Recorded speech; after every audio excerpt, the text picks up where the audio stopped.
Okay. So again, welcome everyone. This is our agenda for today. We have a full schedule, so we're just gonna go ahead and get started. So we'll start off with ADL Solutions. Jim Bennett, he's just gonna go over some home modifications and some DME. And then we have the PowerPoint available.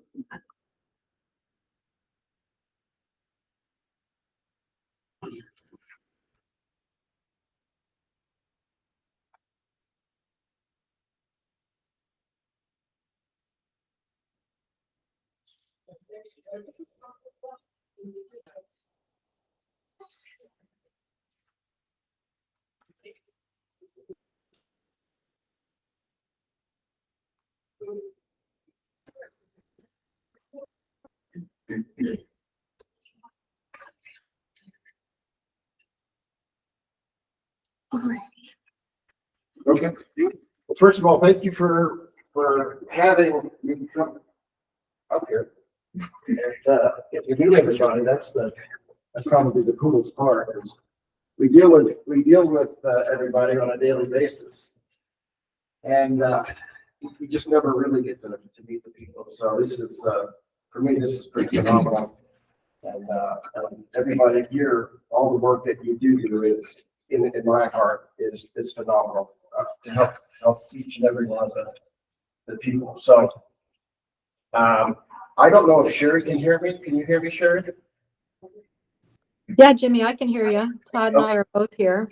Okay, so what I'm going to do is Sherry is one of our directors, and she is the person that's in charge of the durable medical equipment. So I'll have her do the video conference, go through the slides with you, and then what she'll do is explain the different things that we have. I'm here to answer any questions, whether it be on the durable medical side or the home modification side, because we do a lot of home modifications for you. So, Jerry, I'll let you take it, and then I'll chime in as I need. Okay. Hello, everybody. My name is Sherry, and I am a physical therapist and the Director of Sales and Marketing for ADL Solutions. I know ADL Solutions has been doing home modifications for you all for quite some time, but we've also really have been doing a lot more with durable medical equipment lately. So we just kind of wanted to let you guys know that we would love to be able to help you more with these kinds of things as well. Obviously, we do a lot of barrier-free showers for you guys. So there's a lot of equipment we can provide in addition to the home modifications with respect to shower chairs and shower systems that we can provide for your clients. I don't know if is she going through the slides or am I going? Yeah, you could ask them. Just go to the next slide. I guess go ahead and go to the next slide if you wouldn't mind. Yeah, so we can provide all kinds of things for you guys. If there's something specific you like to use that you would like us to get for you guys, we can. I know we have a warehouse up there where we keep a lot of the construction materials, but we could also put a bunch of DME up there and try to help you guys with these needs as well. So like, again, there's all kinds of different shower chairs. And go ahead and go to the next slide if you would, please. And shower systems. So there's a lot of different things that we can provide you guys with.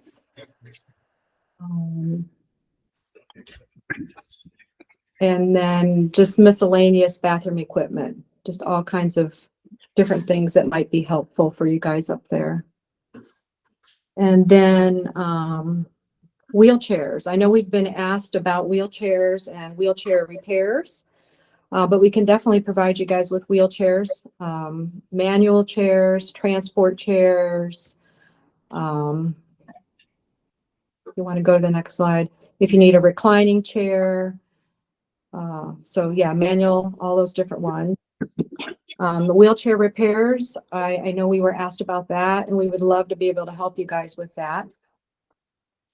So that's something we'd be willing to try to figure out how to make happen for you guys. Hospital beds, we can provide those. Regular beds, bariatric beds.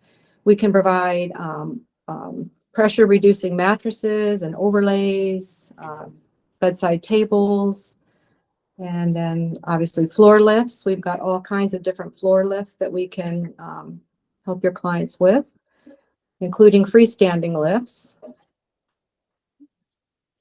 And then obviously all kinds of mobility devices, various walkers and things like that we could provide you guys as well. So we would really love to help you guys out more with equipment. And again, we could, if there were certain things you use on a regular basis, we could keep those things up there to help you guys with. So.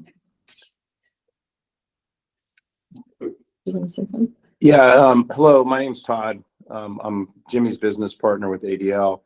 And I just want to reiterate and thank you guys for the opportunity to be here. As Sherry said, we do provide durable medical equipment to other health plans. And what she went through is just kind of some of the similar stuff that we provide down here in the Valley and throughout the state. We can provide just about any type of durable medical equipment. So she just kind of went through a menu of the general things that we do. But a lot of times, certain plans, there's someone in the program that likes a specific brand or a type. We can certainly resource things like that as well. So I just want to make sure you understand that we're very flexible. We pride ourselves in being able to adapt to what the health plan's needs are. And we can cover the state. So we do work statewide, both with home modifications and durable medical equipment. Our durable medical equipment right now is more focused in the Valley, but we are expanding up north. As Sherry mentioned, we have a facility in Flagstaff that we run our home modifications out of with our crews. A couple of them live in Winslow and throughout the Navajo Nation. We would support the DME up there or wherever in the state as needed. Thank you. Thank you. Now that they're done with theirs.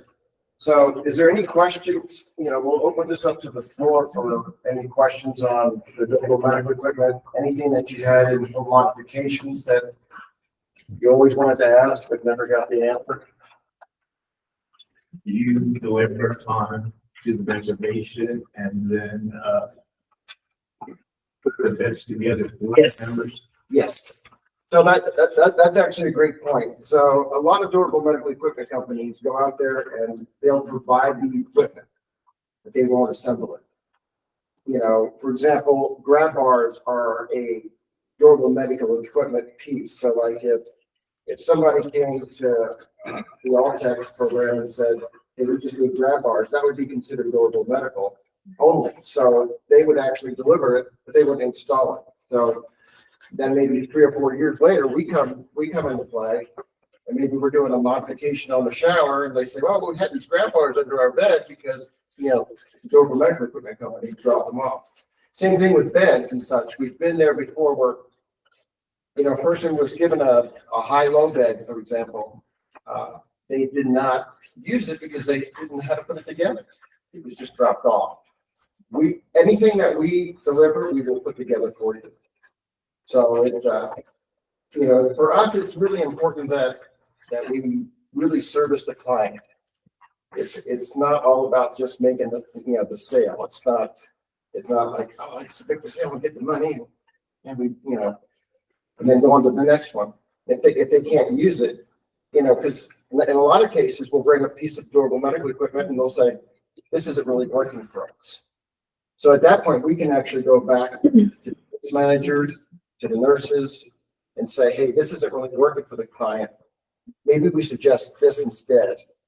So that way, functionality, they'll get something that really, really works for them instead of just getting something to appease them. Does that make sense? Yeah, So. Jimmy, if I could chime in real quick. So I've been a physical therapist for over 30 years, and I've worked in the homes for probably 25 of those years. So I've worked with a lot of DME companies, and I have had so many times where a DME company will drop off a piece of equipment and then they'll just leave. And then when I get out there for my physical therapy visit, the people have no idea how to use it. Sometimes they don't even have a sling with a Hoyer lift. They'll drop off a Hoyer lift, but they won't drop off a sling. Or they'll drop off a sling, but it's the wrong sling, or it's the wrong size sling. So the one thing that we're really big on is making sure, as Jimmy said, that they have the right equipment and the right sling. And then we also make sure that they know how to use it. And we spend a lot of time with our clients. I might be in the home for a half an hour to an hour, just making sure that all the family members and the caregivers know how to use the equipment.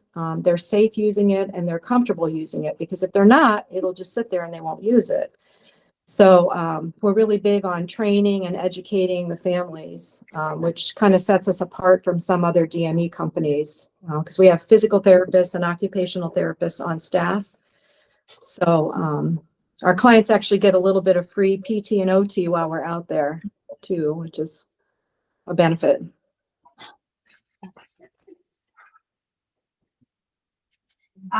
Sherry mentioned that you guys do repairs for wheelchairs. Yes.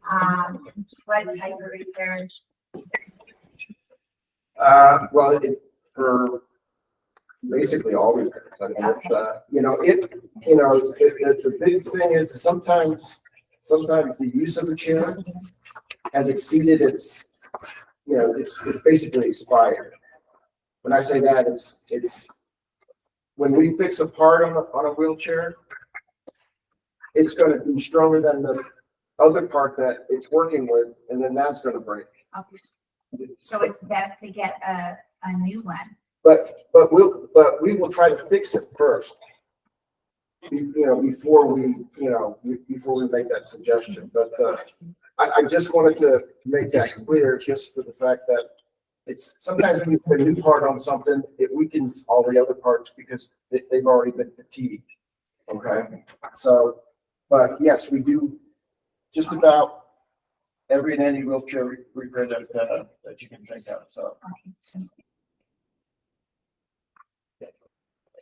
Yeah, you need we ask you to look at a wheelchair, let's say you go out to the home. Yes. You do that. Yes. Okay. Yes. So we'll actually travel to the, unless they want to bring it into us. Yes. It's all, it should be depending on what's good for that particular client. We're very customer service oriented, so we try to do every and anything we can for the customer. So whether the customer is you folks or the member themselves. Okay, I have a member who is currently in his own home, and I need to find, I guess my question is, for your physical therapy, what is needed to get that service done at the member's home from your company? The physical therapist portion? To do an evaluation, to determine what type of DME, the right DME. I got you. So you would just call up and let us know. Is this right, Sherry? And you'll go out? Sherry? Yeah, I mean, we probably can't go out on everybody, but if there's somebody that's really a challenge and having a difficult time, we could surely make arrangements to service those people that need that. Right. Yeah. You don't like a referral or something from the provider, or? Well, we would need a referral because we'd have to have that authorization to go into the home. To start that. Right, just to start that process. So yes, I would need So what would that referral, I guess, be titled? I would say, equipment evaluation. Local medical equipment evaluation. I have a question. I recently had one of the candidates provided for one of my members, Okay. and they have a wheelchair ramp that was installed, but when it was built, the existing doorway is about maybe 3 or 4 inches high. The ramp was not attached to the doorway, so the spouse who takes care of the member still has to get her husband out of his wheelchair, lead him out onto the landing.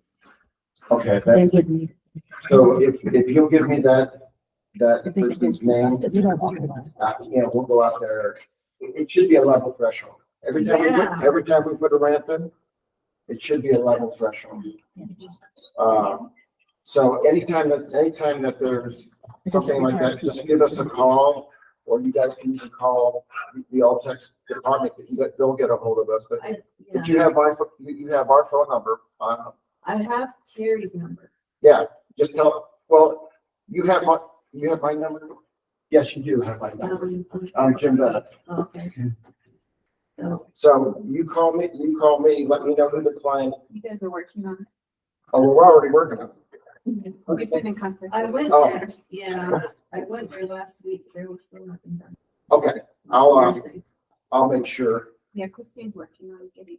Okay. All right, because, I know Christine's sick, so she's not even in the office, so, that might be, It's in the works. I've been Okay. calling you guys already. I'll check with Brooke, because anything that Christine had, they working tandem together, so I'll find out. But yeah, I mean, anytime that you have a modification that you see something that's not correct, or, we're all human, I mean, we're gonna make mistakes, but we try to alleviate those mistakes, but we wanna fix those mistakes, so it's, we're not the contractor that's, trying to push back. We don't work that way. We, we'll overdo it versus leaving these people know. We'll overdo it, but, we want to provide a good service for the client. So, and we want them to have a good experience, especially when it's helping them to become independent, so. And get more freedom. I wanted to see if you can kind of go over, like from a provider's perspective, because I know you all have ate the costs at some point or another with some service delivery that you have provided, due to what's written in policies, and because providers do have to follow policy also. They have policy that they have to abide by within our agency. So there's certain things that's not covered, and then there's certain things that is covered, but there is also limitations to those coverages. So it's really important that there's been a couple of times where we said, I'm sorry, Jim, you're not going to get paid for that, and it's like, I'm here for the member, I'll just eat the cost. So when, as a case managers or your case managers, they have to be familiar with what the members' needs are when they actually go out to these to the visits. And it's really, we lose providers, especially within the tribal communities, because of the fact that some of our members live in such rural areas and they have to travel to these areas. They do the assessment, they make sure that the members' needs are being coordinated, and then some areas, it's, the environment is, too far to travel, and some agencies will say, I don't service that area at all. So please keep that in mind, when you go back and you talk about home modification, DMU equipment and all that stuff. Get with your team members, get with your case managers, and try to find out what barriers are they coming across? What are some issues that they're coming across? Because I know that if you send us a picture, my team is like the private investigator. They're pretty good at spotting things out. Like, I remember one point we were looking at a picture and we're like, wait a minute, the door opens to the left, not to the right. And, reading through the notes and stuff like that. So you as a leader, I know you sign off on these DME equipment, you sign off on home modification. You all are making sure that your case manager is doing a thorough assessment, making sure that the needs it's medically necessary, and making sure that it's cost effective, and that you're communicating with that DME or home modification provider. It's really important that they also do a follow-up after the work is done. Did they follow through with what they're saying? So when we're starting to bring more, we're going to start bringing more providers to these meetings, because you're the only ones that can understand what's needed in these communities. This is the time for you to ask questions. We don't promote just one provider, but unfortunately, this provider services all areas and for all tribal communities. And you all have some questions, it's really up to you. Hey, we need, we want to bring someone out here that could explain this for us. Has been times where our members have to go to the local chapter house, to bashes, to pick up oxygen machines, to pick up, there was at one point in time, members were going to Shogo to pick up a medical bed. And then they have to take it home, get a ride out there, take it home, then figure out how to set this thing up. And, our elderly members, they don't know how to read instructions. They don't have, even the caregivers might not even know how to put something together, which was a big concern to me. I said, this is not right, because if our member got hurt, with this equipment, and then I started looking at the policy more, and I said, no, the prior authorization for a provider, if they accept a prior authorization and they say we can provide the service, they're also supposed to train that member. It's in our policy. Teach them how to use that DME equipment. So why are these members going to these, locations, picking up their own equipment and then having to set it up themselves? That's not right. So when we have a provider, ask those questions. It's okay for you guys to ask those questions, because just kind of think of it like it's your parent. It's your grandparent. What would you do if it was your parent? What would you do if it was your grandparent? You would make sure that service delivery has its quality services, and you're staying on top of the DME provider, calling about it and saying, where's my equipment at? The member hasn't received the equipment. And also empower your members to speak up. Like, this is your service. This is what's in your benefits. The more you empower them, they feel like they're a part of the assessment. They're part of the planning. And they can even speak to the providers and speak, what is on them. There's sometimes that, they want more than what's in the benefit package. Also explain to them, this is what's in the benefit and this is what we can help you out with. And then I'm sure you all have tribal services too, within your community. There may be some resources that's available. I know Pasiaki has a lot of resources for their community members. And if ALTCS is not covering it, they'll use their tribal, their own tribal services, and they'll kind of help the member. And the TO does that also.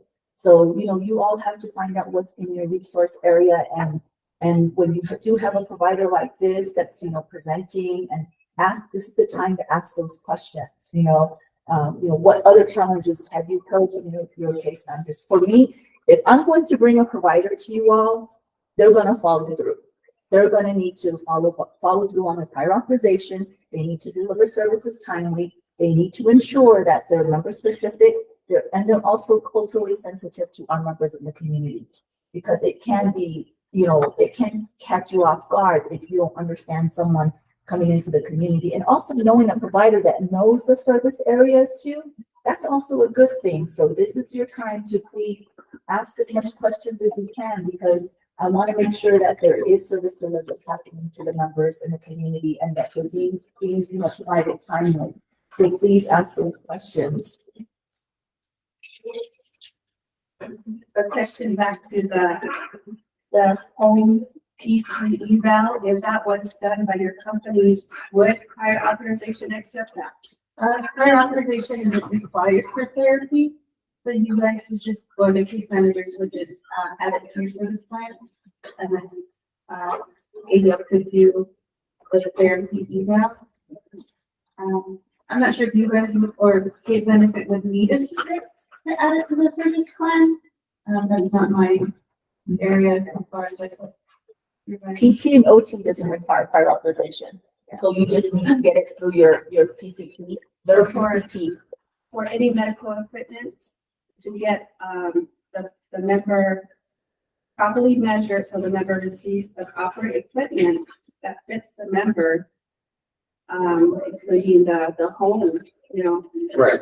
So I told that, okay, so we tried to do that, and I'm just coming across all kinds of problems here, because the member should have been measured and evaluated by a therapist.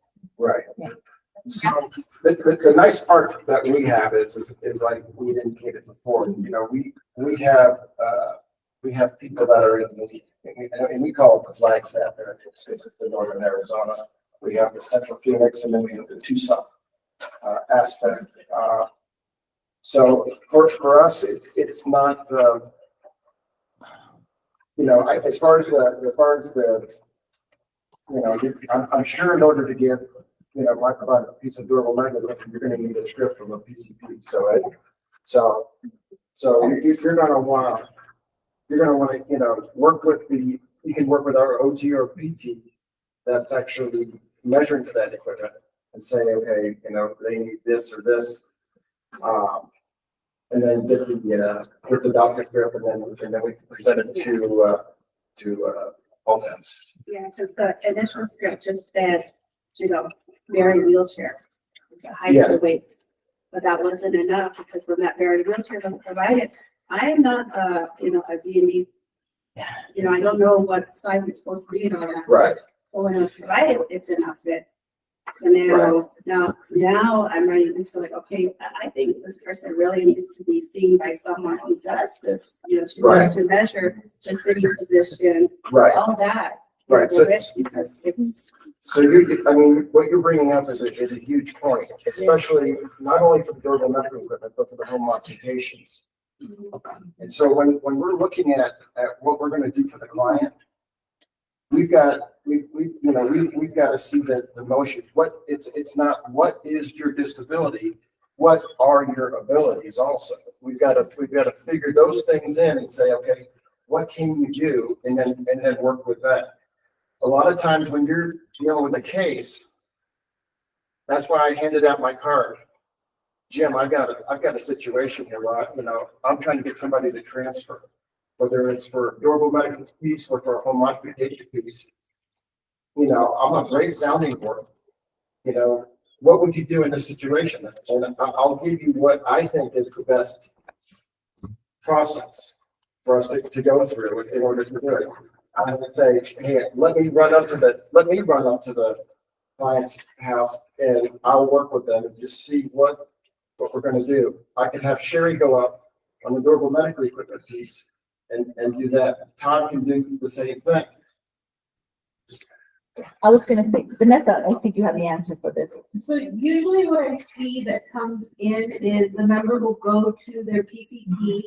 They'll get a script for the evaluations that they're needing. So if they need a special wheelchair or they need measurements for their wheelchair, then they will get a script for like a wheelchair evaluation, or if they need a home modification to meet their specific needs, then they can get a script for like home occupation evaluation.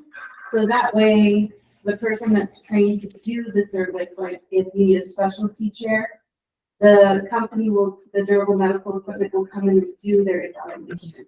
They won't need prior authorization for the evaluation because the provider will just submit their claim directly to the process to be paid for that evaluation.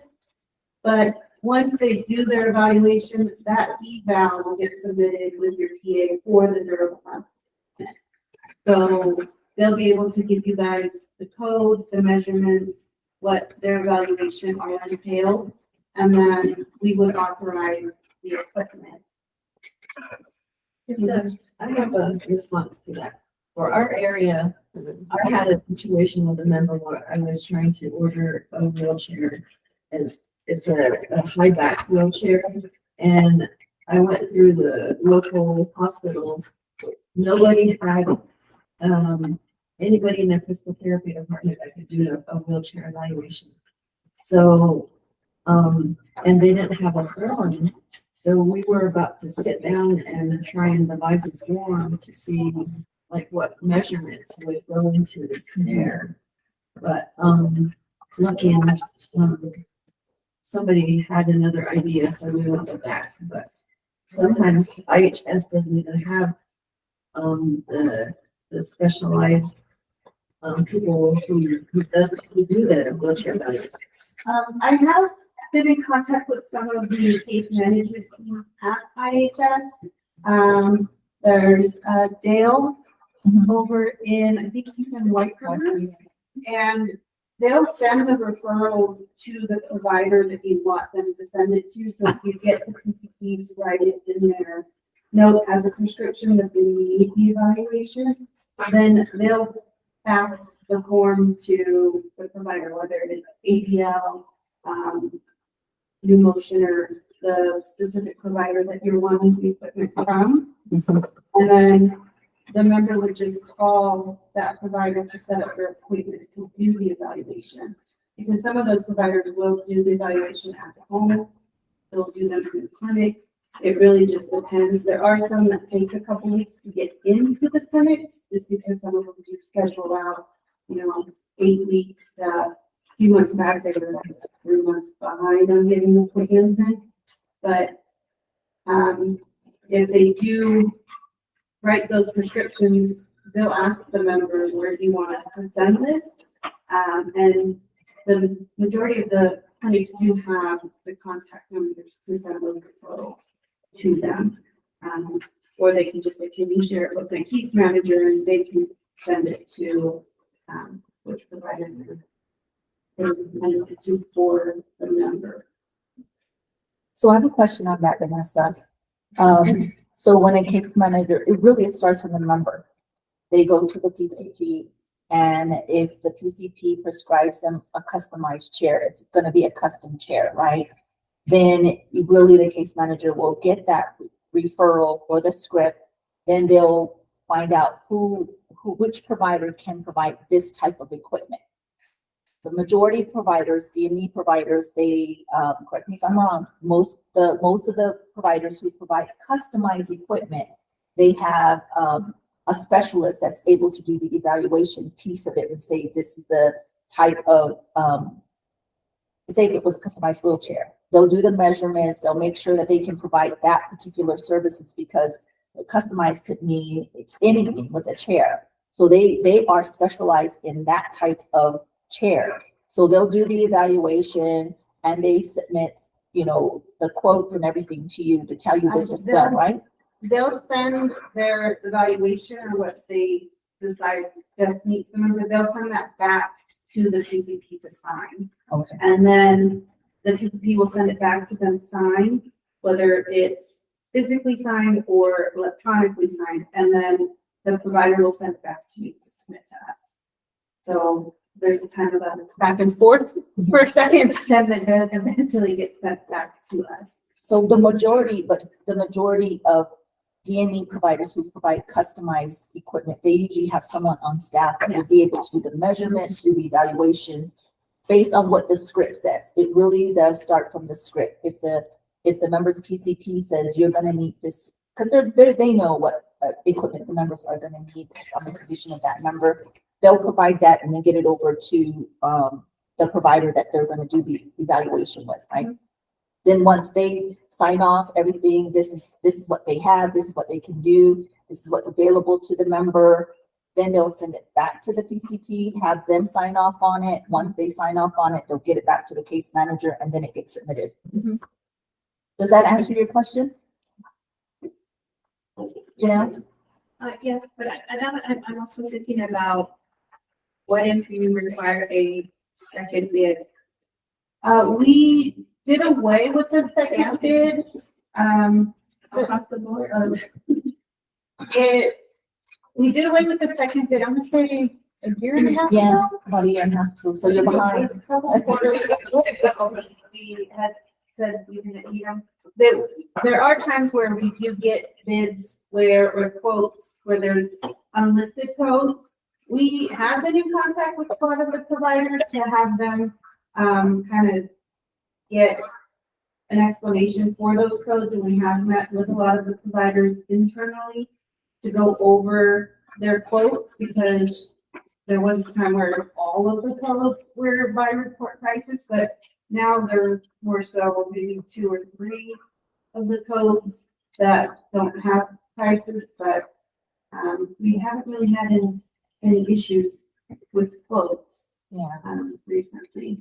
And we've really been internally reaching out to providers, establishing that communication to let them know that, if there is a code in what is required by CMS, you need to be more specific on your codings, because of the fact that there's been, a lot of fraud, waste, and abuse going on. We want to make sure that whatever they're providing to the members is basically what's outlined in the quotes, in what they're submitting as a quote to you. So yes, we did away with that, and it wasn't not only because really what our perspective was internally, we really had to allocate on behalf of you all is that it's really hard to get a DME provider out there to that, you know, and then you have to look for quotes and, you know, then you have to bid on it, all this other stuff process that you have to go through. It's a long process. And here the number's been waiting for a year, going on a year and a half. It's like, what can we do to cut down on that time? And really the team had a lot to do with that, to advocate on behalf of you all. So if there is no other provider out there and you're aware of it, you know, because you always have to look at it from a cost effective standpoint too. If you know that there's no other provider out there, or maybe there's a provider that follow throughs on their prior authorization, they keep in contact with you, they're communicating with you, when there's a delay in something. We have one DME provider that says there's a supply shortage all the time. And it's like, can we rely on that provider? You know, so it's really what you're hearing in your office. You know, one region could be different than the other region. So it's really how you as a leader, if you want to establish a provider network of your own, don't just always say, stay away from this to, you know, drill down to just one provider. We're only going to use that one provider. Then you're not giving the member an option. We need to give them that option. So please understand that when we bring somebody here, it's based on your request and you want to hear more what that provider can do for your member. That's why we bring them here. So it's really at the case management level, you know, and the script. I have a question. So, if a member has gotten a wheelchair, a customized wheelchair, we have one facility, one DME, and then they need another wheelchair years down the road, and you tell us to use that same vendor, and they can't supply it, what do we do then?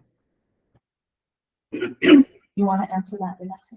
I would say a lot of the requests can be case by case. It really just depends on what's being requested or what the item is.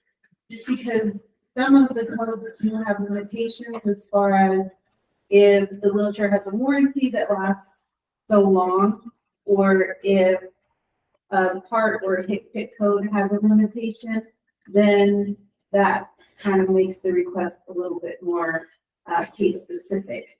Just because some of those codes, they're only allowed to get that piece every 2 to 5 years, or just throwing out a time frame, but it really just depends on what's getting repaired or what's getting replaced.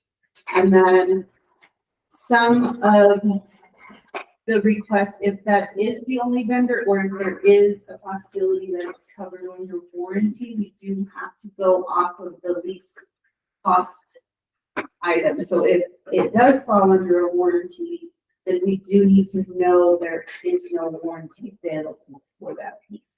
And the provider would have to tell us. Sometimes it is, and they have to go through that same vendor to get the warranty.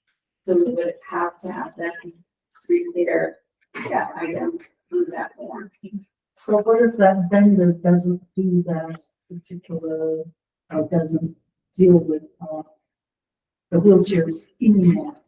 Then we go next. I think at that point, we do have a new process in place because the provider agreement changed, where the provider participation agreement changed.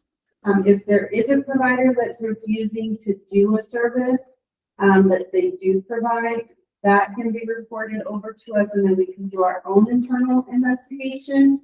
And we would be reaching out to that provider to see what the issue is as far as the not providing a service. So you can let us know the information in an email, or we can do our internal process to reach out to them to see why they're not able to get their service. But if the provider went out of business or no longer does that type of services, we need to look it up in our system and see, yes, they don't provide that service anymore. Then it's okay to go through, you know, you can go through and look for another provider that's able to. But the issue you run into is sometimes we have to rely on Jim's team, is because a lot of DME providers don't want to work on an equipment that was provided by somebody else.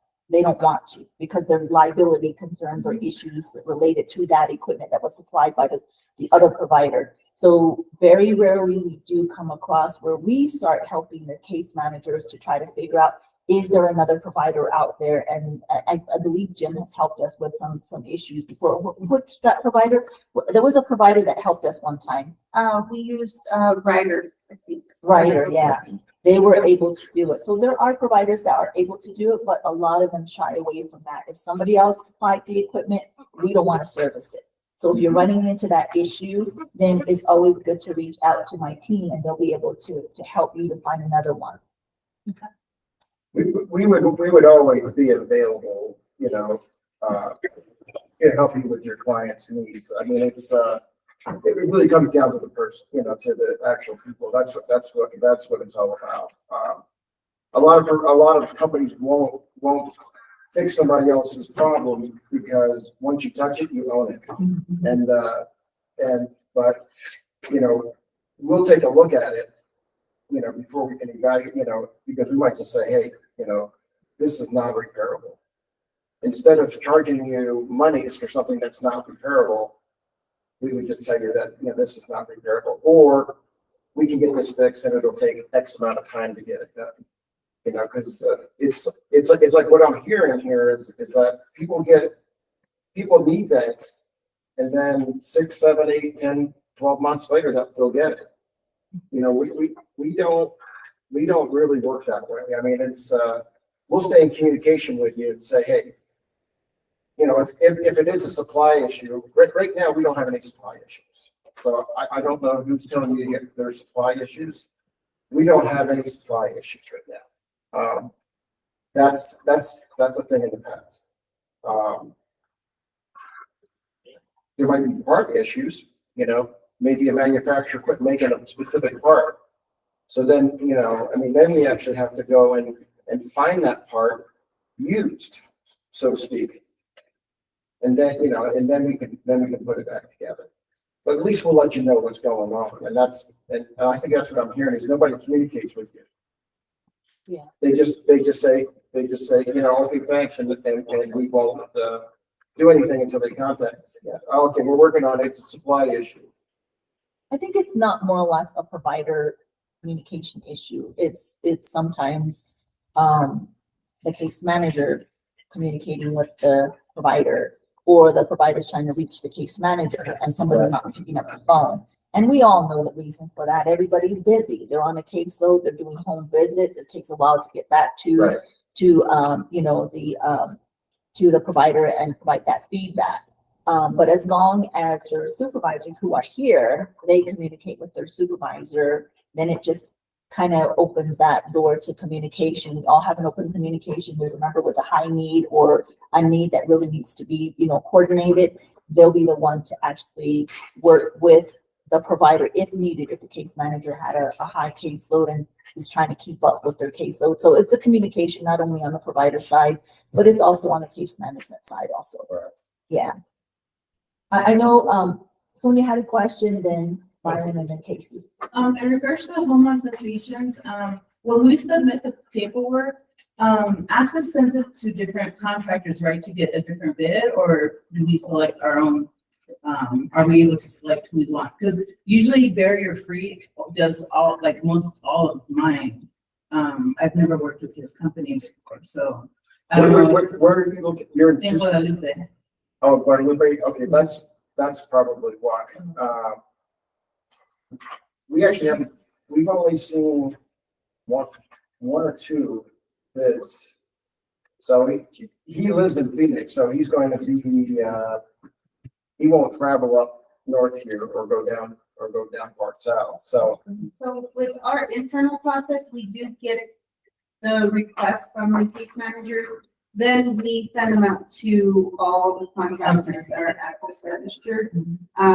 Once we get the bids back, so we give them about 30 days to provide us with the bids, and then we select based off of the bids. And usually Mark with Barrier Free does do a lot of local. Every now and again, he'll go up north or down south. It really just depends on his workload. But he is just another provider, maybe one day he would want to be able to present or attend one of these. With ADL, they have been, Right. one of the providers. He's a good guy. I mean, he buys his materials from us. So, I mean, he does, you know, he does a good job. So, Yeah. I can't say any, you know, bad about Mark. 'Cause I mean, I'm not, well, I'm not here to be bad about anybody.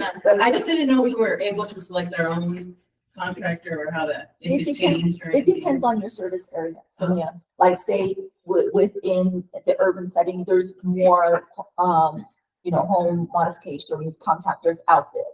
So you have options, you know, and so that's when the team will say, oh, okay, that member lives here. Of course, there's more providers out there that can do the services, so they'll go through the process of getting that bid out. But, for, in some communities, like really northern Arizona, it's really hard to get a contractor to go out to these rural areas. They're telling us Access doesn't reimburse us the travel costs. It's too much money to go out there. We don't know, there's no street signs. It's hard to get around and find that member. It'll take me half a day, you know, and there's all of these excuses. So it's very, very, I mean, there's like, in some instances, depending on the service, you might only have one provider that services that area. So that's the reason why we brought him out here, because I know that there are certain areas that he covers. And I know that the program had a lot of questions related to, the home modification. So they said, if you bring them out, we want to ask them, put them on the hot seat and let's ask them the questions, you know? So, Right up there, too. so it depends, you know, when we know that your service location has multiple providers, then you have to seek out what's more cost effective, you know? So that's the reason why, you know, they have a little bit different process for you all than some of the other towns. Yeah, so I never get to work with them, so. Well, I mean, you know, I'll make a point to, you know, because we actually have somebody else that does the bids in my office. I'm gonna let them know that, because I would implore even people from the south, because I don't see anything from the south, you know, we do the entire state.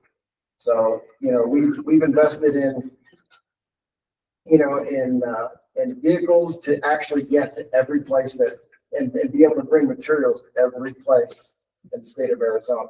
And I say that because there are some really tough places to get to.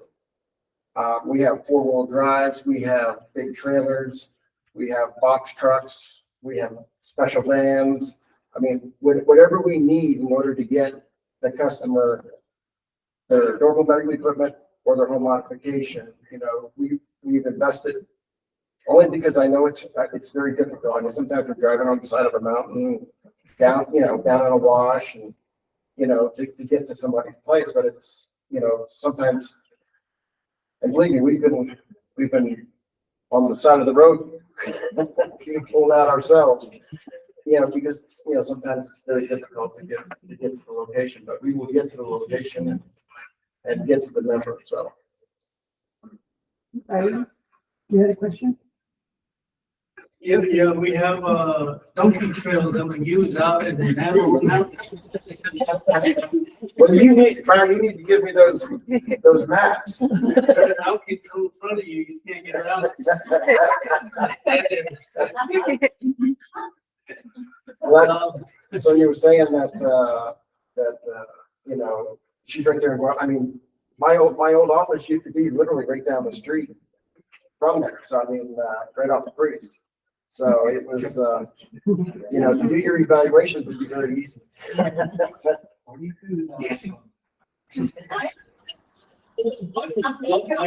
question is, Go ahead. We'll call him the herder. question was an age-old question that I had my head in the ground before since the pandemic. So I just wanted to find out if Congress had stopped payment to deliver EMEs north of Chinling, I think, north of Kaito. the dumping trailer area out there. And I remember we had questions on it because we were improvising, we're still improvising today, but what we were saying still happens. Because they can't deliver out there, because Congress, or whoever puts in the, zip code didn't put it in for the north of all the towns north of, Sioux City or Cairo, and then north of Chinle. So a lot of the DME companies weren't delivering, weren't servicing anybody up there. So they would just drop it off at either at our office and then we go deliver it, or they drop it off at the hospital. Kind of still goes with the same thing. Like I said, we improvise, it's open a can of worms if we start talking about those parts. But we that's what happened. And so I don't know if it ever got revived or revamped or Congress or whatever happened to that. It wasn't at a Congress level, it was more at the state level. Unfortunately, it was. And there was questions that were brought up to the state level and they had asked them, what service code, what zip code. This was way before my time. This had happened. And unfortunately, there was a like straight down the middle of tribal Navajo Nation land. It was cut out. They didn't account for those zip codes. So unfortunately, they were not part of it. And for some reason, some of the providers then were saying, we don't cover that service area. We're not covering that service area. So what we're doing now is we're utilizing the PPA, and the PPA, which is a provider participation agreement. They have to service all members that are on Medicaid. They have to service them regardless of what area they're from, unless they say we don't cover that service area for whatever reason. They don't have four-wheel trucks. They don't have the right type of vehicle to transport those heavy material.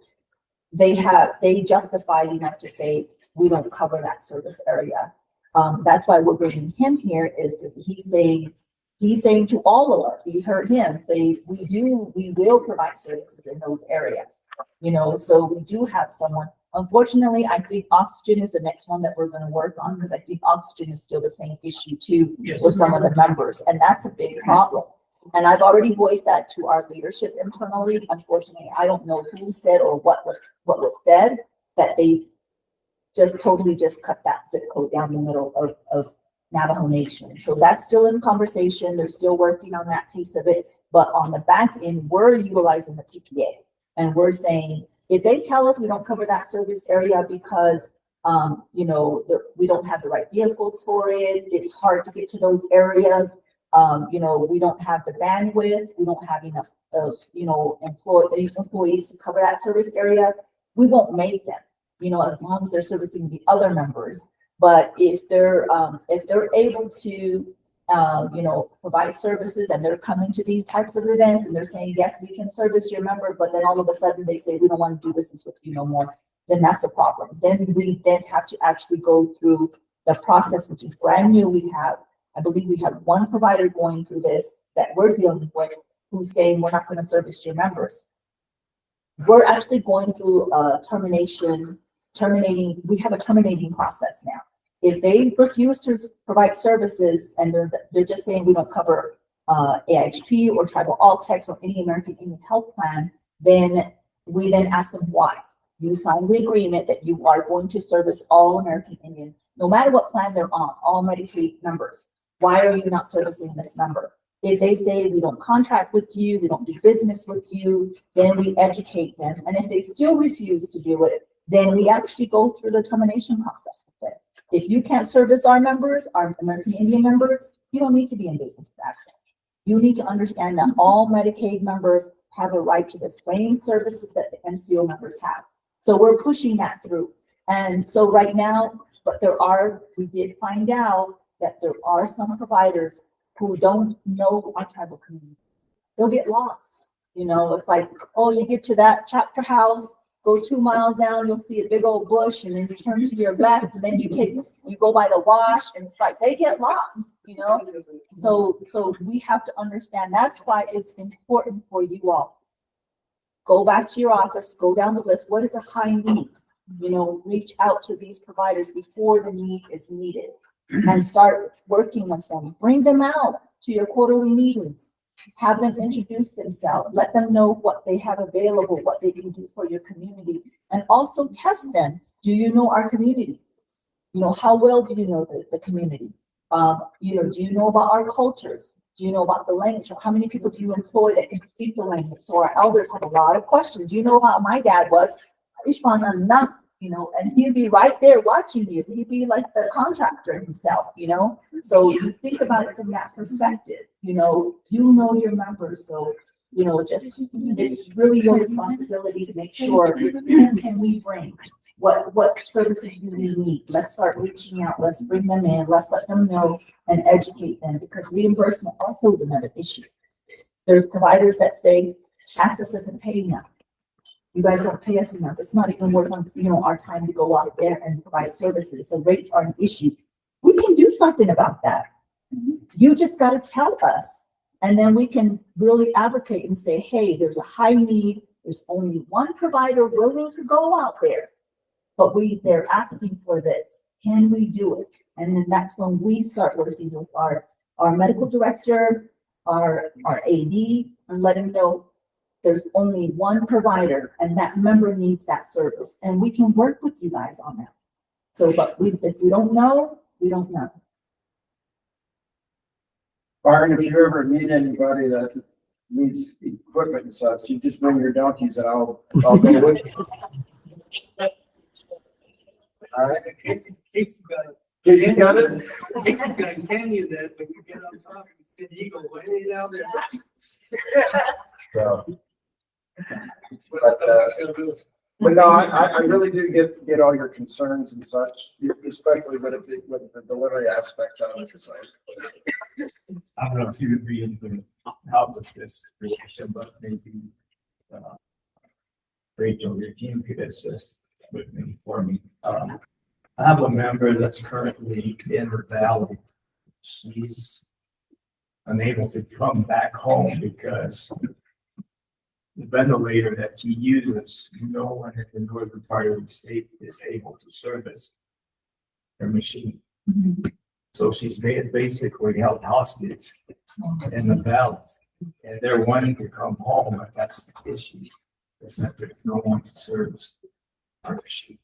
So if the member had that equipment, they would be safe. It would be medically safe for them to be home. They have resources available, like, you know, I'm pretty sure you'll need to have electricity and other things to make sure that ventilator is going to be working. So from your perspective, when you're doing the assessment and looking at it, if that member had that available at home, they would be really safe.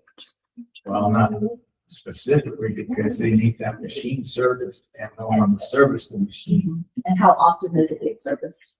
I'd have to check on that, but that's the reason why they can't come back home. And I know that I've got questions from the state, if that person is staying, make that her residence permanently, but they want to come back home. And she just recently had a home mod with a walk-in shower, which she's never used. So that right there is more, she's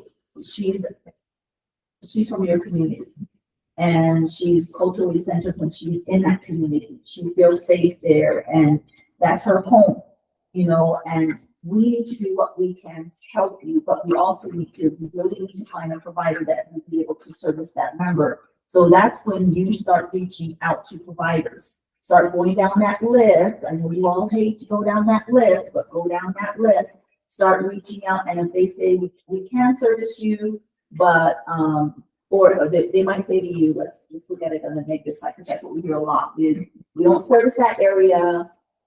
We don't go out to that service area. A lot of the providers also want a map. Where are you located? If you provide them a map of where that number is located, and sometimes I don't know if this number has dirt road, paved road, that takes a lot into factor, because you have all of that information. You say the member lives off of this road. Here's a map. We need this, member to be serviced, and you also can say, I know the PPA has been updated and it says that you have to accept all members. So I'm reaching out to you to find out if you can service our number. This number needs this, this, and this.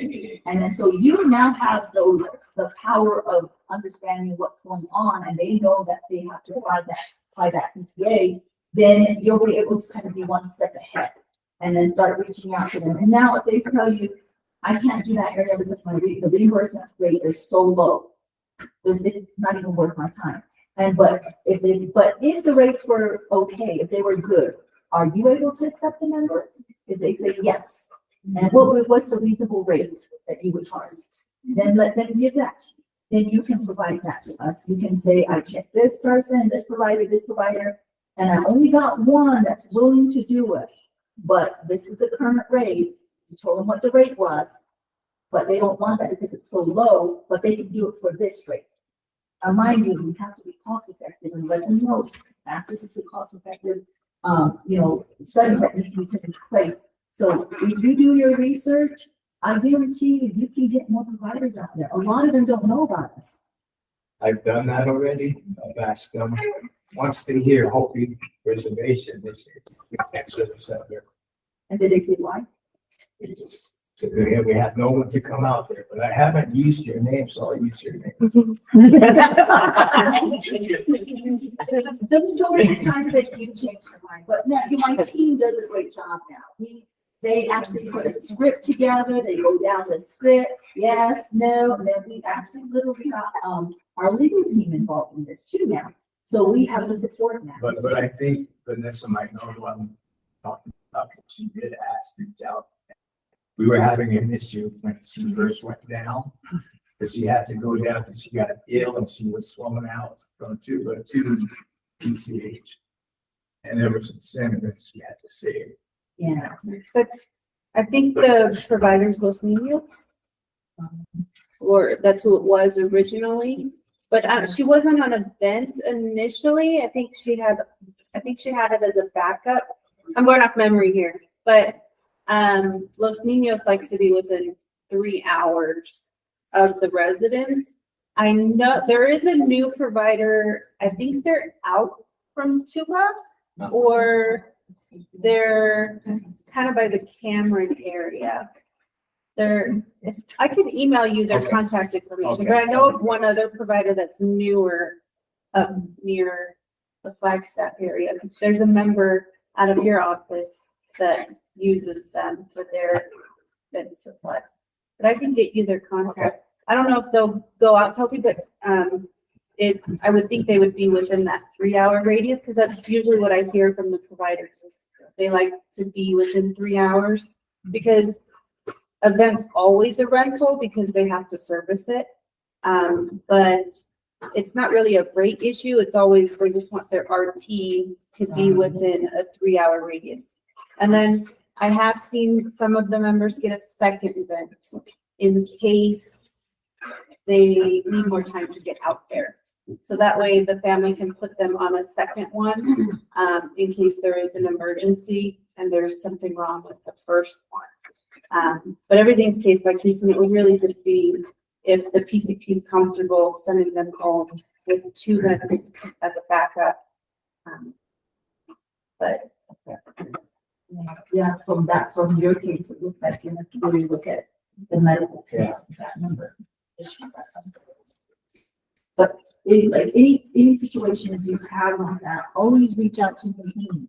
They're able to help out and guide you and work with you on that, because no members should go without the service. And I'm really concerned, like, once you PA it, and we always talk about this, at every review, every 90-day review, you've got to go back and visit all the equipment, all the supplies. There's some members who have, like nutritional supplements, incontinence supplies. And I've seen this for myself.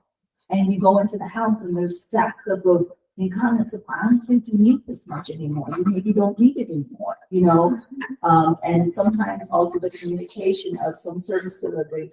If you're not going to be home, if the DME company is calling you, call them back, communicate with them. So some of the equipment or supplies is not sitting outside, and making sure that somebody's there too for the service delivery. And at any time your members are getting DME or routine DME or equipments and stuff like that. Let them know if somebody doesn't deliver your service to you, let me know right away. Because they don't know they can reach out to you. If they don't let you know right away, and then you as case manager call and say this number had had this PA, it's been almost, 3 months and they haven't gotten their delivery, then really that's the communication you have with your case manager. That relationship that you should have built with the member should feel like, hey, I can contact you, my case manager is available, there's a backup person I can call, if my supplies or equipment runs out, I know who to call. They're not gonna go a month or two, they're not gonna wait till the next review for you to say, how long have you been without it? And at that time, if they tell you, I've been without it for 10 months, then obviously you didn't review it during your assessment. So it's really good to check out, look at all your DME equipment that they have. Is it working for you? How's it working? Is anything broken? Medical supplies, review those with them. So I hope this was really good information. Thank you so much. I know we're like really behind on our time, but this was a really good discussion. My stuff is just routine, so thank you. Yeah. I think Thank you, everybody. Thank you. And you have my card. If you need anything, just call. I mean, it's, there's no bad question. This And is then, yeah. a key question that I was checking upon. Would be feasible or would be able to have a grant attached to a porta potty? Because of the rocky area that. Well, if it's She raised her hand, Jerry. go ahead, Jerry. Hey, I just had one thing I wanted to add.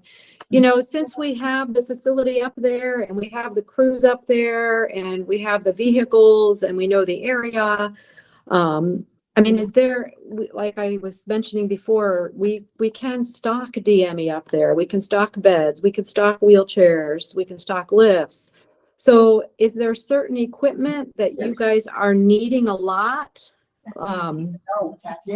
Where we could stock that stuff up there to make it easier to provide it to those areas? Did you all hear that? Is there a specific service or equipment that you all need that they should stock up on?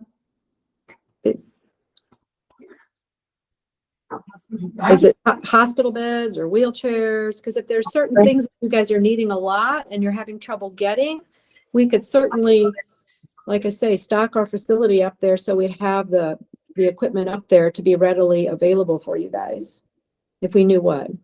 So What was that you said, Casey? Not necessarily. hospital beds.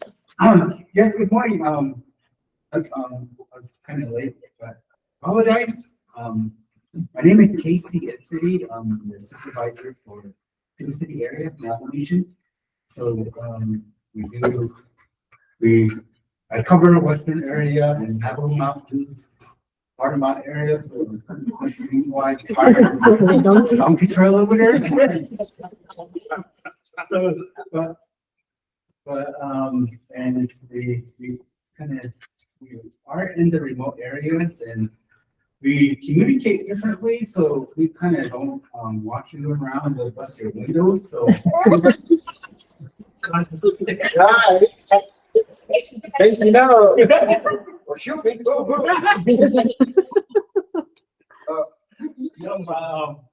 As far as the not specifically equipment, but just being aware, I guess, of the environment and the condition, the geographical area, because some of the ramps we see that are done, there's no like cement landing, nothing to really hold the ramps. Now, we have actually changed that. Yeah. So every ramp gets a concrete landing. And then kind of where it sits to, it kind of just go blocks underneath, but when the wind blows, the sand comes out and the ramp starts to shift. Just kind of being aware of those weather conditions and. If at any time a ramp were to shift or anything, I mean, or if you think that we should start, attaching the ramp to the ground, we can do that.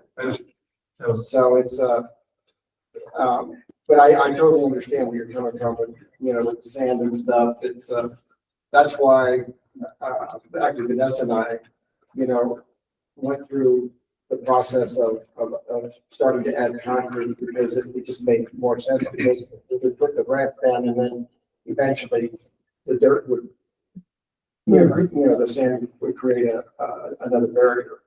And that right there is gonna cost more, right? Right, so And- it's easier to do it all at one time, so. So it's really good to justify, sorry to cut you off, Vanessa, but it's really good to justify in case notes of those environmental issues, right? So that if we were to get audited by CMS, right? Because they could call us and tell us, go call that tribal program and I want to see case notes or a case file on this particular member because they utilize this HICPIC code or this service. Then we're going to ask for documentation. Those documentation need to be reviewed by our auditors to ensure that whatever we said was medically necessary. We also need to make sure that the quality of that work is there, and the quality does include that. So the rate may be, the reimbursement to the company may have been really high, but we have the justification to say why. So you are in those areas, you do know what the barriers and challenges are, and you can advocate on behalf. If you're aware of the situation, the company comes in, they're not aware of the situation. They don't know that you get high winds the majority of times. You don't know, the certain areas that you're having issues with. They don't know that. So as long as you're, communicating with the member, your case manager is observing, if you were to pay for the services, how would you want it done? You want the quality to be there. So working with your case manager, I think, is really important. And then working with the contractor, and Vanessa understands we have a really good team, and Tiana, she's new too. She's from the area. So she's already telling me, hey, I think we need to change this in policy in the future for this area. And she's already advocating. So we do have team members that come from these communities also. So we can advocate on behalf. The cost may be higher in a rural setting. Yes, our reimbursement's going to be high, but we can justify at the same time with your documents backing us up. So Rachel, you had asked me a question earlier, or you asked me to explain something earlier, and I think this leads right back into that. And that is when you're out there doing the evaluation, evaluate the environment that you're dealing with. Everything from the outside piece of it, does that place get more rain? Does it get more sunshine? Is it windy? Is it does this person do this or this? So that way, when you're doing the evaluation and we go out to bid it, we'll understand better of what is really needed by the client. If I get a sheet that says I need a step-in shower and rails around the toilet, and that's what we'll provide. But if I get a special request, which we get, there are some people that are going out there and saying special requests. Special requests don't upset us. To me, that means that the person that was looking at the project really said, okay, this isn't a standard client. They need this in order to be able to function. Does that make sense? And then you guys can include that in your PCSPs, because we do go through your PCSPs, especially with the home modification. Usually on 10P or not 10P, page 10, you guys list like, is there water, is there lights, utilities? If you don't have that barrier when you're in the urban areas, but out north, there are members that don't have running water, lights. With those scenarios, we do let the contractors know when we send the bids, letting them know, there's no electricity, or maybe they're only solar, or maybe they have a pump system.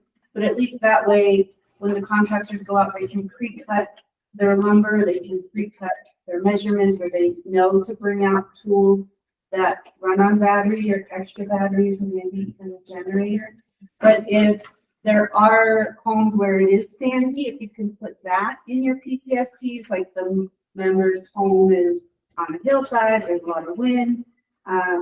So that way, when they do go out, they know to bring extra cement, or they know they need to put a different type of landing down. They'll also see that when they go out to do their bids, because they have to go out physically to see the home to do their assessment when they're giving us their drawings or their bids. Also, ADL does have their 1-year warranty, where if, you know, in 6 months when you go back out to do your meet with the member and you see there's something wrong with the landing or the wind made the landing kind of, you know, well, it's not touching the ground like it was before, then maybe that's something that could bring to their attention. But it's your guys' assessment, since you're the eyes on the member, the project that we did. Got it. We won't know that unless you tell us. I don't know if you answered my question. Yeah, and the question is, yes, we, I mean, you say porta potty, you're talking about the outhouse, right? So yes, we can actually put a rubber ramp there, okay? So, the threshold of a porta potty is no, you know, there are none that are larger than 4 inches. So they do make a 4-inch rubber ramp that can actually go right up to that, and it's beveled on both sides. So yes, you know, the answer is you can do that. You could actually put a suitcase ramp there also, or you could actually even put a metal ramp right up against it. Now, you probably would want to, you know, we would want to stake the porta potty down if we did an aluminum ramp. But with rubber ramp, you can just keep pushing it. It falls off the back of the donkey trail. Well, also, I've noticed that some of the metal ramps, when it snows and it gets icy, there's no material on it for a non-slip. Well, it's actually grooved, all the and you know, and that might be something that we take a look at in the upper area. They do actually make a graded ramp that if it gets heavy snow, then it basically has it's just has, you know, S grades in it, and it can fall through. But you know, the big thing with that, you know, it's easy to get the ice off it's easy to get the snow off the ramp. The reason why we use aluminum ramps is for multiple reasons. The number one reason is there's no maintenance. You don't have to maintain it. You know, when we go out there and look at some of those wood ramps that were made years ago, and where it says, you know, hey, they're just falling apart. Well, you know, if you don't seal them every year, you don't, you know, paint them or you know, or service them, or, you know, re-put the screws in, because they're going to come out and do different things. But with the aluminum ramp, it's there to stay. So, Well, my grandma lives alone and she can't. So right.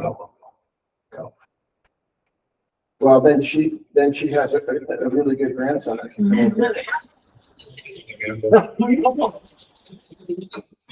But no, but I mean, hopefully we have some, you know, I mean, call me up, you know, I love grandma too, so. You know, I'll definitely come over and shovel the snow. We don't, where I live, we don't get any snow. Is there any more questions? I just was thinking about what he's thinking about, and we don't, some of the homes out there we visit don't have no water or any kind of, you know, you ask for a bathroom additions for them, but they're asking us to, if there's water running to it, then they'll do it, but if not, then there's nothing. So I don't know if, you know, that's what I was thinking.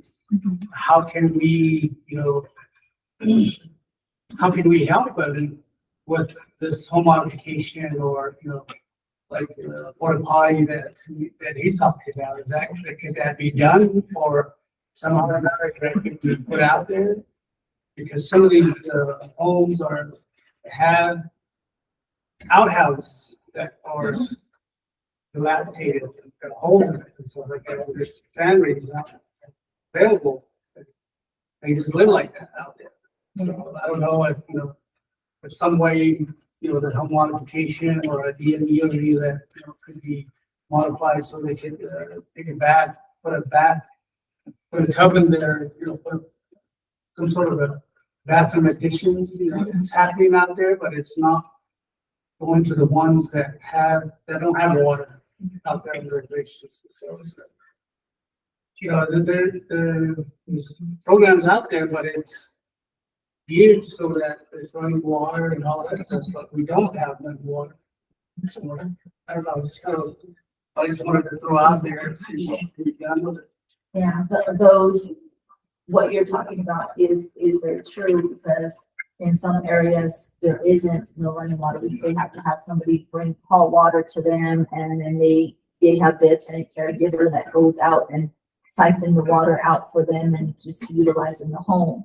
So we understand those challenges and those barriers, but we also have to look at it from the perspective of what is in the long-term care services, right? It's not just for the tribal community, but it has to be for the whole state of Arizona.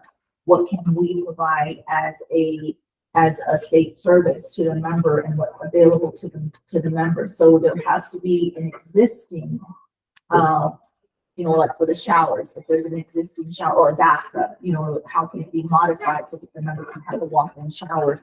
If there's no running water, if there is no septic tank, how is that member going to utilize that? That's another cost, but that's not part of the long-term care benefit. So I remember, I can speak back in the day where they had, the chapter house would always cater to our elderly members. They always did. That was one of the main biggest things was we all know that we put our elderly on a pedestal, and we go to them to seek knowledge and teach us about the traditional ways. And there was always the elderly members were pretty much whoever, if there was resources, they would be available to them. So those are some of the resources you all should be advocating for your members on when it comes to the tribal resources. What does the tribe have? Are they able to provide this service? Because long-term care can do this. They can provide all of these services, but at some point the tribe needs to step up and say, okay, this member needs a service. I know in my community, they're asking people, whoever has a septic tank, who needs a brand new septic tank? We have ARPA funding. We're going to put septic tanks in for the people, but we're doing the elderly first. That's the first one we're going to focus on. So I'm pretty sure you guys participate in tribal chapter meetings. Maybe that's where you advocate for your members and say we could use some of these resources for our elderly members. Access does this, because I work for Access. They can provide this benefit, but we need the tribe to also help this member out. What are some community resources that we have available that will meet that member's needs so they can stay in a home? We don't want a member going to a nursing home. That's the last thing we want for our members. So unfortunately, we only have, there's a certain amount of things we can do. But as far as those unique circumstances, we can advocate for it, but we basically have to paint a picture to us.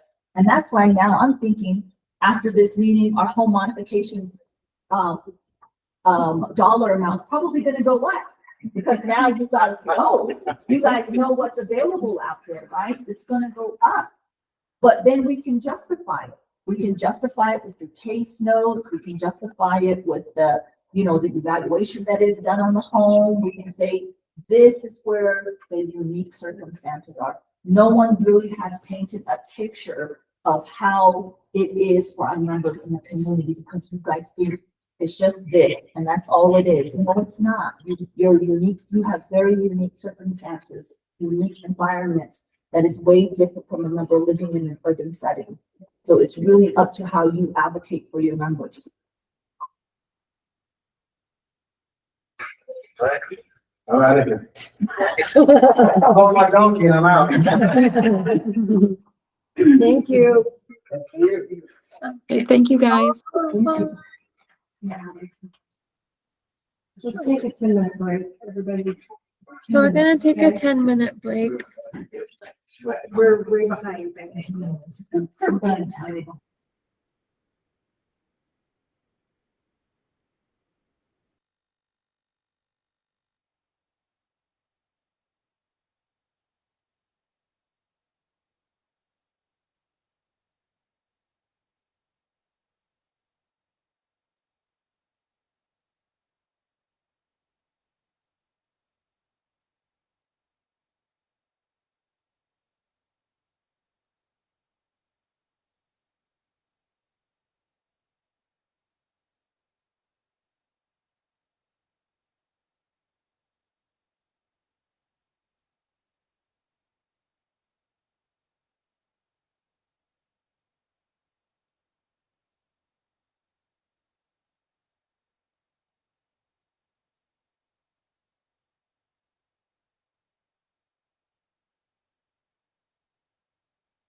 Rachel's not gonna use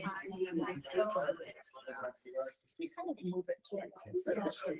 See that? See it.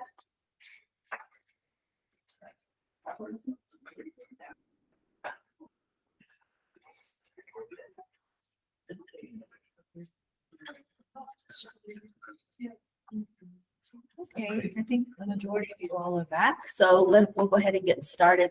I kind of wanted to introduce a couple of my team members that are new here to the quarterly meeting, and they sometimes attend the virtual meetings, but they're here in person just to kind of put a face to a name. We have Tiana, you know, she's our specialist, very, very talented young lady that came to our team, brought a wealth of knowledge. She's really helped to improve some processes when it comes to the coordination piece when she receives the PA. She's helped you all with the tip code process. She's been leading that process and really improved a long-standing issue that we've had when you all used to submit your PA requests via fax. And now we get in, I don't believe we see a high number of duplicates anymore or missing information. It really brought the numbers down. And that's something that we've been trying to do for literally probably over 6 years. And so for someone to come in that short time and get that up to speed, I wanted to recognize her for that. So she is a big piece of the puzzle here when it comes to prior authorization and getting it done timely and making sure that she's there to support you all when you all need it. And then we also have Teresa Lopez here. Teresa is part of the THP program, which I also oversee now. They work very closely with the DDD population. Vanessa also is the clinical supervisor on that side, nurse manager.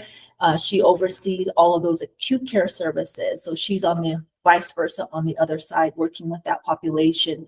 So Teresa is the health program coordinator. She actually works with providers. She works very closely with providers. She's been bringing providers on board for the AAC that can provide the AAC services to our members. She does a lot of outreach. She's part of the initiating these new ideas. We're working on a web page currently, so she's working on that big piece of it too. So she also brings a wealth of knowledge from DDD. She was the support coordinator on that end, and so she kind of knows what you all go through when it comes to case management piece. She kind of brings us back to level set and say, you don't know how it is out there. You know, these are the challenges, these are the barriers. Kind of like the way Cheryl used to do with us, brings us back to case management and the challenges that come along with that job. So, and then we have Natalie, our nurse. She's picked up really, really fast. She's actually been also bringing stuff to our attention. Not only just is she reviewing medical documentation, she's looking at the PCSP very closely.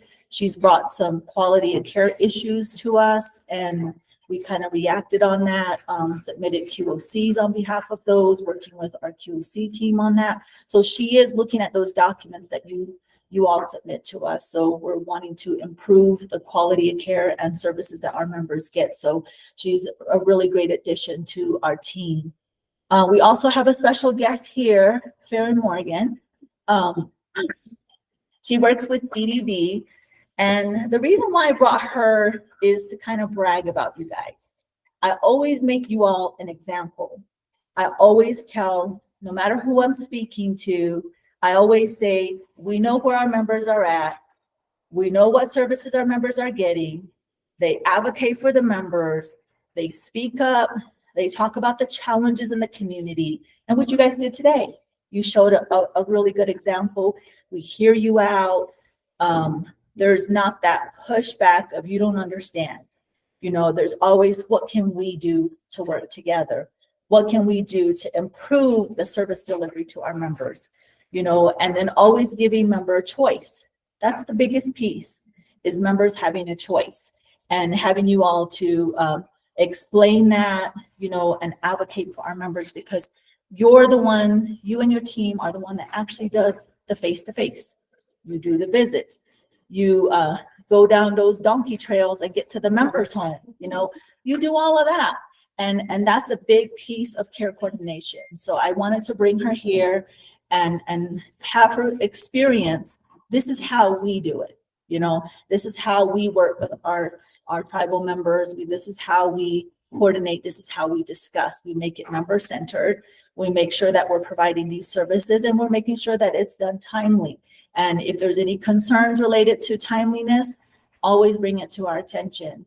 And if there's any type of issue with quality of care, bring it to our attention, because we're more than willing to do what we can to make sure that service coordination happens. But if we're not aware of it, we don't know about it, then we can't do anything. And honestly, to say is that we have never had a member go more than 90 days without any services at all. I know that for a fact, because you all have either been pressing us or we're asking you questions, and we collaborate on at that point. Why is that service not being delivered? So, you know, I wanted her to see that and experience that and how we do our quarterly meetings. So I do welcome you. Thank you for joining us, and hope you, you know, get the feel of how we do things, you know, and sometimes when I say things in the meeting, you know, I stress certain things. You've heard that before. And it's because, you know, we try to be as member focused as we can. And we don't do all the work, but we do understand what the support coordinators go through, you know. And like I said, we have a team member who actually came from there, who understands that, and she advocates too. And we kind of incorporate that on the tribal ALTCS side. So it's kind of like a balancing act that we do every day. So just wanted you to experience this with us. Thank you. Mm-hmm. All right, so this is the WOW. This is across the board for all the tribal ALTCS program. We finished the operational review, and this is an average score across the board for everyone. I didn't want to single anyone out. You as leaders, I don't know if you have privy to your results. You'll know the actual results you had as an office or a program. You have access to that information. This is an average across the board for all of you guys as a team. And each of these standards means something. And the reason why I highlighted certain ones in red is those are the ones that we're going to be working on this year to help you to improve. There's a lot of good things my team is bringing today that they're going to introduce to you. Improvement in forms. You know, we revised certain forms, processes that they have in place. We heard you from the last quarterly meeting, what we can do to work with you to not make it hard, but make it easier for you guys to coordinate these services. So there's some things that they're going to bring today, and that all plays a big part in this. I'll go down each one of these standards, and then you'll also have privy to this information after the meeting. So each one of the ones that are in red and the yellow, we're going to focus on those today. Just pretty much giving a highlight overview of what we've seen and what you're going to see moving forward. Next. So as for the operational review on CM14, as a leader, it's really important for you to be able to know within this standard, what do I need to review as a leader? What do I need to look at in my case file so that in the next operational review, this particular standard, we're going to if our scoring was not high, we want to improve in this particular standard.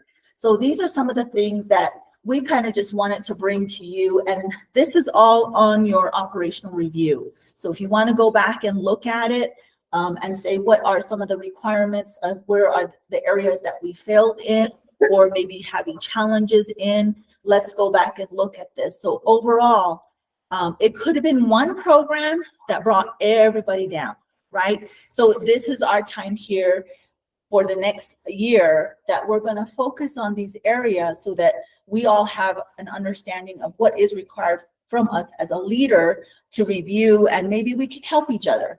You know, maybe we can help. One program may have really excelled in this. They can provide support to the other programs and talk and communicate. I always say, if you're having an issue or a challenge, talk to each other, you know, and then you're able to kind of walk and talk things through. So when we're looking at this standard, we're looking at, you know, it's always behavioral health, right? Behavioral health is our biggest issue. ALTCS has an initiative where they're hiring more behavioral health clinical nurses. So if you don't have that on staff, you know, it's in your IGA. If you feel like this is an area we had challenges on, I can't tell you what to do, but if you know in your audit results as a leader, and you know that your team has really scored low in this area, if you go back to your IGA, maybe you do need to hire somebody that has a behavioral health background. Maybe you need to hire somebody that's going to be reviewing your behavioral health cases, somebody that can guide you, somebody that can tell you, this is what can happen. These are the behavioral health resources that's available out there. And, you know, you can kind of advocate to get more people in there that's able to handle the situation.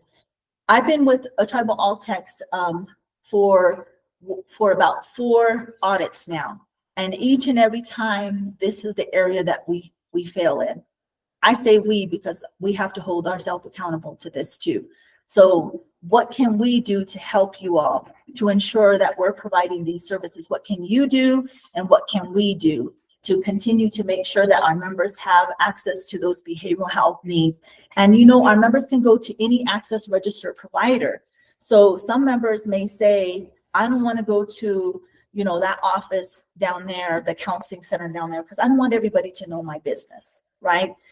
So that's when it's your job to see, well, if I find another provider at the nearest town or wherever, maybe I can do that for you. Would you be willing to do it then? You know, I'm pretty sure they would agree to it. And you can justify that as your notes in your case file to say, for whatever reason that you're scheduling this member or you're referring this member to this outside the community due to confidentiality, due to making sure and ensuring that member's privacy, and you document it and it can be done.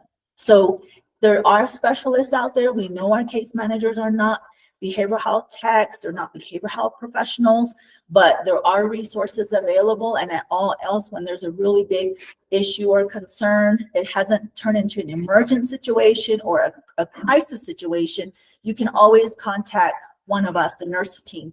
My nurses are not behavioral health specialists, but we do have nurses that are behavioral health professionals. We are starting to internally have discussions and meetings related to different people in different areas within DFSM. They're starting to establish a group of people that can actually talk through some of these services and stuff like that. We already have 2 cases that I referred to them and said we need to discuss these 2 behavioral health cases. Not only is it a member issue, but it's also a provider issue. So that's what we're working on. But again, if you run into any issues when it comes to this standard, please make sure, if you're not sure, you can always reach out to us. So I'm going to kind of skim through these standards really fast because I know we're short on time. So next slide. And as for this one here, the same thing. When you're looking at the members, when you're doing your audit, your review, your quarterly review, the supervisor review, please look for this.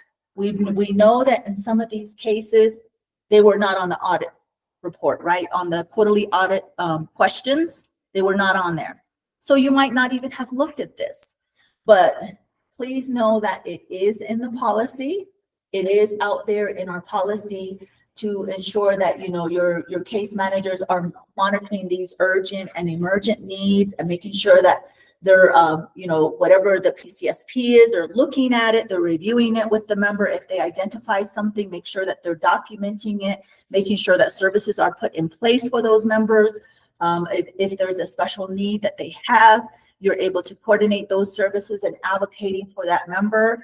If there's an issue or concern, I just got a call about an agency called me and said, we have an issue with my worker. My worker, I don't think this worker is showing up at their service area location.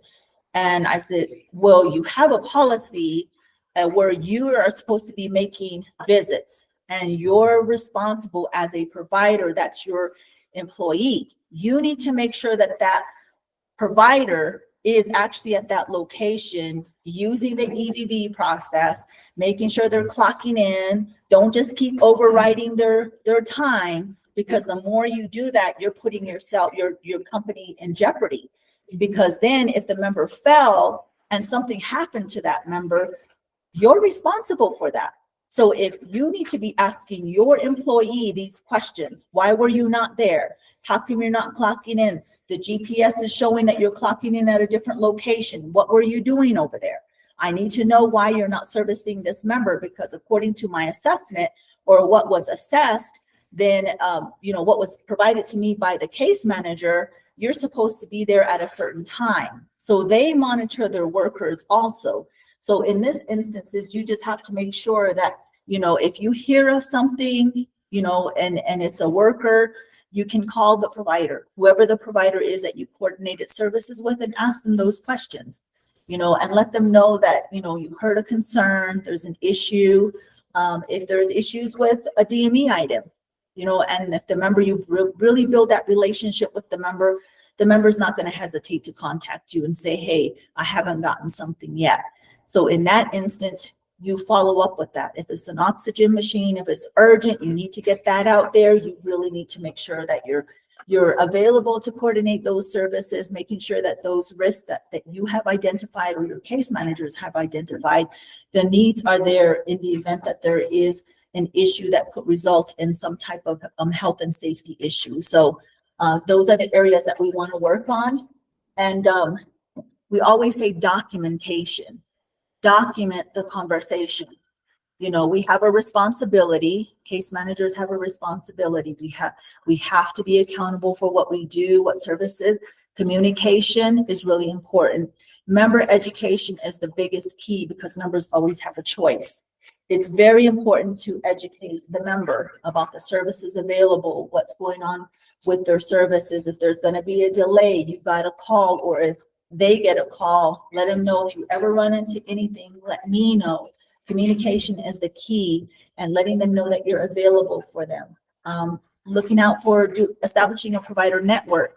That's also important. What services do you need? What's a high need in your community? How can we go down the list and come up with our own little provider list in the service area, so your case manager is not doing it the day of, you know, the appointment, and they're trying to find a transportation provider.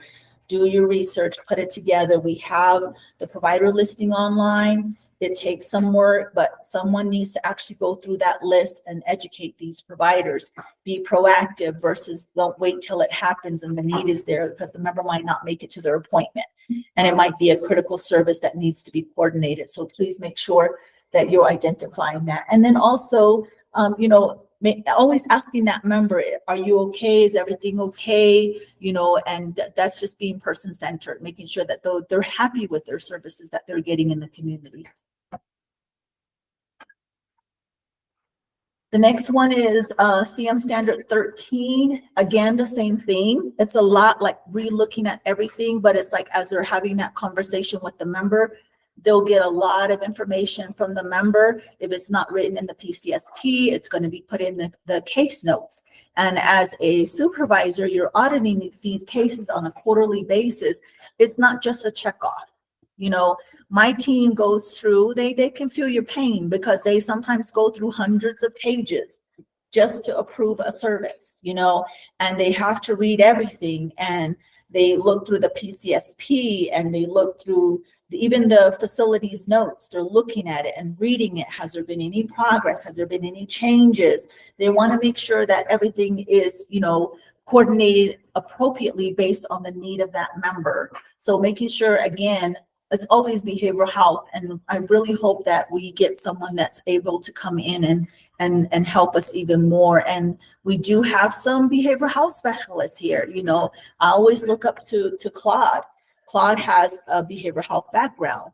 And, you know, if I tell his supervisor, you have great resources within your program that is able to provide that service for you. If they identify something, he's able to go to him and ask him what his thoughts are. And he came from that background, and he's able to support you. So find out who in your team, maybe find out who has that expertise, who has that knowledge, and be able to work internally. Again, we're available if you need us. We'll always try to get one of our behavioral health nurses to come out and help us. So that's another area that was scored pretty low. And then prior authorization, that's always been an issue, especially when the member's discharged, right? We don't know if a member has been admitted into the facility, they've been in the hospital. And sometimes they're admitted into an IHS facility, and maybe they're not updating information in the HIE, don't have access to that information. You only get the report from us to let you know that this member was in the hospital. But again, if you build that relationship with the member and let them know, if you ever go to the hospital, who's the point of contact? Who's going to contact me to let me know that you were in the hospital? Because I have to make sure that you're okay to go home. You know, like Claude had a really good example. This member is ready to go home, but I can't coordinate the services because that service provider is not available in my area. So it has to be prior. What we're seeing is when we went through the audits, when the member was in the hospital, they don't do the initial visit after discharge from the hospital timely. And then we have to cite the program for it. So just make sure that they're educating that member. And sometimes they don't communicate. And I would think that if they have a really critical high need service that needs to be coordinated, I honestly feel like if it happened once or twice, that you should put that as part of the managed risk agreement and let them know anything can happen. The next time it could be worse. We need to monitor your condition. We need to make sure that if you are in and out of the hospital, that I'm available for you. And if there's a critical need that you have, that I'm there for you. In the event that you go to the hospital, it's really important for you to call me. If you can't reach me, leave a message and let me know that you're in the hospital right away. And if there's somebody on behalf of you, your healthcare decision maker or anybody that's your authorized representative, let them know to contact me, because I need to make sure that everything is in place before you go home. And then you're not waiting for a DME item when you get home, and you're waiting days. You're waiting for the case manager to show up.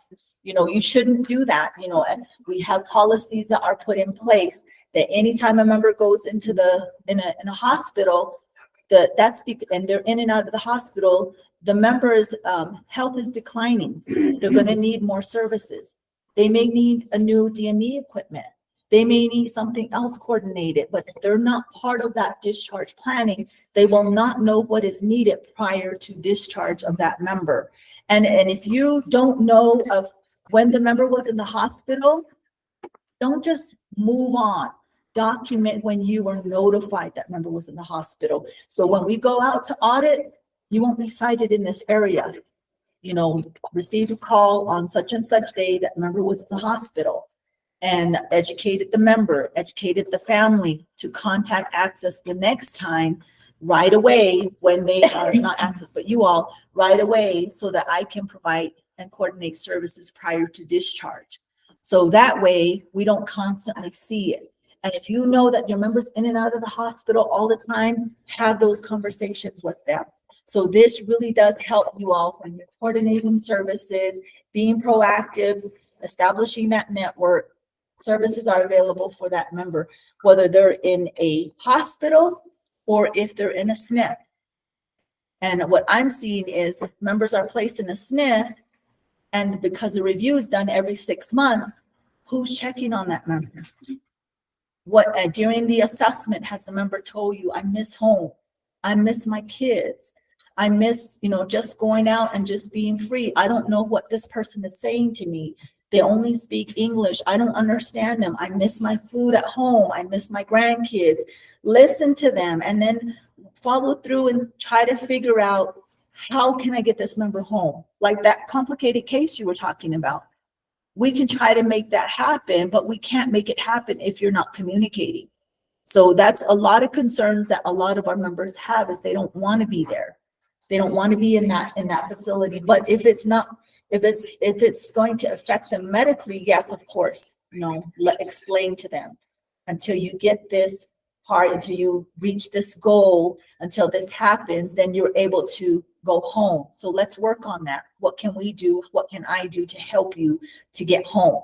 So that motivates them. So please keep that in mind, that really communicate with your members. So even if you don't get out there in time, if it's documented, you will not be cited for it. So please keep that in mind. It's very important. Okay. This has also been an ongoing issue. Again, it's always the same thing. You'll see that across the board. Your leadership who gets this report, they know what documents you should be looking at. Where should you be getting this information from? And we know that, I know that we say annually, we need to make sure that we're reviewing a caregiver who is a spouse of a member. How do we look at that, and educating that caregiver? You only have X amount of services, are there informal support, and what type of services are available for the member that they can use, outside of the 40-hour, a week that they have. So, educating that member. I don't think there was really any documentation of it. If this was a few, it could be like you only have one, right? On the audit, you only have one member who we picked out from the audit, and that one member was the only member that had a spouse providing services. So if that case manager did not have the documentation, did not provide the handbook, or wasn't documenting that they were monitoring the hospice services, and the member maybe had a member change report, it was on the member change report, and there was no follow-up on it, then you only had one case manager that had any one of these cases in any scenario of one of these here, you're going to get cited for it, which means you're going to get 0%. If you only had one member we pulled that had, if they had a spouse, and that one case manager didn't educate the member, didn't provide the documents, didn't provide the resources or information to that case manager, and everyone else was getting support from other people. But that one case manager had a spouse that they were caring for, and they didn't do any of that. It'll be 0. So that really brings down the numbers down. So it's really important that if you have any of these scenarios here, you're looking at the case file, you're making sure all of these things are being met. If a member is getting hospice services, you're making sure the case manager is monitoring their services, whether it's on the PCSP or documenting it on the case notes. That's where we can find the information at. Next slide. Okay, person-centered planning. We talk about that quite a bit. We're always making sure that we are putting the member first. We're very member focused. The dynamics in the home, the members' religious practice or their needs, or saying, I don't want that provider, I like this provider. Well, that provider keeps, delivering your services late, and I keep reaching out, and that's a problem. Okay, well, if you continue to want this provider, I got to sign a managed risk agreement because I can find another provider that can deliver services timely for you, but you choose to go with this one. You then need to document it on the managed risk agreement, because you're giving that member a choice at the same time as you're telling them that this could turn into a risk. Then what you also should be doing is submitting a QOC on that provider. to let them know that we're monitoring what they're doing, their service delivery. They need to make sure that whatever they signed, or by them accepting the PA, they know what timeframes they have to be in to ensure those service delivery happens. And we're monitoring that very, very closely. So please keep that in mind. We always got to remember to keep the same member focus. We know what our members' strengths are, you know, by going through the PCSP. What are their life experiences?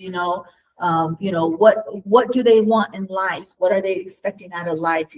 I've heard many times that our members are aging, they're getting old, they really don't have a goal. They don't have a goal. A goal could be a small, simple thing as being able to have somebody walk them out to the front of their house and put out corn pollen and pray. That could be a goal. It could be as small as I want to have mutton stew once a month, and how does that make you feel? Talking about all of their life experience. There could be historical trauma from boarding school. A lot of our elders have gone through boarding school, and very well you're going to do the best you can to provide a holistic care for that member without jeopardizing their health, by trying to keep them in the home, by making sure that all these resources are available to the member, but at the same time continuing to educate that member and letting them know you have a choice. But hearing them out, they'll tell you a lot of things, just a lot of things. My dad always wanted to go. We were talking about it every time I came out here. He always wanted to go to Earl's. I'm trying to eat. I don't want people coming up to me. I'm trying to eat. But that was what he wanted to do, and I would make that, 5 to 6 hour drive every 2 weeks just to go take him shopping, and fill his meds and, schedule doctor's appointments for him. And he had a pulmonologist. I didn't trust anybody up here. So I had a specialist in Phoenix, a pulmonologist that I set appointments with, and I would come down, pick him up, take him back with me. And in 2 days, he said, my dogs, my corn, I want to go home. And it's like, okay, Dad, wait till Friday, and then I would bring him back, so those are all the things that I knew about my dad. Just even getting on an airplane, his goal was, I want the window seat. I like to look out, and just looking at him like a child, so happy, what made him happy, and those are the kind of things that you build that relationship with your members and your case managers. We're in that field of understanding our members. They have needs too. It may not be a big goal as I want to go back to school, and they're on they're getting, medical services that keeps them bed bound, and they want to go run a mile. Yeah, that's a really good dream and goal. But they have to be measurable. Can they do it? And what can I do to help that member? So really going through that conversation. PCSP is not check off. It's not just Xing things out. It's really building that connection with the member and knowing what the member's needs are, and then building from that and having a plan from that. So please keep that in mind. The PCSP is one of the biggest things that we look at, making sure all services are coordinated for the members appropriately, making sure that you're addressing any issues.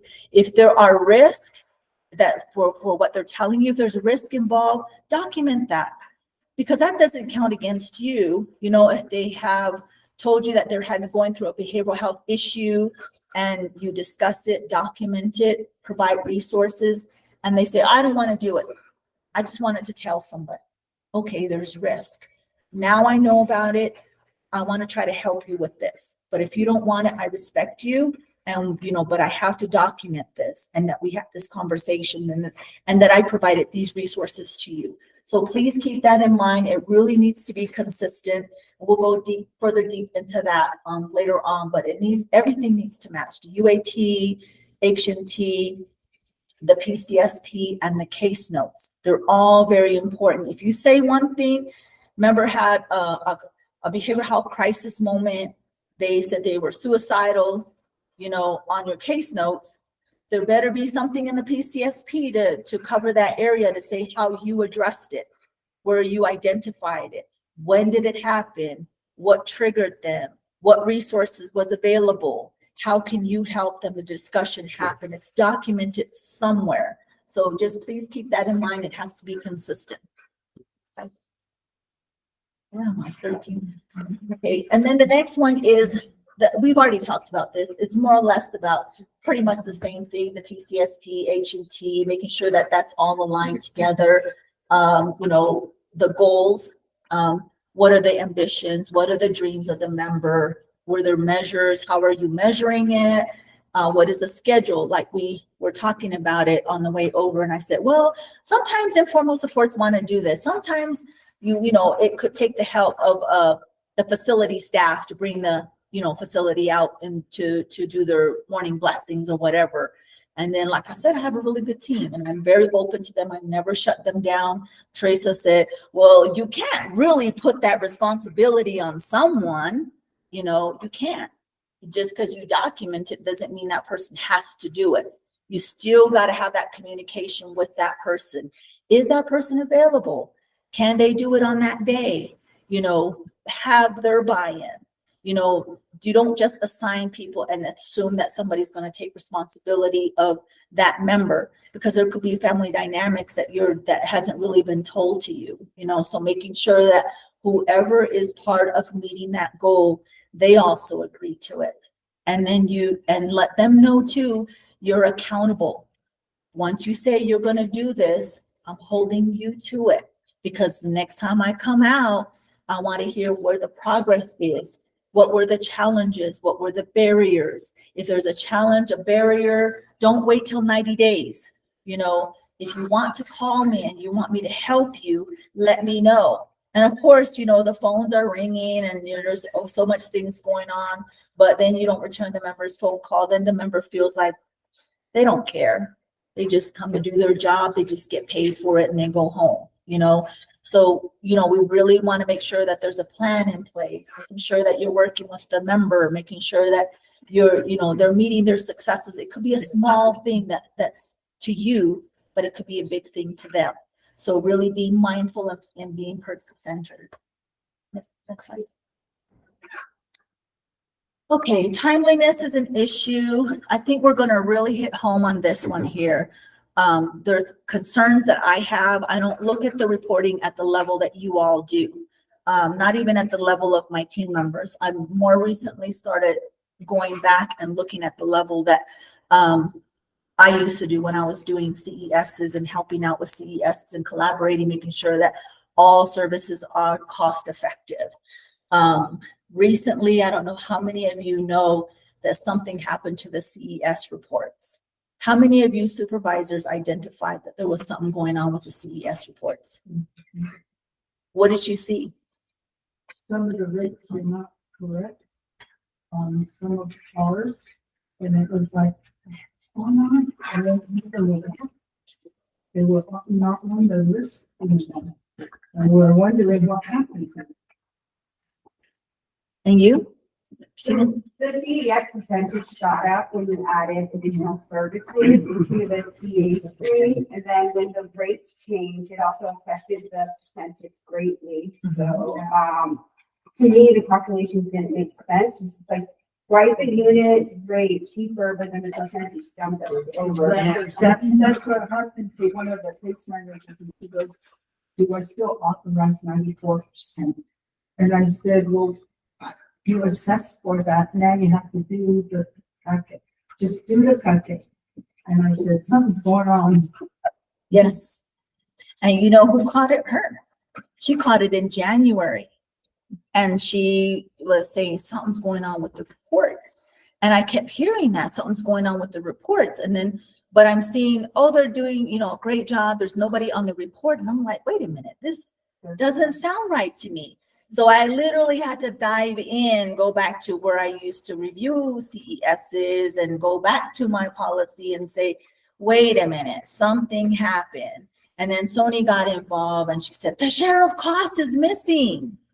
The share of cost was missing. Yeah. Because the share of cost was missing, it brought a lot of people down and it made it seem like everything was good. And it wasn't. It wasn't. So it took a lot of work internally. It wasn't you don't calculate the share of costs. We don't calculate the share of costs. It's eligibility calculates the share of costs. Something happened to their system And it took us, I mean, Sony was working on it for almost 2 months, trying to tell DMPS, hey, share of cost is not showing up. And by the time it got to me, I was like, okay, I'm done. We need this. The case managers need this. You know, it's in the IGA. We have to provide them this information. What happened to that information? And there was a review or something happened with their system. Update was made and the share of costs went away for a lot of our members.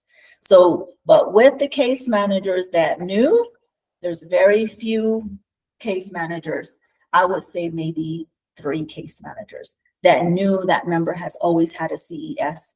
Something happened to it and they still kept submitting their CES packets because they knew that CES was something was going on with it. But we didn't get any communication from the programs. You guys didn't tell us, hey, this member has all these services.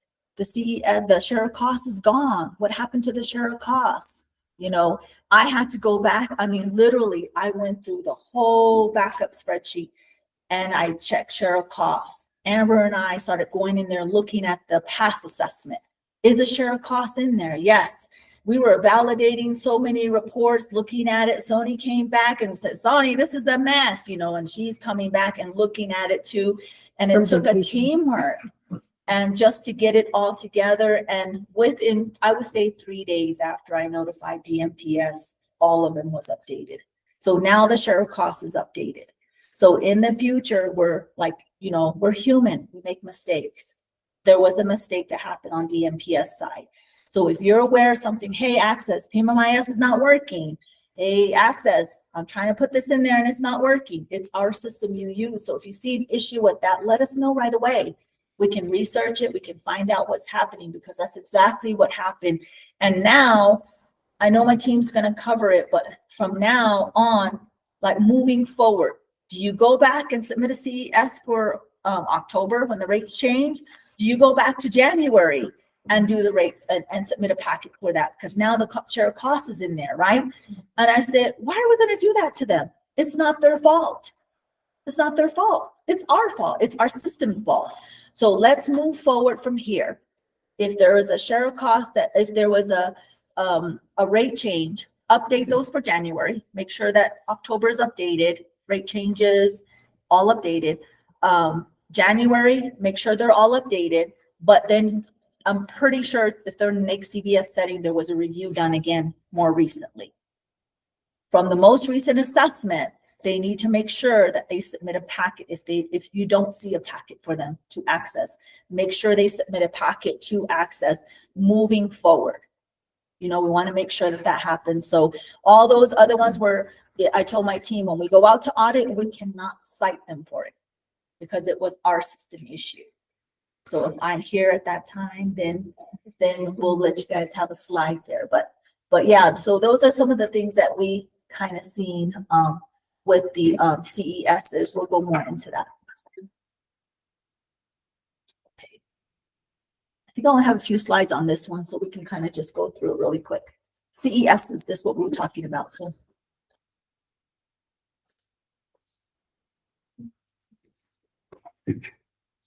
Okay, these are just some questions I had. So I kind of want to hear your feedback on these here. Services provided under Title 19 shall be cost effective, whether the placement is in an institutional setting or home and community-based setting. Is it true or false? Okay, when a placement is in an HCBS setting, considered appropriate and cost effective for a specific member. When is a placement in an HCBS setting considered appropriate and cost effective for a specific member? When is it?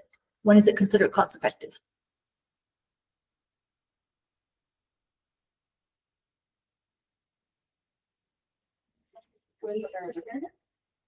Excuse me? What is under 100? Less than 100. Yes. 100 or below. Yes. I don't know all of it by heart either, so don't feel bad. But luckily, we have policies to fall back on. When should the CES be reviewed and updated? 90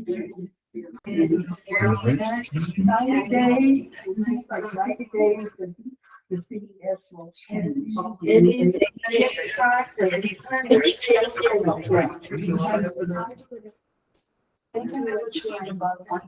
I should say anytime that the services change, their rate will change. It will change their. You said Either higher or lower. You are all right. You're all right. Go to the next slide. So yes, it's true. Anytime that a member is receiving services, it doesn't matter whether they're in an institutional setting or if they're in a home and community-based setting, because when do we apply that institutional setting in place? When do we apply that? That was kind of tricky for me to find. When a member is getting discharged home. Yeah, that's when you would look at it, make sure that the cost, when they get discharged home, that the cost is going to be cost effective and making sure that the member's getting the services that they need. So you would look at it, and members in an HCBS setting too. And then these are when it's 100%. That was the first answer. So yes, it's true. And we also have to make sure that the setting is a least restrictive setting for our members. Got to make sure that that we're looking at that. And it also is going to meet the members' needs. That's kind of what we went through with Claude. Is it going to meet the members' needs?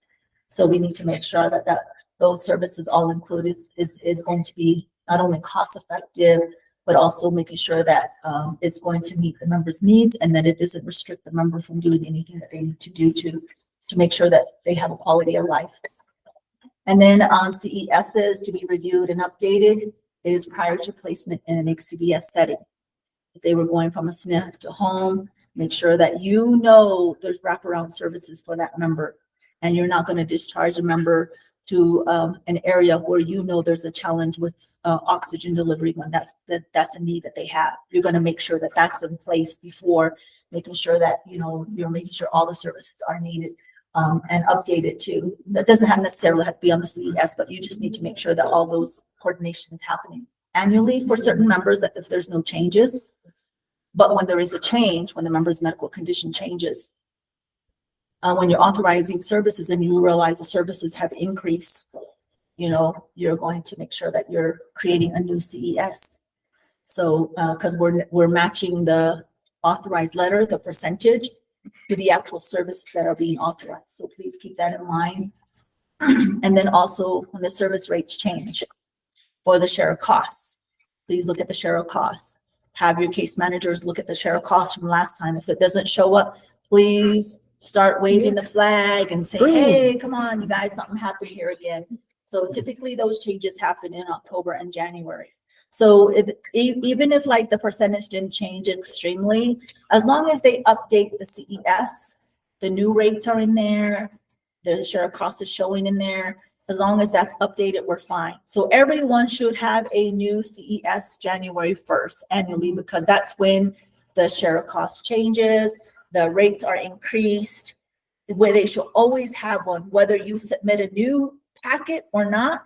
There should always, if there was no changes, then you would just continue moving forward, but you're showing that you did look at it. You're making sure that it's cost effective.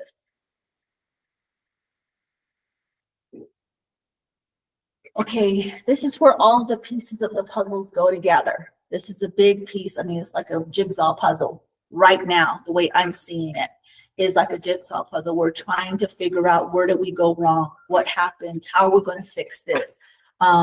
I'm looking at certain things at the access level.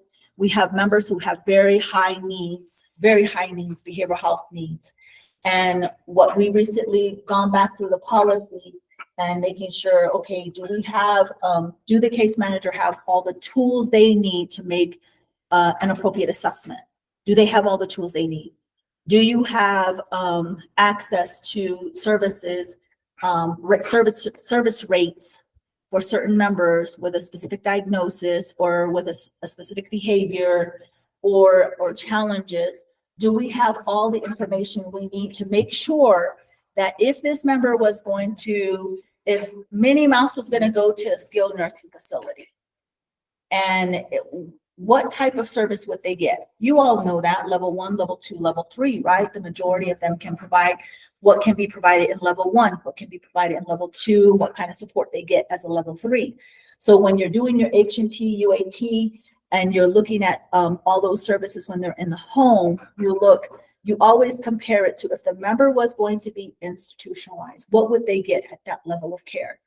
And then that's when you look at further on, you'll see some of my examples. What you're comparing to, you always compare it to if the member was to go to be admitted to a SNF or institute in an institutional facility, whether it's behavioral health or a SNF, what would that facility charge? What would they charge for that level of care? So then you compare that to the same service, same and some, not exactly the same, because in a nursing home they get 24-hour care, right?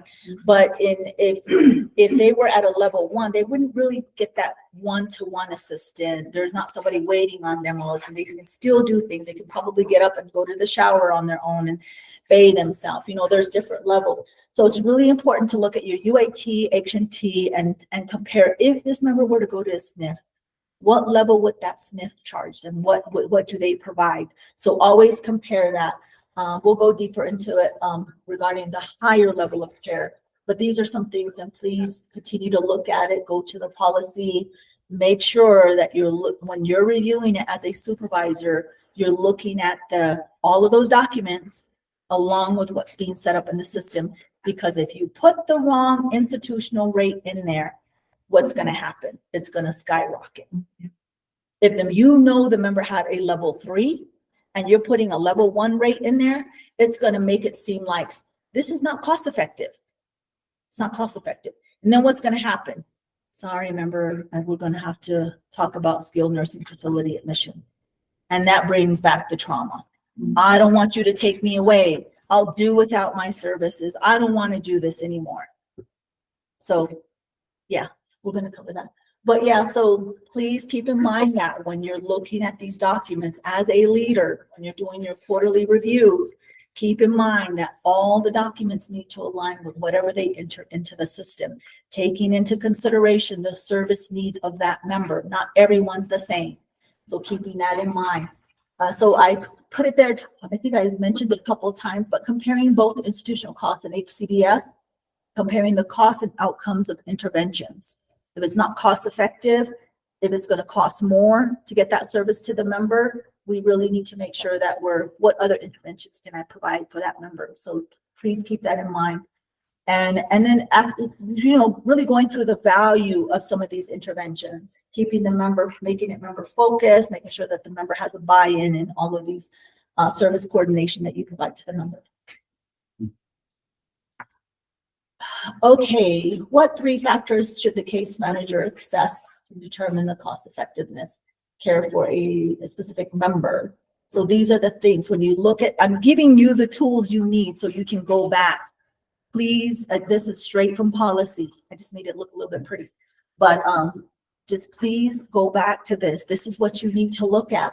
The level of care. I mentioned it over and over again. What is the institutional rate? So how many of you have a member who has a very high behavioral health need? Or how many of you your members have Alzheimer's and they wander off, but they're in the home?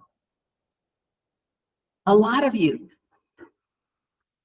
But do you know what the specialty rate is in a skilled nursing facility? If you were to place that member in a skilled nursing facility for that specialized need, do you know what the rate is? Or are you putting down a level 3 rate for that member? So what we did, what we've been doing is going like the level 3 first. If they're a wanderer, and once they're in the behavior unit, that's when they start requesting for the behavior specialty. And it's very high, right? Yes, it is. It's over Very high. $300. So why aren't you putting that rate on the CES? We don't know who is going to do the same rate. Yeah, and we can't because it won't let us do it with some of them because it blocks it. There's like a block or something. We tried it and it works. Yeah, it works. It works. So we can do it. You can. Yes, if you We can do it. no, when you're completing the CES, right? The CA 160. So the specialty rate is all the same across the board. For It's the- not. No, For the No. nursing For the- homes, you can put that on the CES. The 0. In your geographical area. in your geographical area, if you know, because you guys already get approvals for some of these nursing facility, right? Your member's a wanderer, they go to a wandering unit. They're placed in that one. So you have a number that you're already working with other case managers. This is where you have to work with your case managers and find out how many of our members are at Winslow Campus of Care in the behavior unit. These are members who have that high need, that are wandering, that they need eyes on them, that somebody needs to take care of them. So if you have a family member that says, I don't want my mom to go to the nursing home. I know she wanders and I had to find her a couple of times and I don't want her to go. Well, there's the risk, sign a managed risk agreement. If this continues, there could be, we had a member who froze. We had a member who froze near the Grand Canyon area because a member wandered off and no one found him for days until the snow went away. So you have to discuss the risk at the same time as this is in policy. I said, do the case managers know if a member's wandering and they cannot manage the member, but they're doing all they can to keep their loved one in the home? We really need to find out what is included in that specialty rate. And it's really to kind of keep that member in the home. There's maybe additional support provided. There's a one-to-one that is assigned to that member in that skilled nursing facility. In a behavior, maybe there's that that provider. I'll just use Alpha as an example. Maybe the member has issues. Maybe they forget, right? They're also maybe Alzheimer's, right? If in the policy, it says the specialty services, and it's Alzheimer's and behavior, and what else was it, ladies? There was three of them. There was, Ventilators. uh-huh. Yeah, if you know that your members are at home getting those services, but then you have another member who's institutionalized, that family, there's no support, so they have no choice but to go to the nursing facility. You already have that specialty rate. But if you have a member over here and the family says, you know, Jerry's going to do this, Tommy's going to do this, Alice is going to do this, we're going to try to keep this member at home, but the service need is still there. So you're going to need to get that specialty rate and put it in there, because what you're doing is you're putting the level of 3 in there when there's a high need for that member. You're not really comparing the actual diagnosis. You're not really, a member can be Alzheimer's, but they can be managed. They might not wander. They might not forget I think as much. the access should come up with a rate. There is a rate. I don't think it's the same for all facilities that we deal with. Yeah. No, it's not. Yeah, if percentages, they have different percentages. They do. So That's a think concern I you had. You should add it to the upcoming rate. That's a concern that I had with all of this. I said, how can we keep the members in the home? Because I'm seeing CESs that are really high, and I feel bad for those members that want to keep their loved ones at home, but they're providing services in the home. They're making it work. Justify it too, like if we put it in our notes and then we get audited, there's we can write Rachel told us to. No, you'll never put my name on it. Can't put my name on there because never, it's written somewhere. It's in the policy. That's what I'm showing you. It's in the policy. If a member has a high need and you know that you got diagnosis, you got medical documentation, you have, when you're reviewing the member at home, you're going to say, when was your last visit to the doctor? What did the doctor say? What was the diagnosis? Is it improving? Is it progressive? What's going on with the member? You will then know exactly where that member is. So we can use a higher rate for. You can. As long as you justify it, Mhm. you write it in there somewhere. Because the need is there. Everybody is coming in to help that member. And what is that higher rate? I mean, because right now it's set at 657? Yeah, 57. It's set at 657. So we go beyond that, it flags it. One, it doesn't flag it. It'll take it. The system, we tried it already. It'll take it. But what I'm saying is we're working on it internally right now because I have a problem with the rates not being shared with you all. I have a problem. I have a serious problem with that. So we're working on, we cannot share all of that information with you, right? But the workaround for me is that You already get the rates. Round up your case manager. Okay, Winslow Campus of Care has a wandering unit. Winslow Campus of Care has a behavior unit. What is the approval that you get? What is the rate that Access gives you? Okay, Winslow Campus of Care, behavior rate, this is their rate. You know, this is what has been approved for us. I'm really trying really hard. I'm hoping that, because I meet with some internal people next week, of why my thing is, why are we not sharing this with the tribes? Because they need it. I'm really concerned that members with high needs, that the family members are willing to take care of that member in the home. We really need to make sure and help them, because they're doing it, whether it's informal support or whether they're providing more services for the member. They want to keep that member in the home. But it's that once you put in that 0193, 191, 2 or 3, that rate is lower, but those members don't have that high need, right? You have a member who has a high behavioral health need, or they have Alzheimer's and it's progressing and it's getting worse, they're wandering.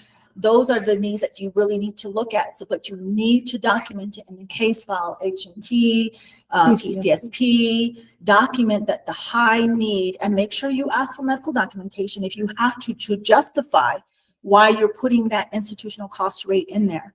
So by next quarterly meeting or before, I want to see if they can give you the specialty rates. I want them to give it to you, because you cannot compare apples to oranges. If the member has Alzheimer's, they're wandering, they get the skilled nursing facility gets a really high rate reimbursement. But if the member says, I want to keep my member in the home, but they're not getting that same, we're not accounting for if they were to go to be admitted to a SNF. This is what you're willing to pay the SNF $800 a day, but you don't want to pay the member and coordinate more services for the member while they're at home. That doesn't make sense. So please look at that. For now, talk to your case managers. What does Winslow Campus of Care charge? What does Flagstaff charge? What does Haven of Sholo charge? What approval do you get from Access? Let's kind of combine it, create a sheet. So when we go to audit and I say, Diana, why is this rate so high right here? You're going to have this sheet to me and say, Rachel, because this is what the local facilities charge for specialty rate. That's why I have my team using this rate versus the 0193, because the member's not a level 3. The member has a higher level of care. So when we tested that out, one of the percentage was at 90-some% and it went all the way down to 73%. So we're going to cover more of that. But everything right here is in the policy. Right here, these are if there's like a high need and member has these diagnoses, that's when you should be looking at the specialty rate that you currently have and use those rates.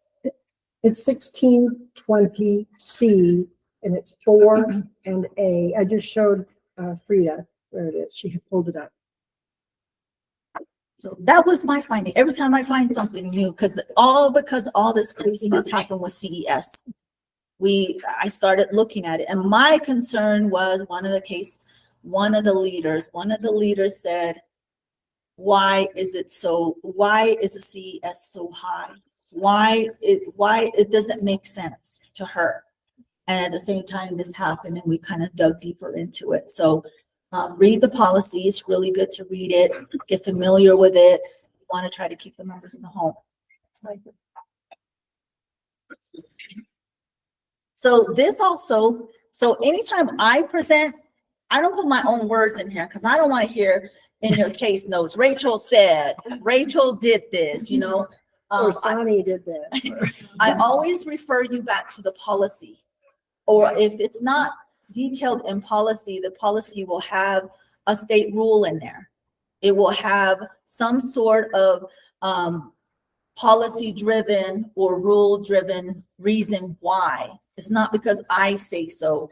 It's because a discussion has happened and there has been that communication. So I just really need you to understand that when I'm presenting on something, I don't put my own words in there. I just pull it from the policy. And the reason why I put this together is to make it easier for you as a leader. you know, this is where it's at in policy. This is what I'm looking at. This is where I need to educate my case manager on. So these are already examples that we have in here.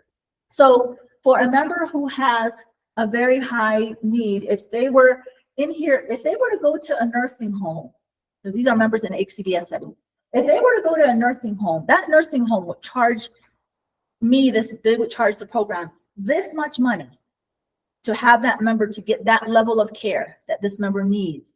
That's how much they're going to charge, you know, whichever program you are.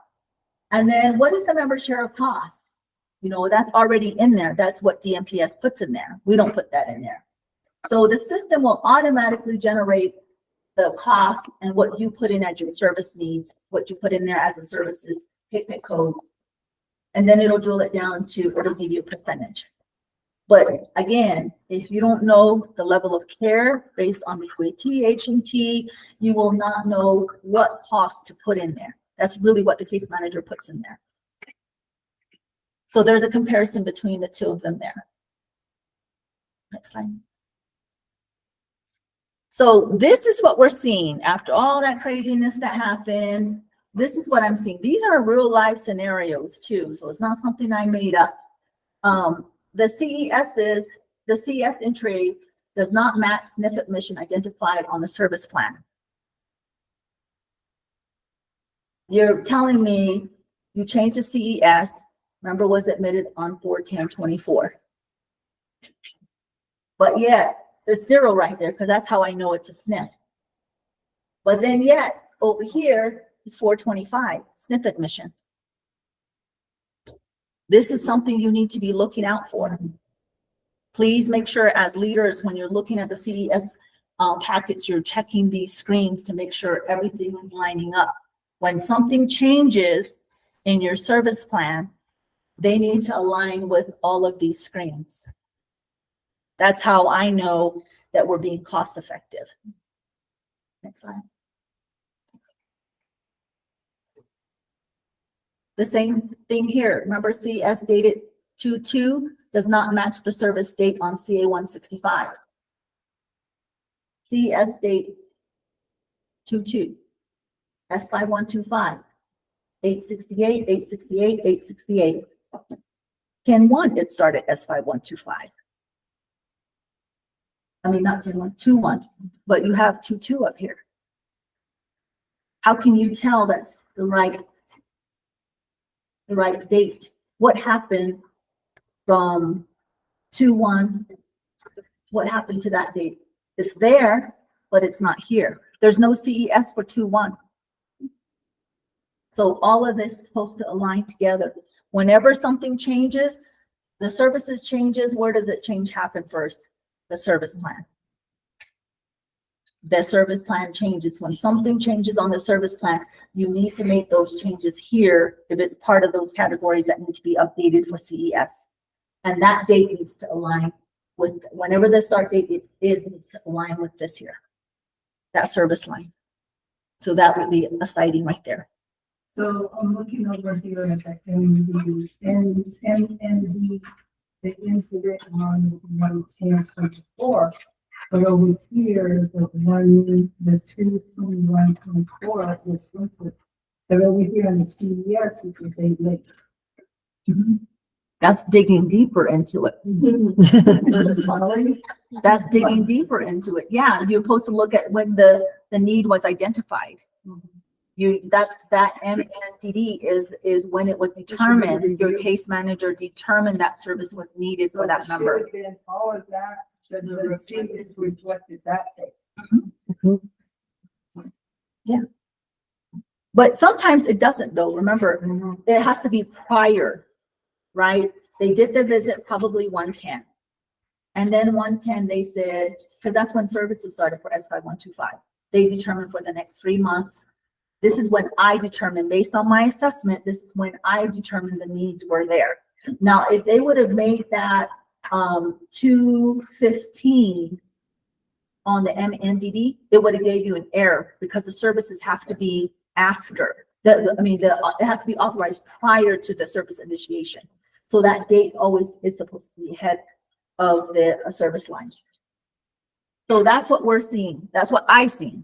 So just keeping that in mind that you're checking any changes will affect it here. When did you put that services in place? And then these are all the services for the next quarter. And you can keep it this way for the year if nothing changed. But I would like to see, there was one in there for October, there was one in there for January. So, because that's when things change. We talked about when changes happen. Next slide. Okay, this is where I was talking about. I don't know if that rate is correct because I just kind of just eyeballed it. I think when I seen it the first time, there was a problem with it. This was the more updated one, so I don't know if they corrected the institutional gross costs. But when you as a leader is looking at this screen, yeah, yeah. On the CES. When you're looking at this, look at this screen here. As a leader, you should be looking at this screen. What level of care did they say this number was? Does it match UAT, H&T, service plan? And then is that level of care the cost the same for this here? It has to be, otherwise that would have been a citing. So it's really important that you look at these screens when you're doing your quarterly reviews and stuff like that. So please make sure to keep that in mind. So I already went through this. I don't think I need to say it again, but please make sure that you're looking at all these screens. And I hope you all learned something from this. And I'm really, like I said, I'm really wanting to get those rates for you. But you as a leader cannot say, oh yeah, a member has a behavioral health need, so go ahead and put the highest rate on there. Don't do that because I'm going to look at your clinical documentation. If you're saying member has a behavioral health need, so yeah, we're going to give them the most closest institutional facilities behavioral health rate. We're going to put that in there. No, there better be progress notes because the team is really looking at the progress notes now. If they're in a behavioral health setting with all that fraud that was going on, we are really looking at behavioral health notes. We want to make sure that those providers are providing quality of care services to our members and meeting the needs of those members. So if you put in those kind of rates for behavioral health, institutional rate within your area, if you don't know what it is, you can always reach out to us and we can tell you in your geographical service area. We're not going to give you the highest amount that's in another county when your county already has a facility that provides that service. So we'll help you to get that rate. But I'm really, like I said, I'm pushing to try to have you guys access to those rates. So hopefully the next quarterly meeting you'll have that.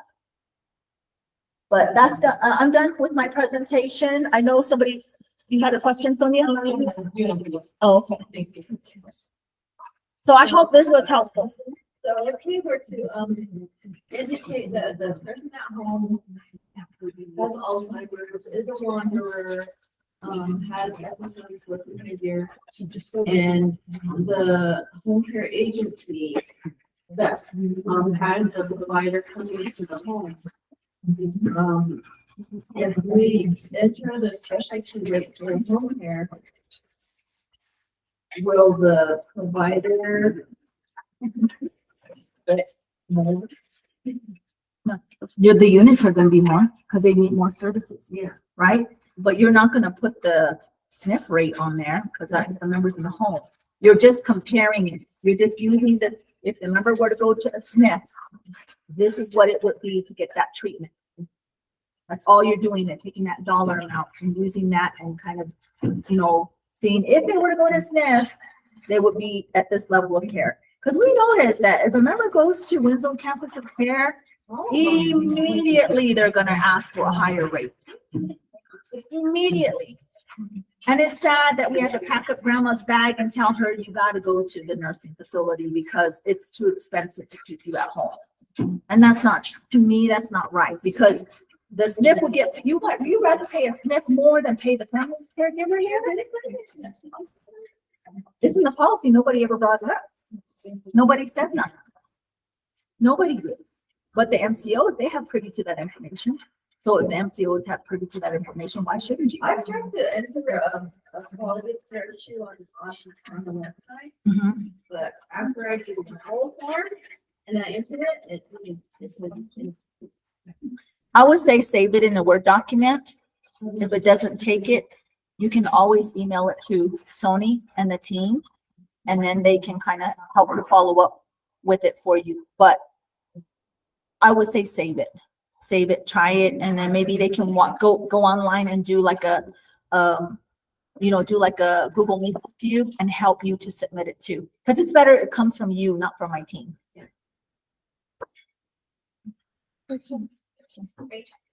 Yes. Well, I know on behalf of the member asked him about with that stuff, if you read at home. So you can do it 24 hours. 24-hour care for what kind of care? So you're not putting in the 0194 rate. You're only in the CES because you're doing it for cost effectiveness, right? So if you know that member, I don't know what the member's condition is. He's a wanderer, okay, and he has to have eyes on him. And the family's saying, we got Tommy coming in, Jerry coming in, but then there's still this area. If you add it on there if you put 0193 on there, right, it's gonna still be over 80% and maybe even shot up over 100%, right? But if everybody said, I'm tired, he wanders too much, I'm getting up late at night, I can't do this anymore, then we're putting more on the informal support. The rate care agency, if the family member can't do it, they're going to send someone else to do it, right? In that instance, the member is a wanderer. There's medical documentation, you have it. This should be in your case file. Most recent review that they had with the hospital they go to get checked up and everything. Make sure you have your medical documentation to suffice why you're putting in that. If the member were to go to a skilled nursing facility in an Alzheimer's unit, this Alzheimer's unit would charge us this much. Put that rate in there. If we see that rate in there, we're going to go look at your case file. We're going to need to see medical documentation that member has a high need. If a member has a behavior health need and they're hitting somebody, fighting somebody, complete the managed risk agreement, educate the member, let them know healthcare decision maker, let everyone know this is a risk. You've identified it, but they say the provider says, no, we'll do this. We'll make sure the member's happy here. We'll add additional support. We're going to do this. Okay, then you're still going to get the specialized rate. You're not going to get a higher rate than what the ladies have approved, but we're going to compare it to the actual institutional rate cost if they were to go to a behavioral health unit. That's what they would charge us, and I think it's cost effective to pay a direct care worker for, I don't know what the rates go, but $400 every 2 weeks versus $800 a day. To me, that just makes more sense. So please keep that in mind. We want to keep the numbers at home as much as we can. Rachel, along the institutional growth costs and then comparing in relation to 1%, 2% different rate for rural areas. Differential rate. With that, in the past, we've submitted like overseas packets that maybe are like at 81%. And then the person looking at it would look at it and then respond and about the recommendation, use this 2% rate or make it 79% on the institutional growth costs on CA 160. And that way the packet kind of gets returned without it having to be approved, because that's using a differential rate makes it go down by 1 or 2% under 80%. So my staff are aware of that, and they were asking me, and I told them no, just submit it. That person's no longer here, so. Yeah. So that's where, like for Navajo Nation, you use resources in Flagstaff, skilled nursing facilities in Flagstaff. Winslow Campus of Care is one of the biggest one, and then you also use Sholo, right? Yes. So don't just guess. You got to have something to back you up. When you're telling me this, it's like, how do you know which DAP to use? Yeah. You base the DAP on the member's service area. Where are they from? Where's their address at? You use that DAP rate.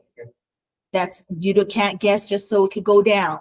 Where is the member living at? So if I were to have if the member was living in Chinle and Chinle Nursing Home was the nearest one, they don't have a specialty rate. They only have level 1 to level 3.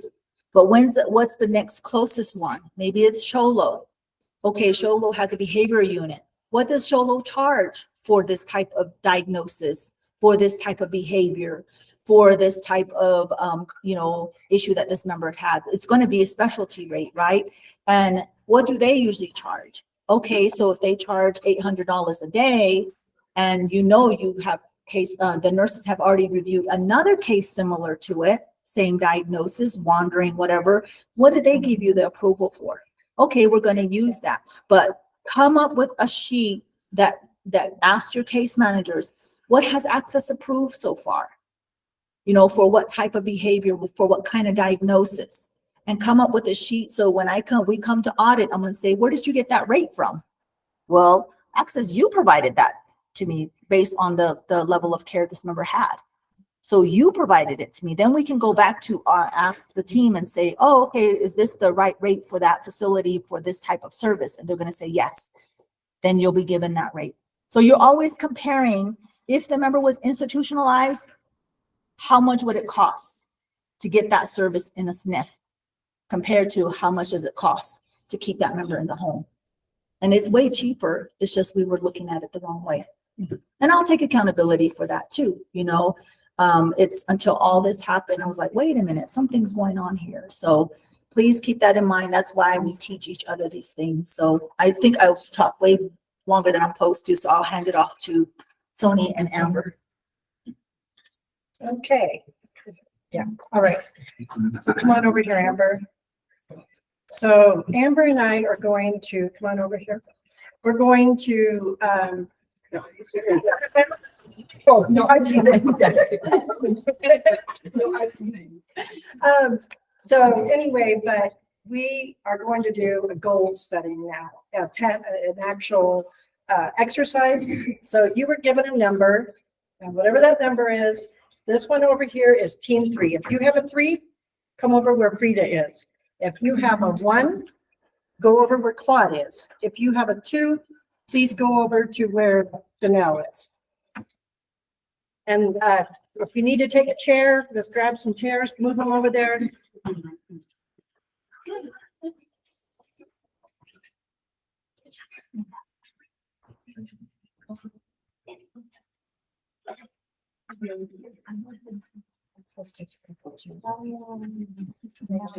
Okay, don't start yet. Don't start yet. Okay. We're going to tell you what to do, but just get where you need to be.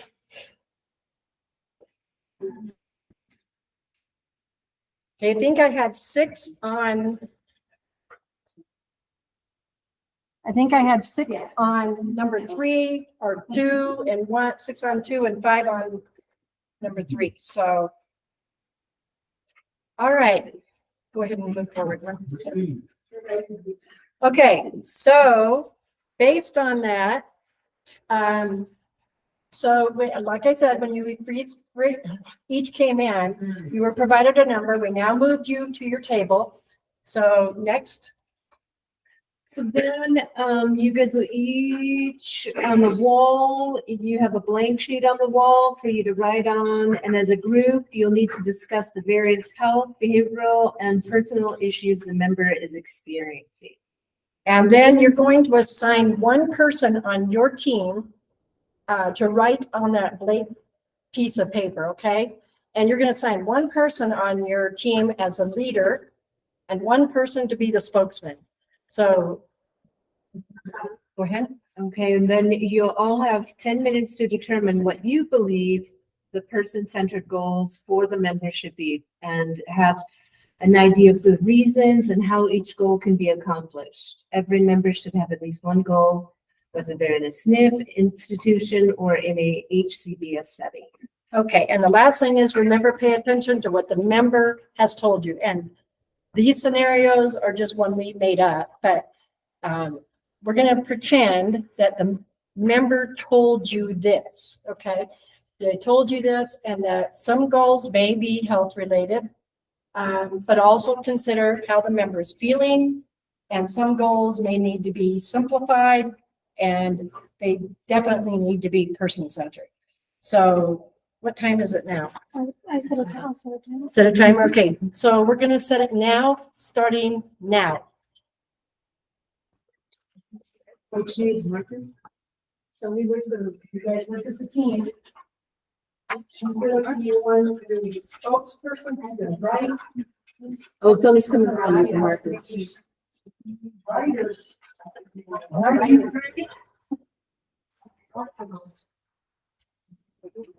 Oh, no, leave that down there. They don't have to.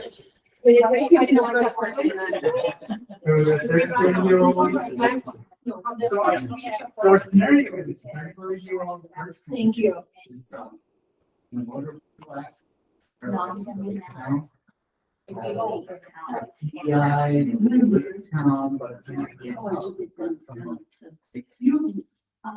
What if a goal be a private person? What are the things we'd like to do that?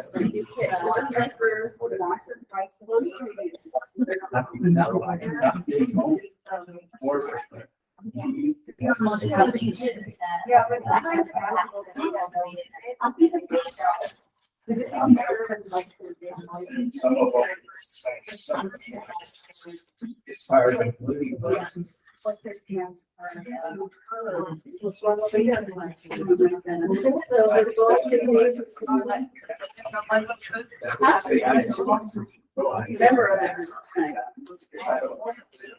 Oh, well, that could be. It's a goal.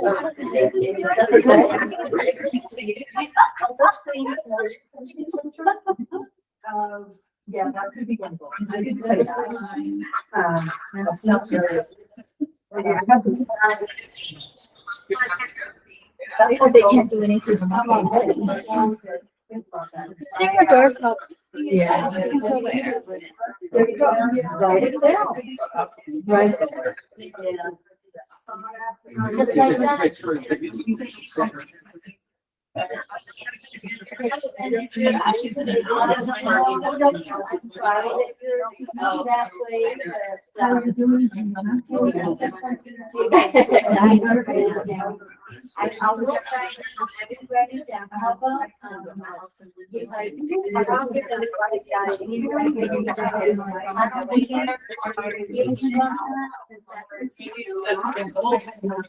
Maybe.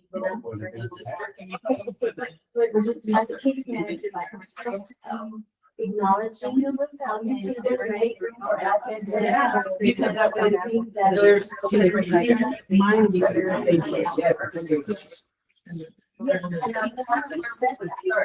It's my concern that as we together.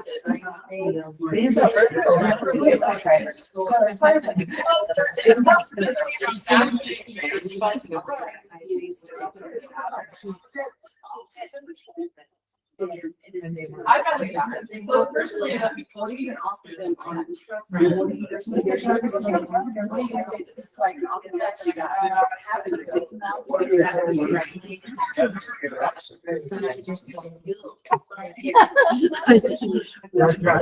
This could be a goal, but you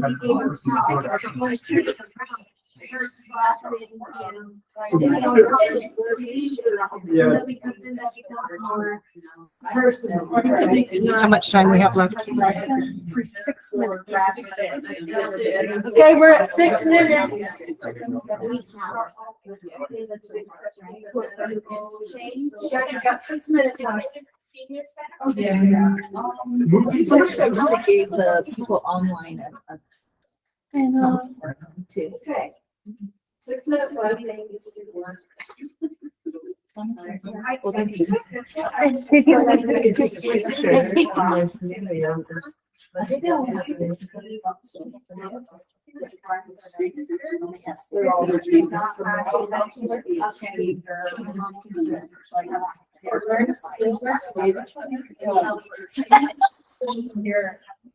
And maybe like after watching it.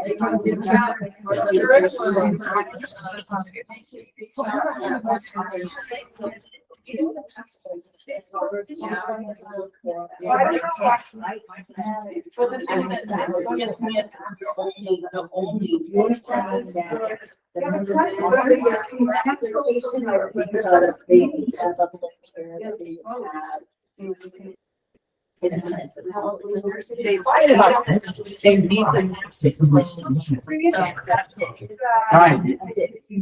typically, like, how, yeah. I always struggle with UAT is that, so as a sector, it's scores 1, 2, and 3. And those domains of the EDLs. And then there's a content section.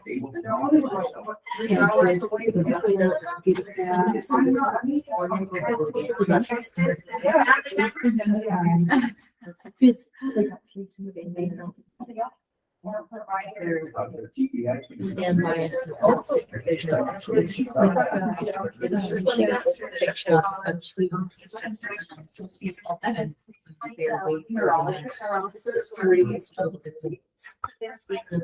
So somebody might be a more. Where's the sign-in sheet? Bring them up. There's no. Assessments are. You have a diagnosis. That makes those notes react. Like standby assistance. 3 minutes. 3 minutes. Okay, we're 3 minutes. Just because someone. No pressure.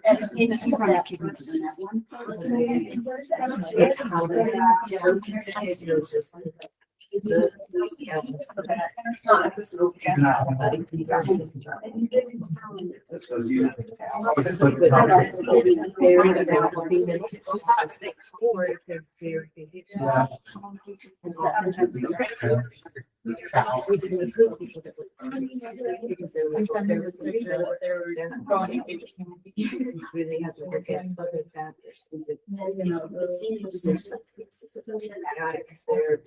other things, when my kiddos are and they don't go to school, but it's a position. And so this kiddo isn't eligible, maybe because we don't have the records, so she's the diagnosis.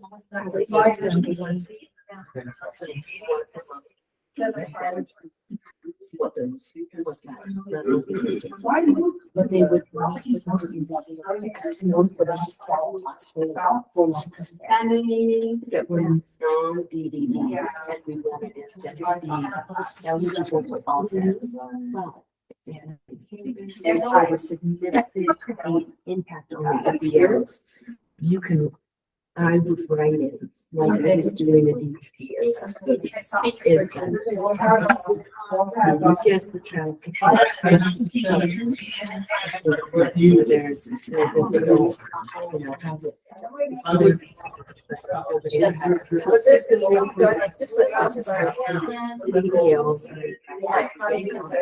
And then also, you guys said to keep them in. You guys said? And that's because people would. No, we just gave up. You said be the spokesperson for your event. You're just trying to teach. I. You are. Okay. So I Yeah. asked when you were talking about the I was thinking, I wish that there was a way to do the clock.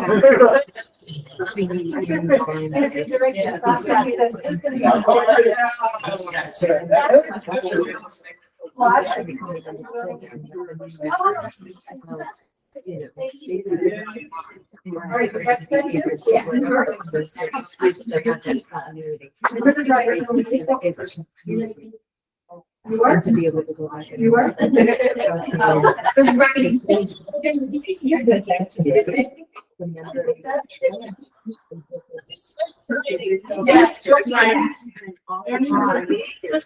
You don't see that.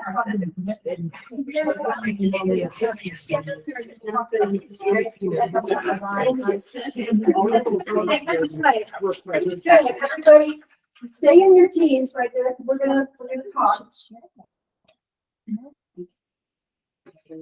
All right. So team I'll one, go one first. I'll go first. team one. Sorry, Vaughn. Team one. So read us what your member told you. Remember, you are a 71-year-old elderly that was recently moved to a health facility after living on your own over the last 5 years. Your sister, your only natural support, has moved you to a local location closer to her so she can visit you more frequently, as she was unable to make the drive as you live 3 hours away from her. Unfortunately, the move closer to her sister, your sister, resulted in you moving away from your friends of 20 years, along with a social group that met twice a week. What are some basic things that could assist you in feeling more connection, more connected? Okay, so what are they? Well, it wasn't any of this. It was more of a, why do you want to move the individual that is already living alone on his own, and we didn't want to move him. Yeah. So one of the goals would be to visit once or twice a week. By, how that you achieve and you talk to your sister, or make a schedule, and then virtual meetings, set up a schedule twice a week or once a week. And then sister to make room for the elderly.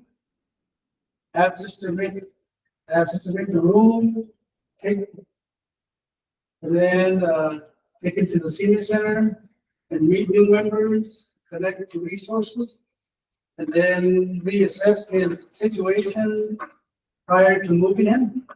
And then do the same thing with the family meeting, with sisters, family members, and providers, and also prior to moving in. Very good. You all came up with some great ideas. Have anything to add? Yeah, those are Really good.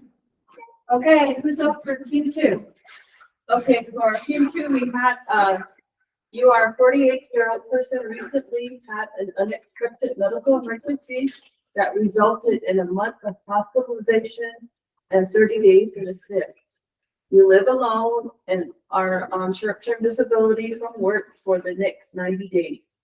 As a result of the medical event, you have a bowel ostomy in place. This was an unexpected procedure and you are feeling self-conscious about it. You are a private person, but have been very social with a close group of friends prior to the medical emergency. Despite being home for 2 weeks, you have not responded to the calls, texts, and emails from those wanting to know how you are doing. What are some things that might help keep you from being socially isolated?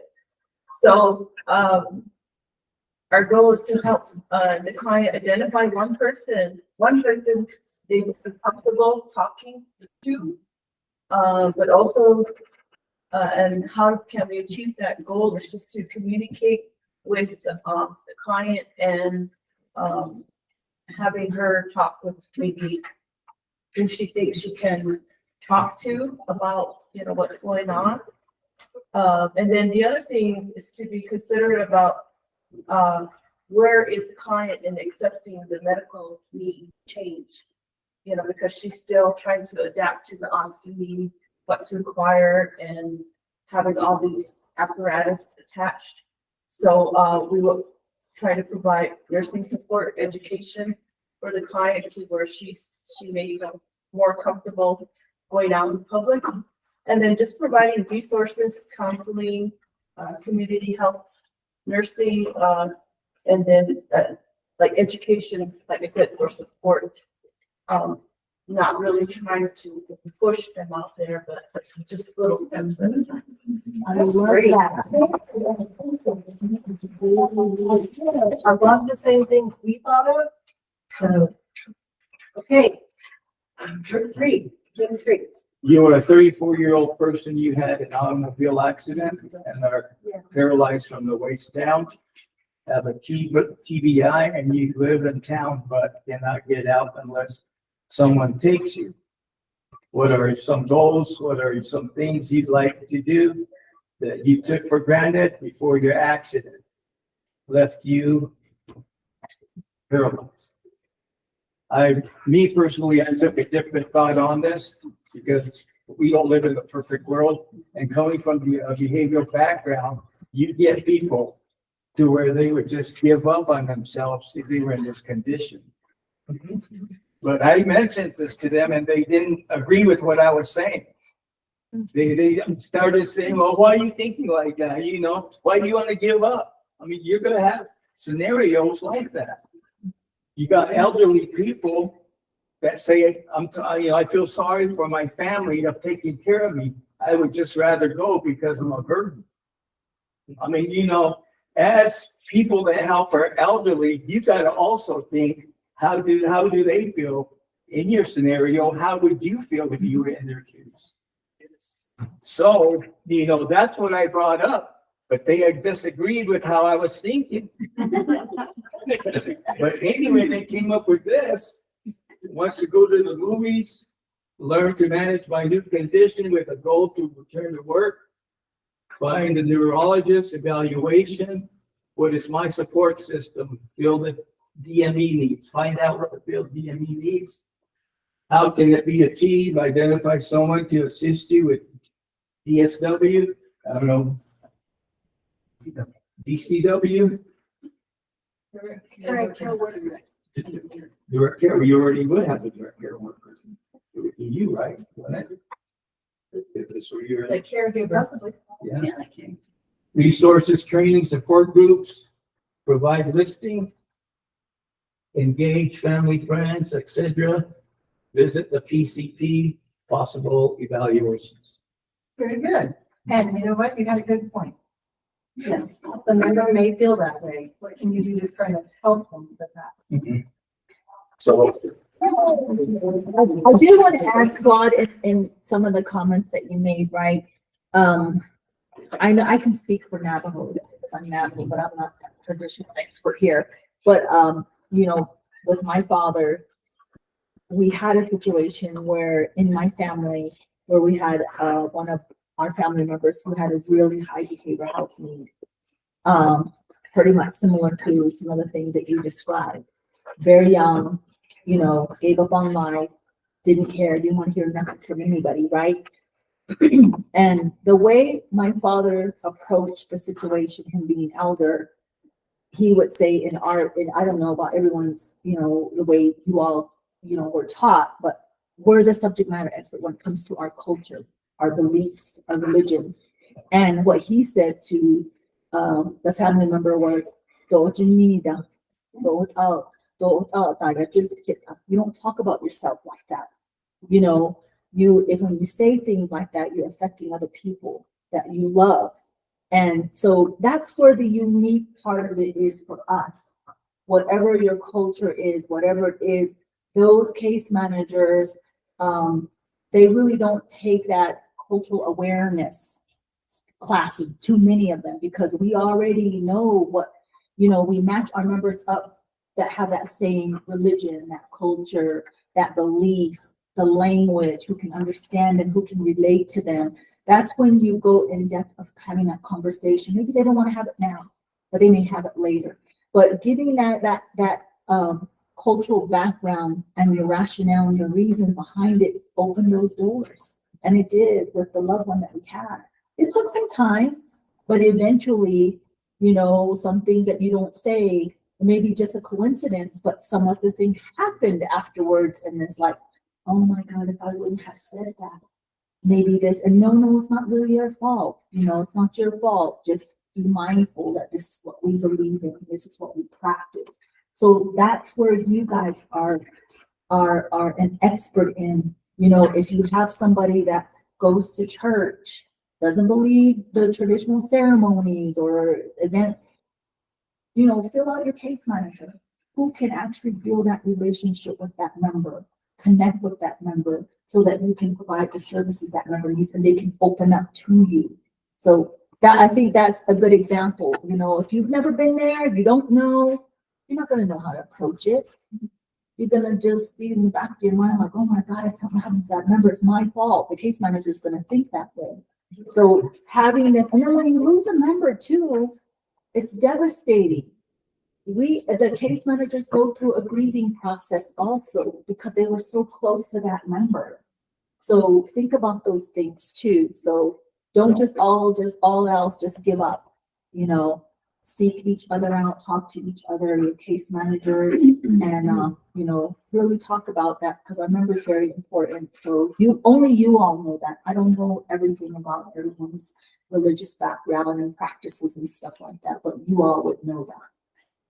So, one thing, oh, go ahead. That's right. So not to change the subject, but I run into a lot of that with not just the case, the members, but also the families of the members. So I was quick to tell, and it's like, oh, well, I'm sorry that you feel that way. Maybe I can bring in a therapist or a counselor to talk to you about how you're feeling, because that's one of the things that we can offer, behavioral health. And so then I said, well, what about to change the subject or to redirect the thought process? Is a quick, you know, something, right? And then he smiled and we moved on. As a social worker, we're supposed to report, right? Duty to report when somebody is thinking that way. So after we do our part in offering services, then the next thing would be to report to either the nurse or the director of nursing or whoever's at the facility. He happened to be at home, you know, to make a report to not ALTCS in his case, but like a supervisor, and then send, I asked him if it would be okay to bring in, you know, a behavioral health specialist to talk to him about how he's feeling. Because he's got to learn to work with his new condition, his body not being able to move, and do all the things he used to do. So that's how I approached it. So as an example, right? That is a good example. But the other thing is to, like, not to get into religion because that's a sort of subject or a very sensitive topic, because not everybody has the same belief system. And so it is like you could call somebody that you would want to talk to from your church, or maybe he's not a non-believer, you know, you wouldn't know, because this is the first time I'm, you know, his managing a person like that. So that's number two. The other thing is, like, I have a very difficult patient, it's brand new to me, and he has his own mental health issues, and he constantly is attacking me for no good reason, but I understand that he has the mental health issue, not me. And so he didn't want to talk to me anymore. And he said, I'm having a mental breakdown. I don't want to talk to you, blah, blah, blah. I said, can I call the behavioral health unit that we have so somebody can talk to you about your breakdown? He says, do whatever you want. So that gave me permission. And so I called the Centered Spirit program, and they came out to talk to him and settle him down. You know, so we're not just dealing with our members, we're dealing with a whole family. And it's like, that can be very exhausting to us and very worrisome, because if I hadn't done that, I don't know what he would have done, or walked out with his mom, or hurt her, or left her alone because he needed to go take care of himself. So it's more than just the patient, it's the whole family. Yeah. You know? Yeah, and you're very right. You're very right. There is so many other things, and you guys brought up really good things that you talked about here. Yeah. So what we would like you to do, I know you and Sonia don't have other case managers, but the rest of you do. You have case managers, go back and work with your teams, because the reason why we brought this up in the first place is because at the audit, as Rachel already said, that was one of the things we saw across the board was a problem with goals. Goals. They were not person-centered. It was just, and when a person's in a SNF, they still have a goal. You just have to think more basic.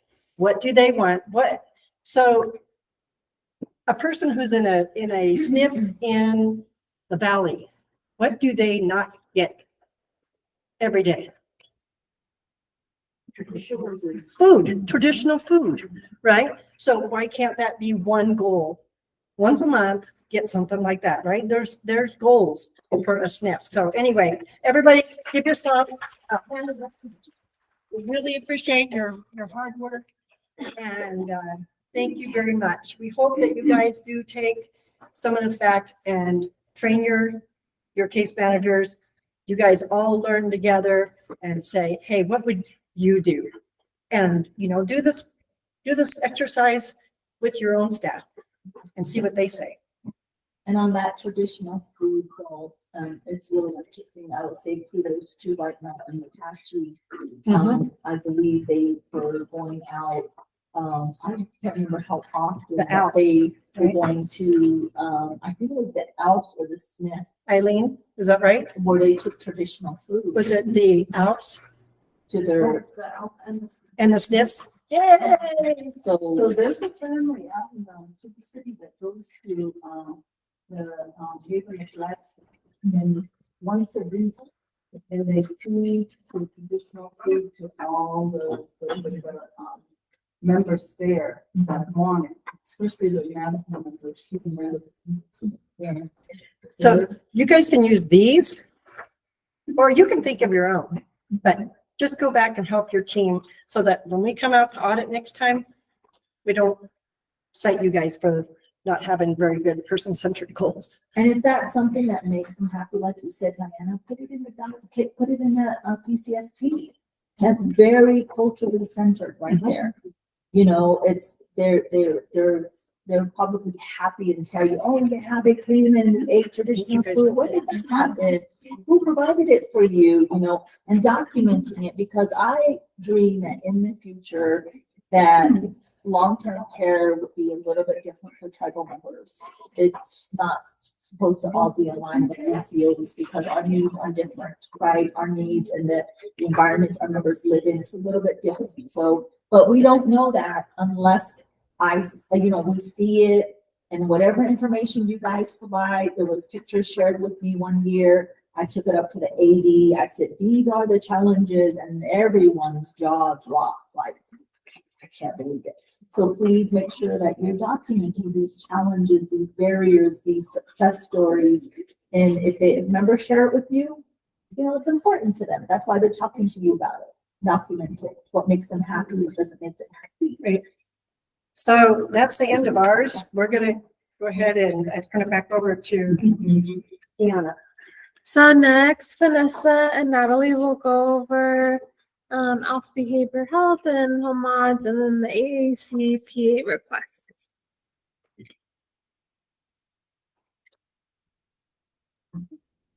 So we'll be going over AAC first off. So this is the AAC process. You will find this in policy in 820 and in 310P. Just a side note, the health plan will work very closely with the providers as well as the members, clinical teams throughout this entire process. In getting the authorization, the evaluation, as well as the authorization for the ordered and training. So first off, you will get the PCP, and the PCP is for the AAC evaluation. That script will go to the AAC provider.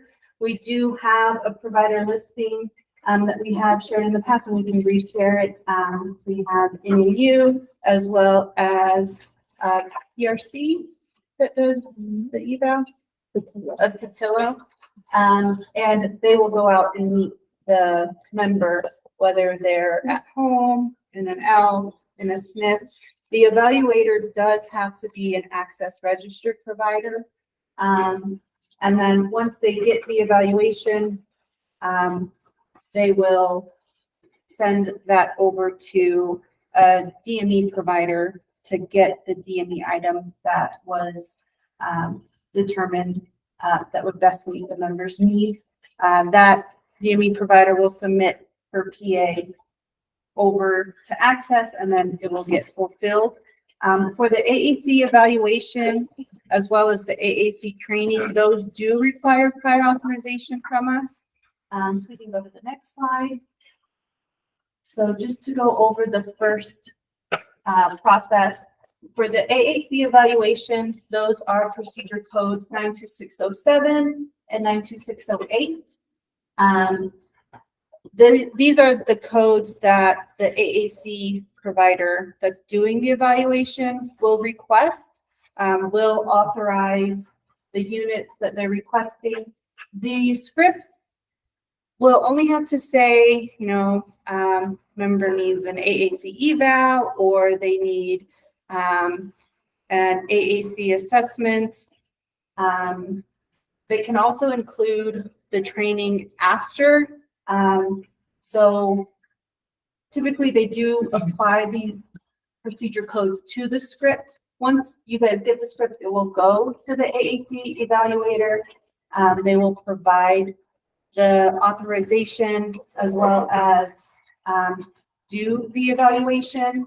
Then they'll send the DME request back to the case manager that will go to the DME provider.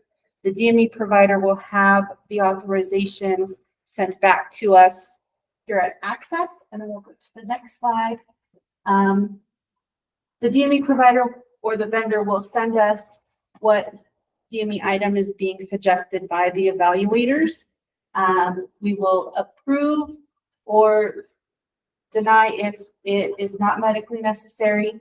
Those requests will go to med review. Once the AAC is determined medically necessary, it will be provided. There is training the members are able to receive for the AACs. They can get up to 12 units or more if needed, but the code for that is the 92609. That code, as well as, training for the AAC, would need to be listed on the script. So if it's not on the initial script for the evaluation, you will need another script for the training of the device. Next slide. So with the training, if the original script does not have training included, you will need another script for the training for the 92609. Once the training is issued, the evaluator would do the training for the device. So it would have to be a speech therapist, an access registered speech therapist. We have had a couple of AAC requests that have come in where a member's in a SNF. The speech therapist needs to be access registered.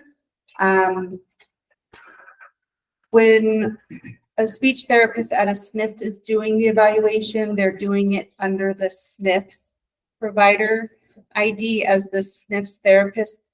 They would not be able to do that. We would need an access registered speech therapist to do the evaluation. So we would need the evaluators that we have listed to do the evaluation. Next slide. So for the documentation for AAC, we did split them up. So for the AAC eval, you need a script. You will need a evaluation script from the PCP with the date on the script, the NPI number, the PCP signature, the member's diagnosis, and the script must say AAC evaluation. It can include training, or you can get a script later that includes the training at a later time.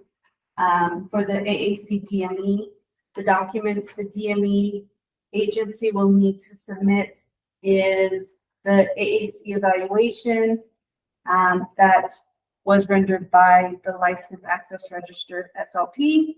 The physician signed script and the certificate of medical necessity agreeing on the device that was chosen, as well as the results from their evaluation, which would include the plan of care and the DME's invoice for the DME item. For the AAC training, you will need the script that includes the training on the prescription, which it would need to be a valid script. NPI number needs to be dated, needs the member's diagnosis, as well as it needs to include the verbiage AAC training. Next slide. So now we will go into home modification. So I'm just going to briefly touch on some home modification requirements. I know we talked a lot today about home modification. You can go to the next slide.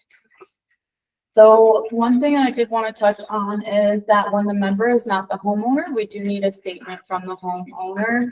A lot of times we do receive the statements, but they are missing an important piece, which is that access is not required to return the home to the pre-modification state. We do need to verify that the homeowner is aware and it gives permission for the modifications. I know Byron had brought up a good point before about the utilities. The utilities do need to be documented in the PCSP, what utilities the member does or does not have in the home. If the member needs running water for the shower, the toilet, and the sink benefit, if the member uses water pumps or solar power, we do need a little bit of elaboration on that. We need to know how this alternative method is used in the home. So who's hauling the water for the member, whether it's family and community support, the chapter house, or a utility company. And then also, is there a schedule that shows the frequency that the member is getting the supply? So the CM will need to attest if the delivery is weekly, monthly, or so on and so forth. And if there is no electricity in the home, we do need to know that so we can let the contractor know. As we mentioned before, they can bring battery operated tools or pre-cut materials out to the home. Changes to home modification requests after they've already been submitted and sent to bid do require an updated justification form that is signed by the member's PCS or PCP. And then we also seen some members have declined items after the home mod has already been awarded. We do need to confirm with the case managers that the member did indeed decline the item. We did want to get some insight from you guys regarding when the member has an accommodation that's already in place. So if maybe the family had built a ramp a few years ago, or they have a walk-in shower that they already have had in place, if there are any barriers for the case managers to obtain photos of that at the time of submissions, that they can send that with the packet and we can see what existing modifications are in place before we send it to bid. So is that something that the case managers can do, or are there barriers to them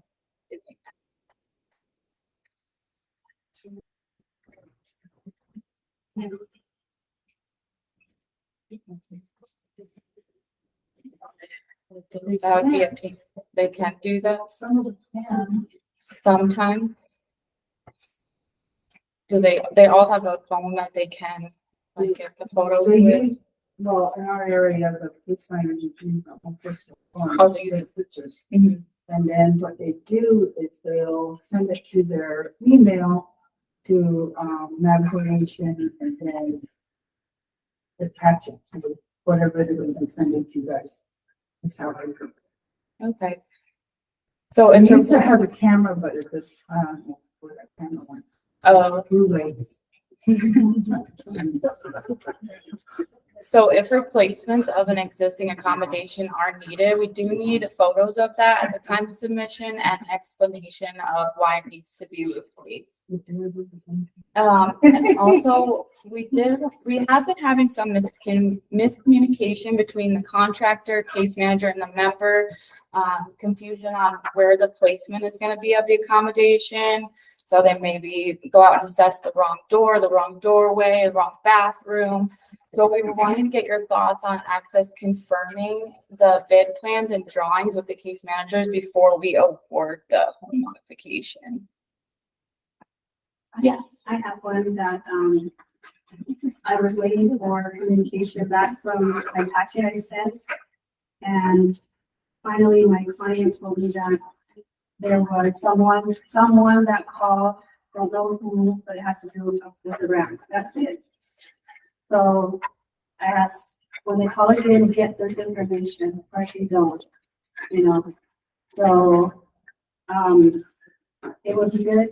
I used to get communication back, you know, with the bidder would be, or the bidder would come out, whatever, and schedule. Because we're such in a rural area, how the contractor, I'll meet you at this particular spot and I'll take you out there through the road. You know, like that, but that didn't happen. Would that communication come from us at Access, or would that come from the contractor, where they would contact you and say, we're evaluating on this day? Would you be able to meet us? Yeah, Or that would be good because, of course, my member may not remember what we discussed and what's being requested. That the case manager be there when the contractor shows up, something like that, so we can go over. I was just asking this contractor this morning, do you guys also offer suggestions on what you see as a contractor that could be modified? Because from my point of view, I just go to the home and do a lot of other stuff, but I don't really know what to really look out for. As far as like ADA compliance, all these things. And what I've learned over the tests about ramps is that there's landings that needs to be, you know, installed for their safety and rails and things like that. So I also asked them about that home.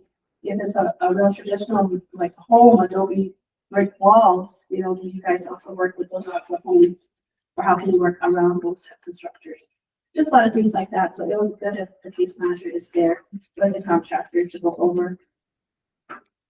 okay, so that process would be a little different than what we were thinking, because if the case manager can be present for the bid or the evaluation when the contractor goes out, that would also be a good suggestion. So then at the time that the contractor's drawing up the plans, making their bid to submit to Access, you guys are involved in that process.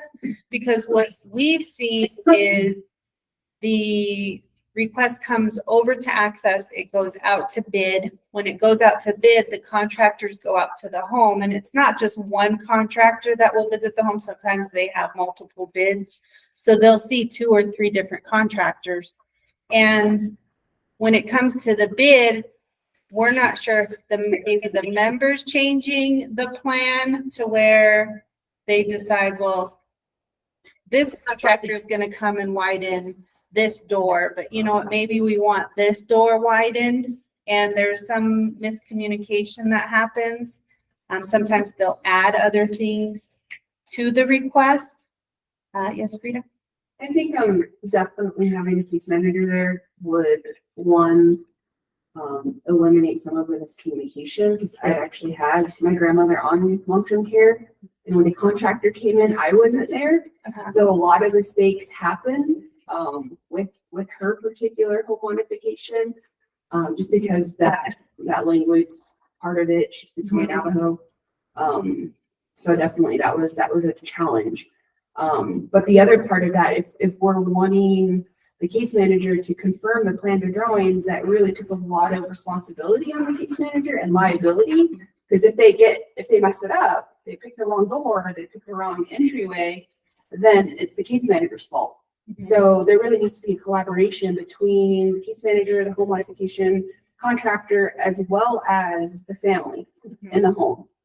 So that the responsibility kind of needs to be shared in that way.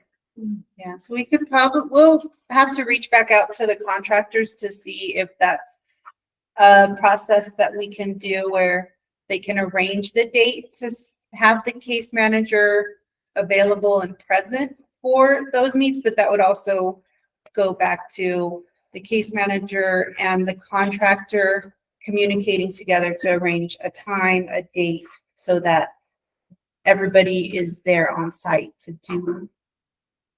Yeah, so DD's process, and just to share on that side, we do actually have the case manager or the case manager supervisor and the home modification person and the family present during the actual planning phase of it. And then the contract itself, all the mock-ups, all the plans is actually sent to everyone. So the case manager gets a copy, the contractor gets a copy, and the family gets a copy of that plan. So that's how DD does it. So that tends to work, and I would say probably 95% of the time, we don't have any miscommunication. So that means that you might need to look at this process, how we're doing it. It will not be, for our members, it's a little bit different. Some members are more independent. They make a decision. They know that their needs are bad. You know they can advocate for themselves. So maybe in the submission, in order for us, my team, to know that they need to involve the case manager, maybe there's a process, or maybe in the form that case manager can put, that they would like to be present in this process, so that way when you're communicating with the provider, you know that you're doing the outreach to the case manager, maybe. Well, the case manager does get notified of the request going out to bid. You guys don't get notification? No, when it's awarded or when it's When it goes out to bid. No, we don't get no notification. We get a notification of the award. It would go into CA 165. So the notification gets entered by Tiana into CA 165. So you wouldn't get a copy of the letter that goes to the contractors. You would get the notification on your CA 165 that it went to bid. Yeah, we have to remember, when you submit something, and it doesn't matter what it is, if you're submitting something, over the years, we've noticed that there was that miscommunication, gap in communication, or you're waiting on something, you don't know where it's at in the process, right? We have been training for the past year and a half now. We're going to transition over to PMMIS, your comment screens. So my team is instructed that anytime they get a PA request, they need to update CA 165. So you will track it from there. You'll track it when they receive it, where it's at in the process. If the nurse did something, they will have the nurse, someone will update CA 165. So they need to follow that CA 165.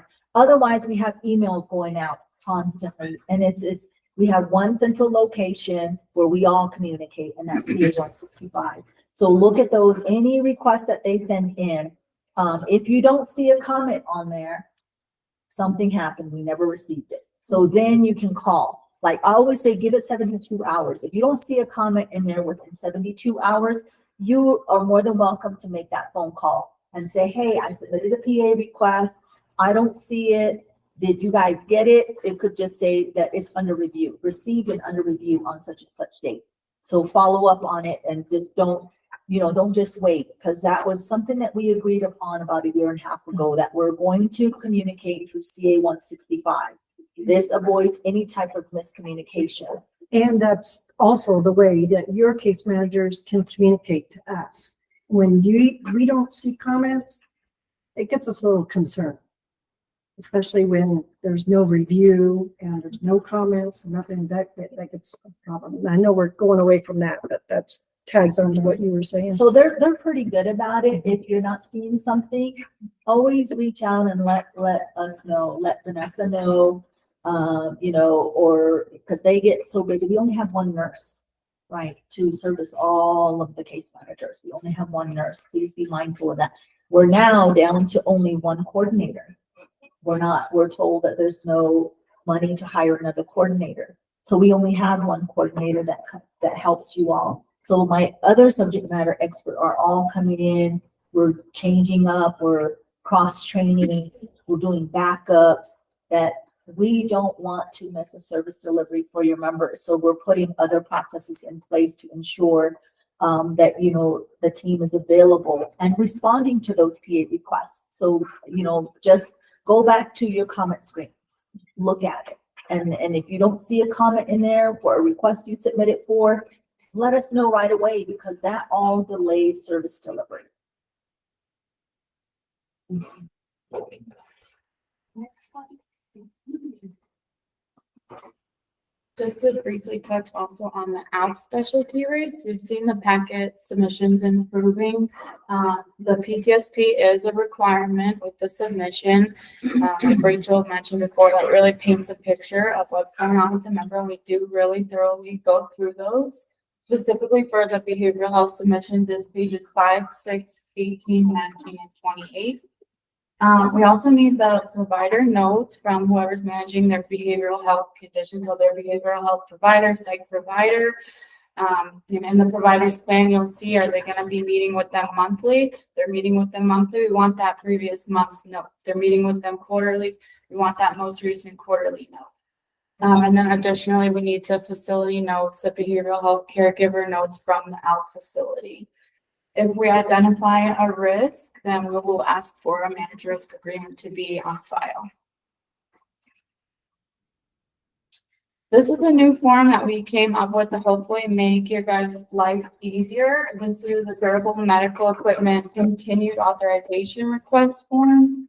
This is to be used only for incontinence supplies and rental extensions.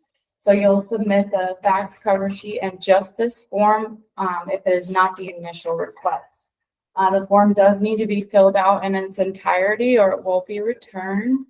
I'm going to go through the sections of the form so you can understand how to fill it out properly.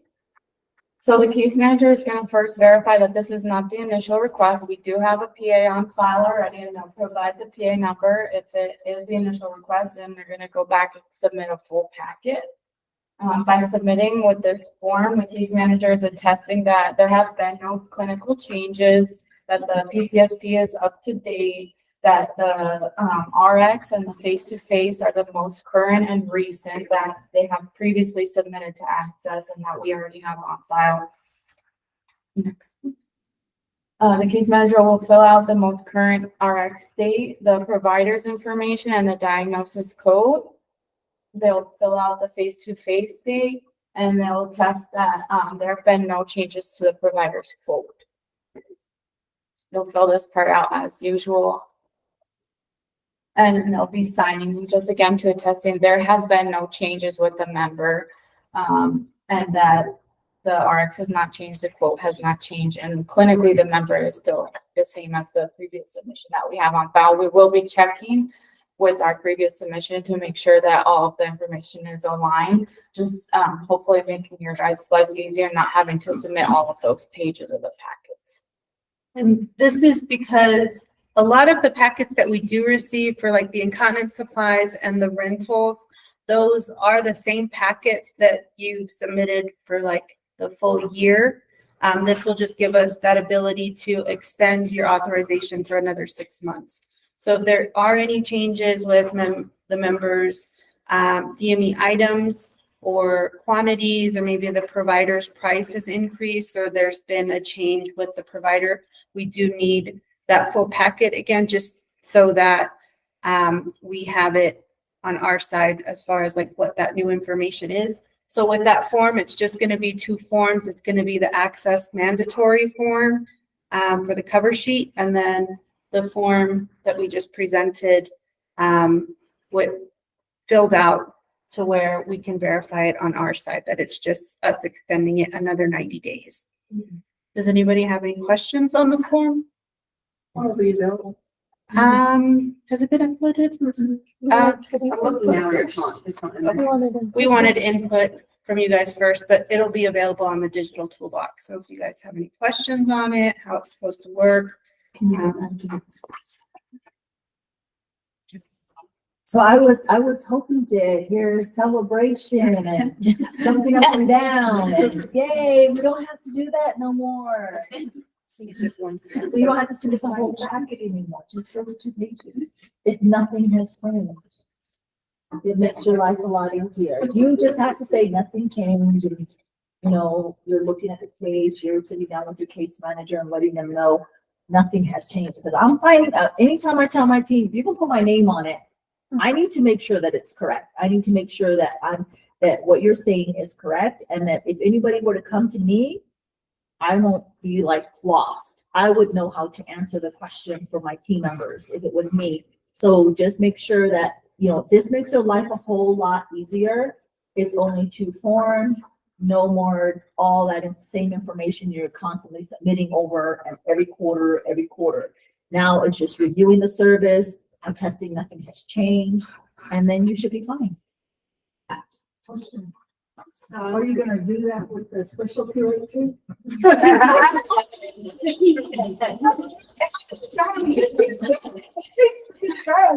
One step at a time. I gotta get those specialty rate for you guys first. So what, you know, we're really, I think in those cases, a member's status can change at any time. And that's like more of a, it's not a one specific service, right? It could be anything that impacts that specialty rate, and that all those services provided under the specialty rate needs to be reviewed. This is just a particular service, you know. The incontinence supplies and the rentals. So I have a question. So this is the new form.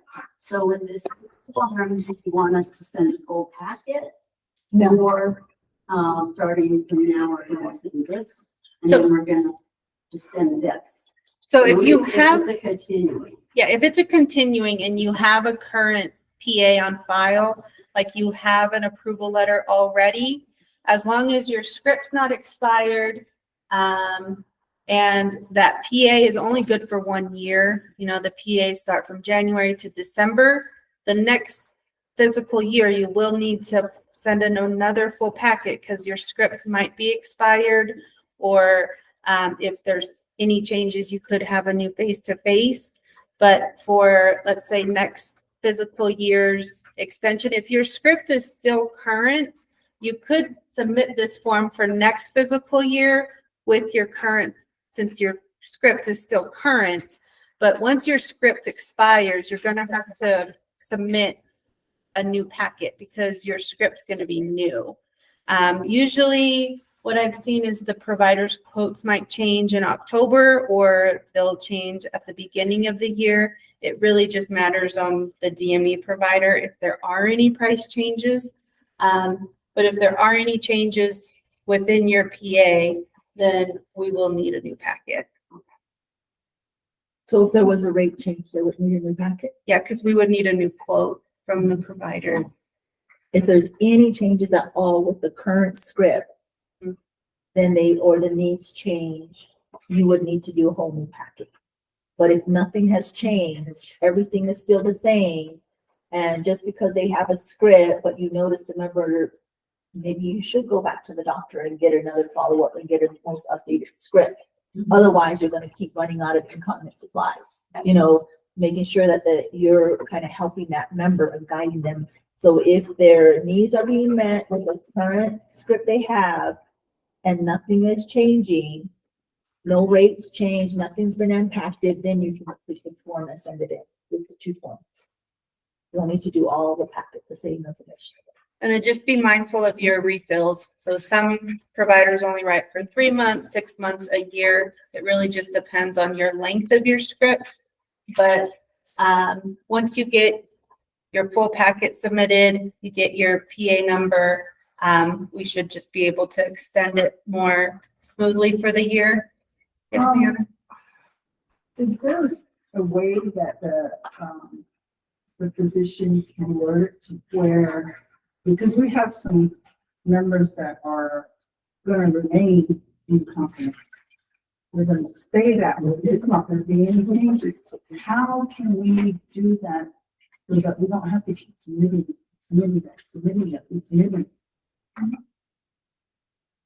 So with that, it can be a little tricky just because everybody has changed. I get like somebody could be incontinent for the remainder of their life, but if the member let's say they're incontinent and their usage has increased, or maybe the brand has increased where they're no longer using pull-ups, they're using tabs. So there could be changes.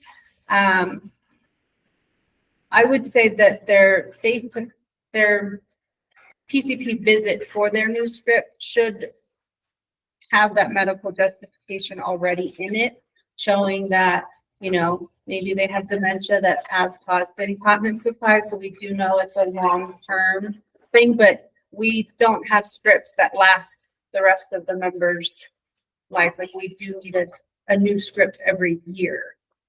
So I don't think there is a way for us to word it to where the PCP is going to be able to just send in a script saying no changes, just renew their supplies, because we do need to know the quantity. We need to know the type of the brand, if that is an issue for the member, or if there's specific items that they need for the year.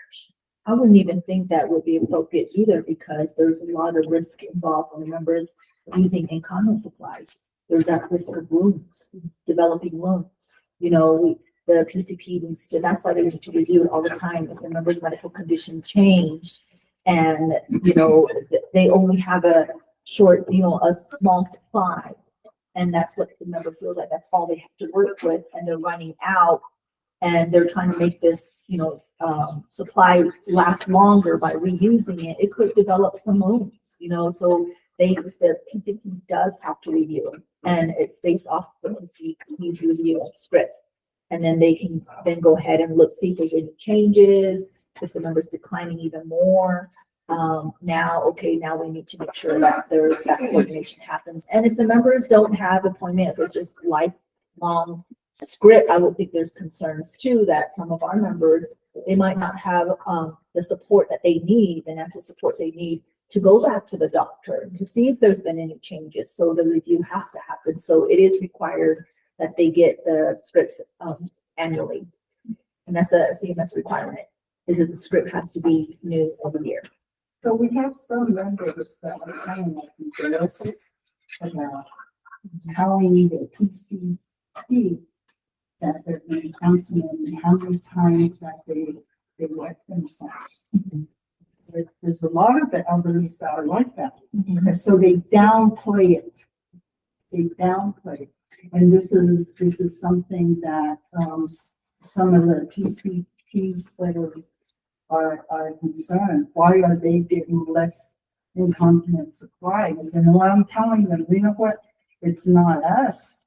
It's what you guys have been doing, that you guys have been listing on your script. What are they telling you? But this is what it says in my documentation.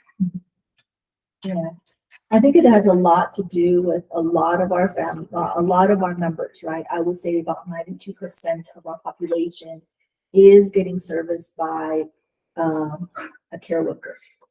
And those care workers are part of that when they're incontinent. They review that, they're supposed to review it. And many of them are part of that. You know, how is it working when there's an assessment? And a lot of our members are getting services by a family member, whether they're living in the home or outside the home.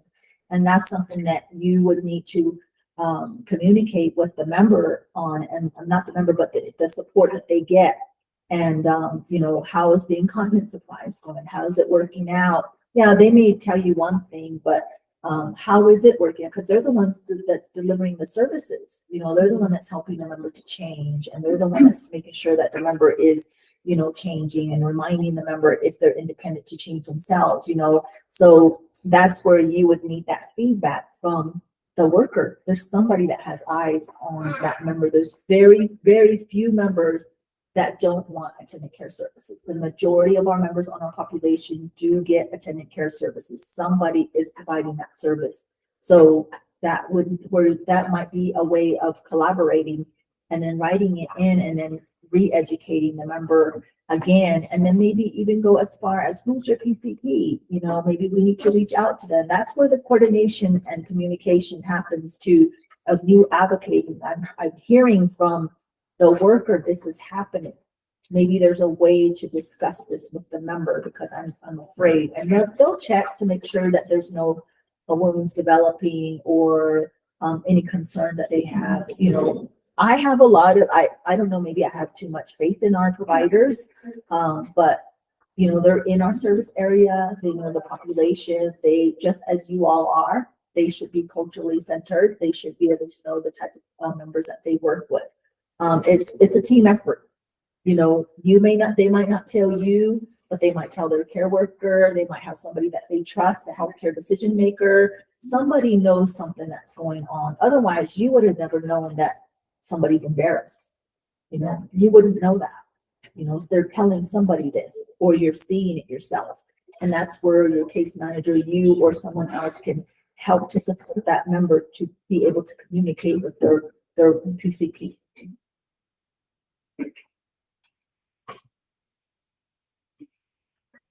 So are there what are your thoughts? Any suggestions, recommendations? Do you think this makes your life easier, or?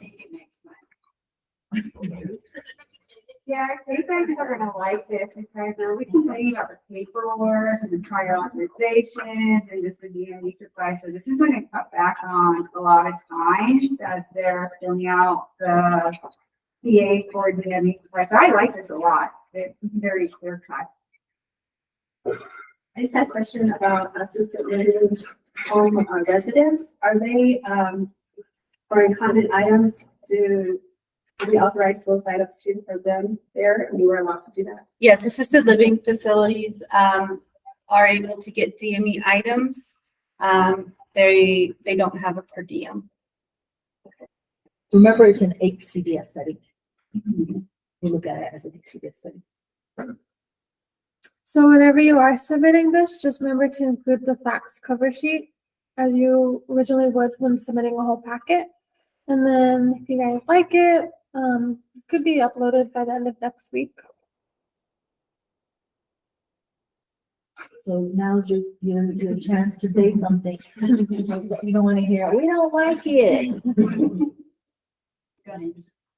Or you can use it and then make recommendations, suggestions too. Or we could give it, I personally said maybe we can implement this August 1st. It'll give you a chance to take it back to your teams and get some feedback from them. We want to make it as simple as we can. You know, the feedback that I get back from you want to add this, want to add that, then now all of a sudden we have 10 pages, you know. Then it just makes it even harder again. It's like you're doing the same thing again. So we want to just we already have the documents. We already have the script for the year. We have everything. Just access, here's the last PA number. They'll go back to the documentation, make sure nothing has changed, and then, you know, go ahead and approve it again. So we'll give you, I guess we'll wait. We want to say next Friday. We'll wait to hear back from you. I don't know if you want to implement it yourself without getting feedback from your team, or you feel like this team right here makes these decisions. It makes it easier. We're in agreement. We can do that. But, you know, it's really up to you. I suggest taking off the supervisor's signature. Yeah. Because you know, they send it directly already. That's exactly what I was gonna say, about the supervisor's signature. Just a bottom. I want to be bottom. Well, we had added the supervisor's signature so it gets filled out completely, because sometimes you'll get them and they only want to add, like, we'll get them and they're just maybe halfway filled out, or there's missing entries. Maybe we can start without the signature and then if there's. Send it back to you directly. I mean, if it's a renewal, I mean, how much mistakes are gonna happen? I mean,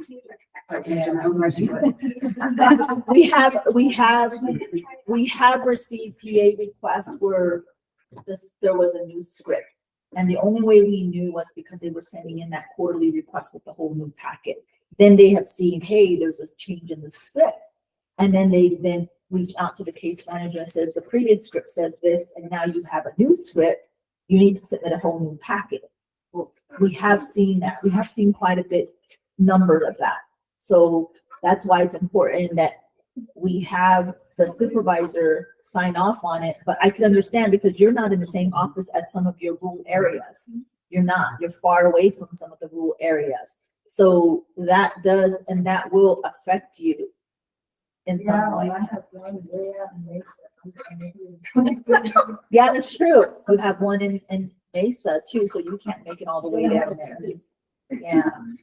So what are your thoughts, ladies? I think my biggest concern is that if you can say, we as a team here, as us leaders here, we made the decision. Not everyone's perfect. We may have an area here and there, but we're going to take it back to our team and say, this needs to be completely filled out. The script needs to match what was previously submitted. This is the PA number. You're attesting to this, you know, because you're right there doing the case and you want to get this over and get it done with right away because of, you know, I would say for me, I understand where you two are coming from because you do have those cases, but that's why we said, we'll bring this to you, get your feedback. And I guess it's really more the ladies. What are your thoughts on it? They don't have to use the form. You can submit a full packet if they want to. We were thinking it would make it a lot easier since a lot of the incontinence supplies or rentals, it's the same packet we received, you know, the quarter before, or even it's just resent over and over for the full year or the duration of the script. So I have a question on this, Vanessa. The initial packet, the supervisor signs off on it, right? The initial packet. No, Okay, then I think we can we take it just off here. took this one off, similar to the home mod. Okay. We use the same process. So if the initial packet doesn't require supervisor's signature, I think it'll be okay to take it off. The supervisor does have one. Yeah. And it has to sign the other one too. The supervisor does. For For the DME. For DME. Yes. Oh, then yeah, they do. Okay, so then it still makes sense to me then. It's already on the initial packet. They signed off on the initial packet. Then we can take it off of here. Just as long as the supervisor is actually the one, not supervisor, the case manager is actually the one saying nothing has changed. So they can sign off on it, but the supervisor already reviewed the initial packet and they agree with the case manager. That's fine. But the ongoing, I kind of get with you guys. I agree with them. Take the supervisor off. This would only be used for a year. As long as the script is valid. Yeah, once the script is updated, you gotta submit a whole new. A whole new packet, yes. That's what it's. So are we Yes. using the other form then as well? You would need the other form for the initial packet. Okay, the other form is for the initial. and Or then this changes. one is for Or the changes. changes, yeah. And This one is just for- extensions. It's continuing. Yeah.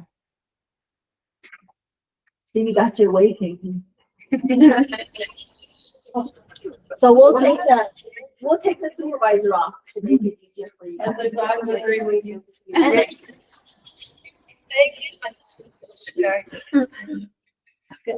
and see, this is the reason why I always say, I want to hear their feedback first.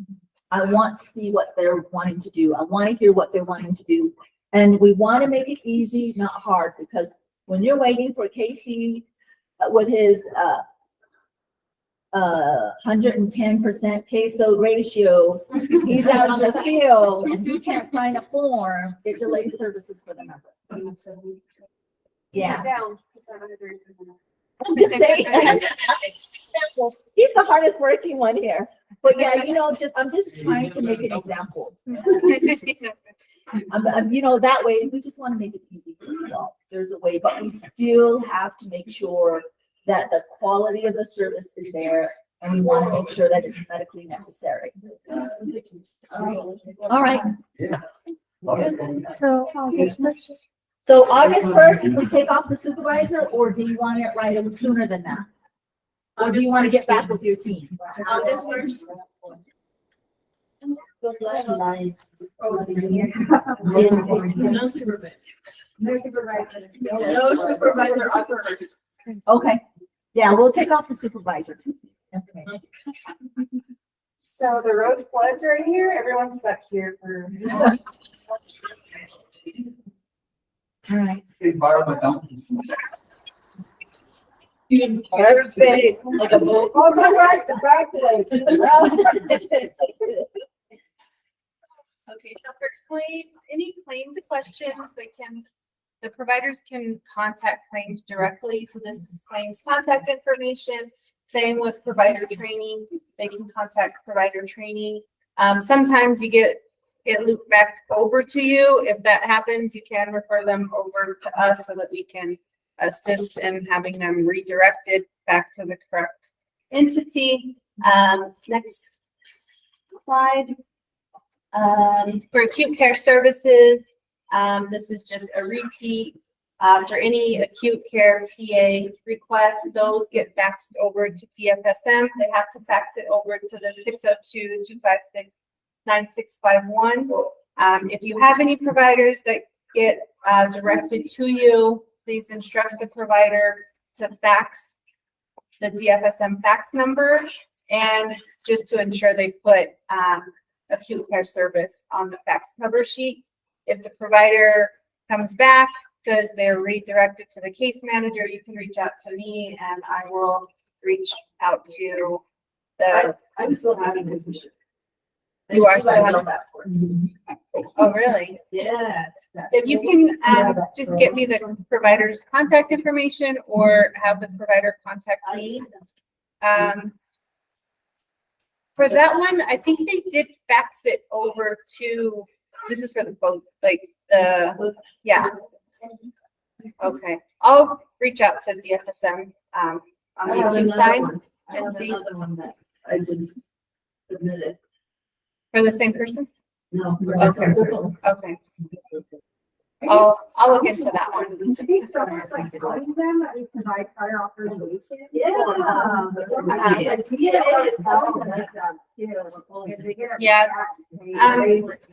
I'm still getting calls from the hospitals too, like, the business offices, they're asking who approves for the nomination. And I'm like, it's just the contract name. We all do case management, and all the tribes have different case management offices indicated by the tribal name. But it's not the tribes that pay for the services, it's taxes that pay for it. I said, well, no, they told us not to reach the case. Yeah, I have, the ones that I have redirected, it came from the training area where the providers can call, where they were being incorrectly re-educated, and it came back to just new onboarding staff. There has been some changes, but if you can continue to redirect them, whether it's to myself directly or back to DFSM, if it keeps going into that loop, I don't have a problem reaching out to them. I've kind of become a hotline where other health plans contact me, and I have to redirect them to the correct plan. But that's really all I can do is just repeat myself so they get it done the right way. So next slide. For any contact emails for the clinical team, you can email the tribal ALTCS general mailbox. Please include the information as far as the member, provider ID, and what is needing assistance. And then any questions?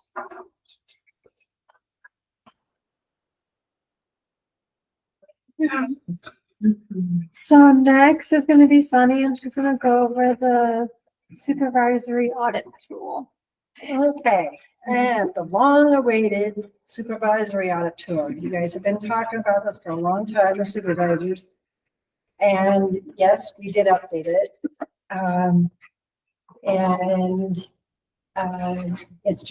It was updated to be in line with the Olmsted plan, which is intended to remove unnecessary segregation of members within the broader community, and ensuring that members and guardians, they are able to get their behavioral health needs met in the community, based or institutional setting, but making sure that they have the least restrictive setting within the community as to meet their needs. And the supervisory audit tool will be uploaded to the Tribal ALTCS digital toolbox under the deliverable reports and submission portal tab, and it will go into effect the first quarter of 2025, which would be for July, August, and September of 2024, and that will be due on October 15th. And in addition, on the next couple of slides, you'll see is that during the operational review that we came out and did with each one of you, is that we updated the supervisory audit tool and we highlighted certain areas just for this training purposes, just so that you guys know which ones we updated, because it was the areas that you guys were deficient in. So that's just to help you. Once it gets uploaded, the highlighted areas will be removed. But go ahead and go next. And here's the new supervisory audit tool. You can see we did the level of care. I know Rachel talked about this a lot.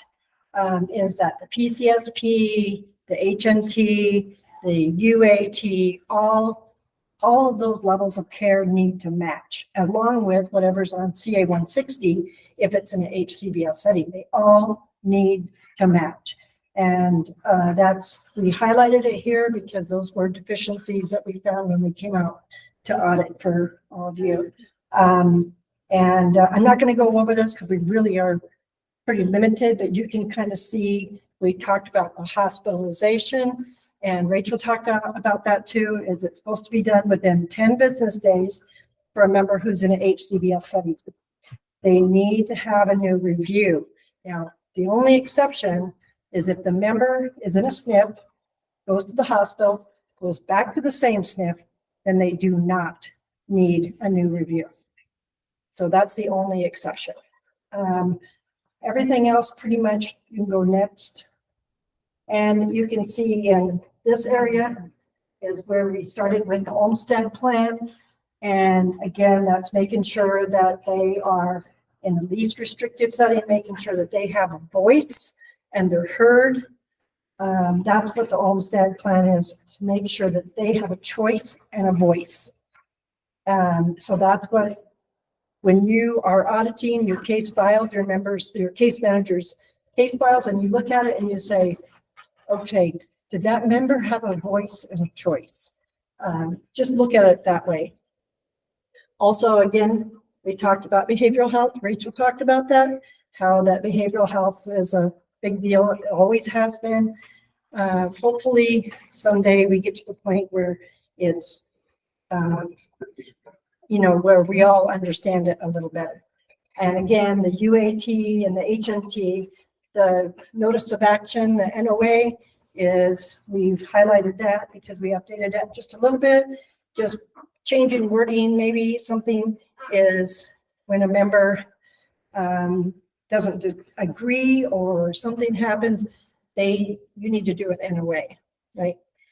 If you're lowering, and I've heard one supervisor in here say, when they have a case manager who takes on a new case from another case manager, this supervisor has said, leave it alone for 1-2 reviews.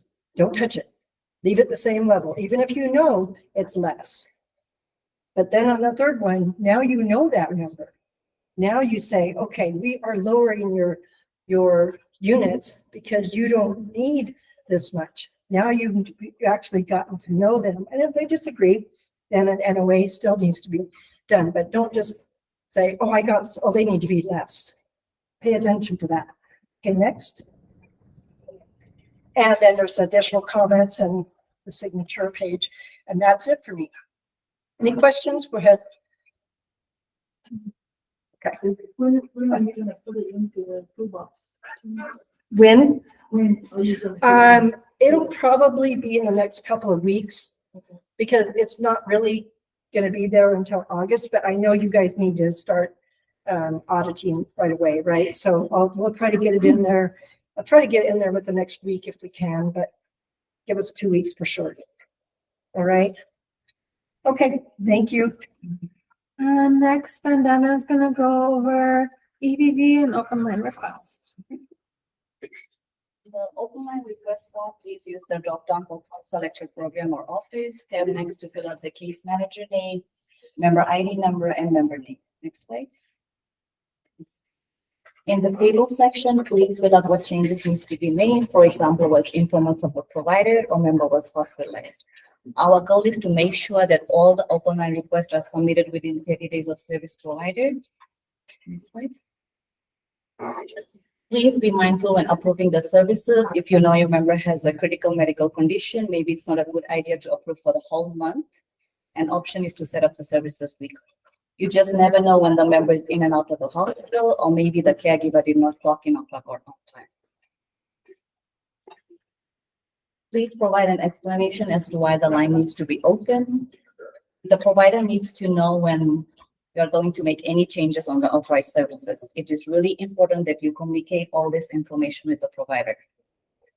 When you sign the form, it means you have already communicated with the provider. Please make sure the case manager and the supervisor's signature and the date is on the open line request form. Next slide. Also provide CA-165. Gotta speak loud over that, don't you? Any questions? Any questions for open line request? So the main reason why we brought this up is because there's some that are coming in without any without the explanation. signature, without any explanation. Or the explanation is completely opposite of what the units are and what the setting is. Yes. So just pay attention to that, especially you supervisors who are signing off is, hey, wait a minute, you're saying that should be, you know, whatever, and but you're saying something else down here.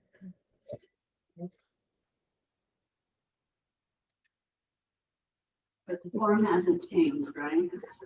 No. No, the form has not changed. Okay, and who else is there? So our last topic is just some TIPCO reminders with the PA submissions. So TIPCO has been in effect since March, and then for Navajo Nation fully since the beginning of May. So we did create this cheat sheet, and I have sent it out and updated it. So hopefully all the case managers do have it. I feel like it makes it easier whenever they are submitting requests through TIPCO, just kind of some key facts to just some key facts to remember whenever they are making submissions.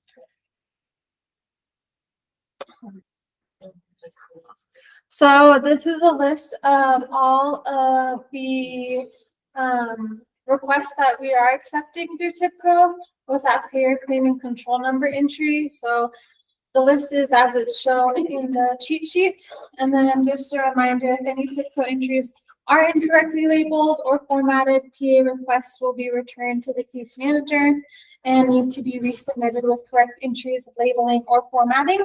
So I find it best whenever the case managers are submitting their documents through TIPCO to have this open so they can just copy and paste into the payer claim entry. That way there's not any errors, there's not any other special characters or any quotations, asterisks, anything else being added into the entry, which causes it to be sent back to the case manager, and it may be like a little tedious for them or time consuming to resubmit. So whenever they do have the cheat sheet open, they could just copy and paste and add it in. And then, so with just mindful to have the correct formatting. So it's alt text prior auth, their health plan ID, and then the type of service being provided or the requesting form. As stated, it is important to have correct formatting or the submission will be misfiled or sent back, which can delay the process in it being approved. I do know that with certain health plans, there are scanner limitations. And so with that, we do ask that you add the 1 of 2 or 2 of 2 at the end of the entry. Just so we know that it is for one member and it's not for multiple members. So this is just an example of correct formatting and incorrect formatting. So on this left-hand side, we have a CES and it has that 1 of 4. So it's the 1 of 4, 2, 3, and 4 of 4. It has the health plan ID, the ALTCS prior auth, and what the type of request is. And then same thing for this one, health plan ID, the type of service, or ALTCS prior auth, what office is submitting, and then the request, and then 1 of 2 and 2 of 2. And then these are just some examples of incorrect formatting. It's usually whenever there's the type of service being added, just adding in those extra characters. You don't have to do that. Just keep it as how it is on the cheat sheet. And then this one was sent in and it was a CES and a hallmark. So just make sure you're looking over your entries to make sure it's correct with what request is being submitted. And then this last one, it was a SNF and then not duplicate. So if you're submitting for multiple members, you don't have to add that not duplicate. We are taking a look at the PA request to make sure it's for one member. So we are looking at them. Just make sure you follow the cheat sheet.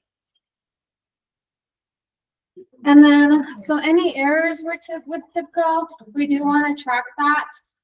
So if you're having any errors with uploading, something happens, it goes down or whatnot, you can submit a ticket through the ISD service desk.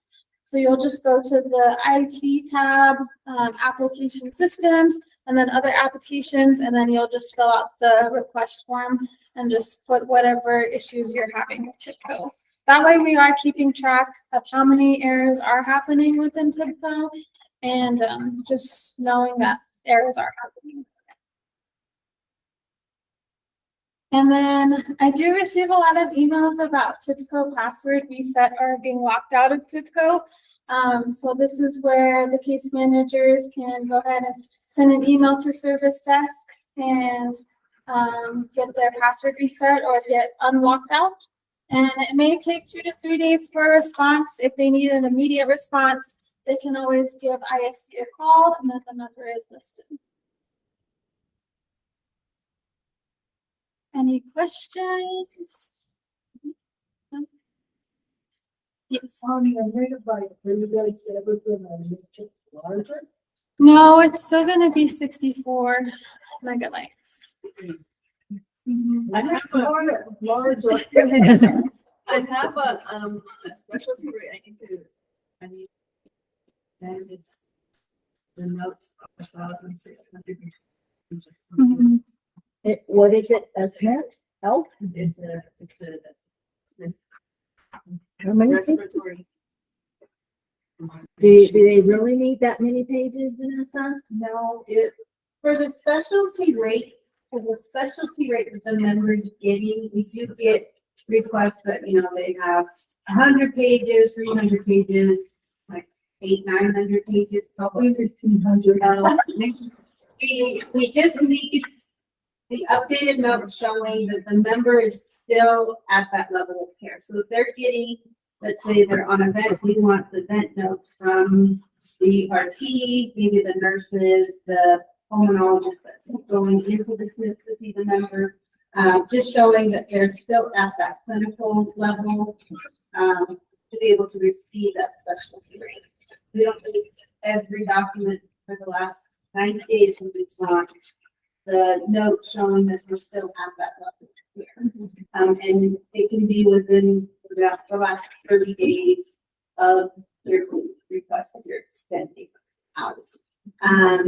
Same with, if they have a trade, if they have a behavioral health need, or maybe they're on a wandering rate, we keep on as that they're still getting that support from the still. So it could be 30 days.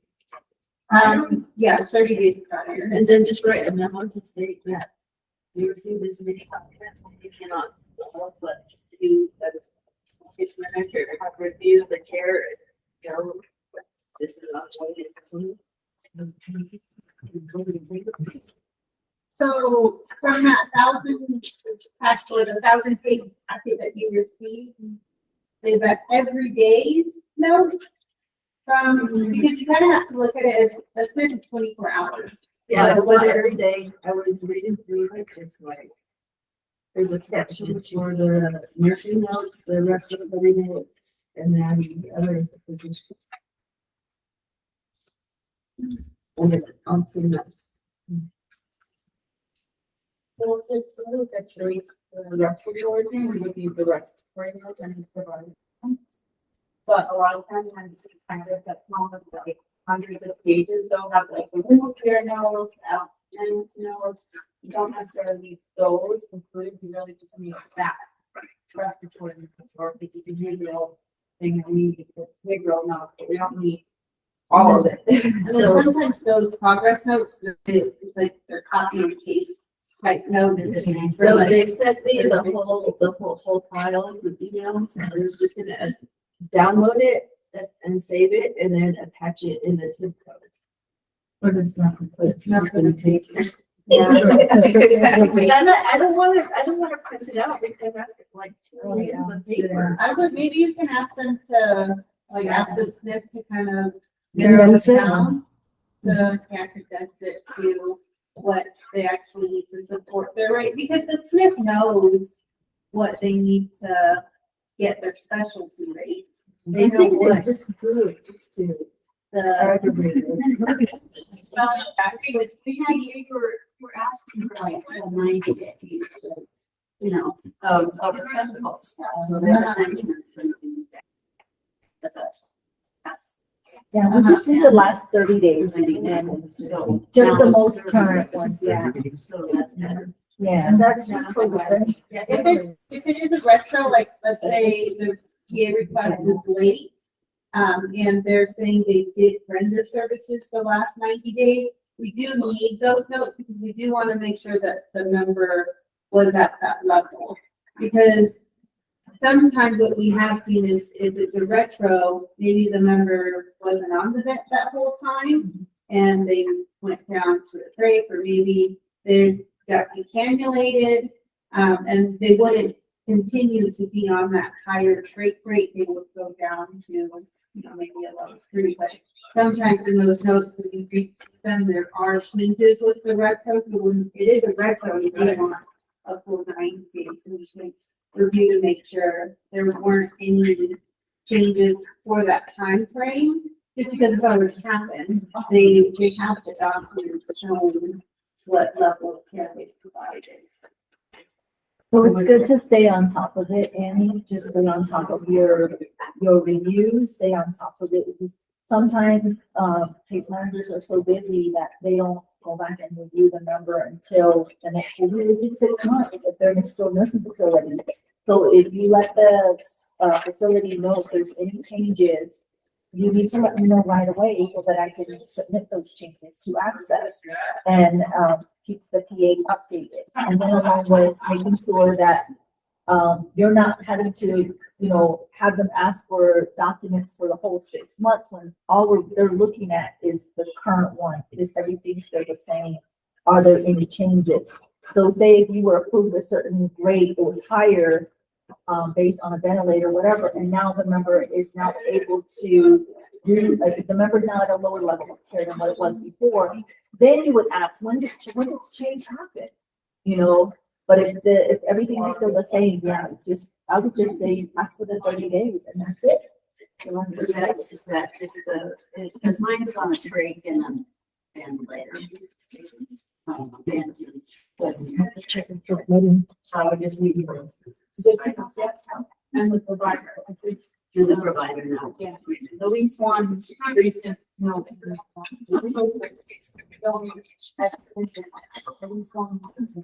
Provider now. In progress. So I think that's something that we're gonna work on, then is the next one that we're gonna work on is those specialty rates. You know, Because our question is, why are they submitting over 1,000 pages? That's too much, you know? And maybe it's because of what you said, Annie. Previously you were doing you're asking for 6 months worth of documents. Maybe that was what was communicated to the nursing facility. So they're not doing it out of spite. It's just what they heard previously, right? So there could be some changes that it's made. We just need, when you're asking for those documents, you only ask for the last 30 days for most current documents. Unless it's, well. Unless it's a retro. Yeah, unless It's it's a a retro. retro, because it's, you know, then you want to make sure that they provided that service for that whole duration that we're authorized. So just keep in mind, prior authorization is prior to services. So if you do your reviews prior and you're on time, then you don't have to look for information that's retro, right? Because you do your authorization based on the assessment. You want to go and see the member and you want to make sure that they're still getting that service and everything. But if you're late on your review for 3 months, yeah, you're going to have to go and ask for retro documentation because the review's late. Services could have changed from 3 months ago to today. My priors do before my person, so I was like, okay, I know where to come in. We need to do this first, we need to do that. Yes. So, And I do want to say that TIBCO submissions have improved since we first started. I know Navajo Nation was having a lot of issues, but it is working and you guys are submitting documents. I want to say the most I've seen is the 300, which is good. And limited errors whenever submitting. That's good. And overall, this was a problem that I inherited in 2015. It was always a problem. Tax issues, duplication. It was always a big problem. We just didn't have time to work on it, right? So we hired her, she came on, she ran with it, and now we're seeing some progress. Because we do all those codings, the way it's coded when they submit it to us, we track those.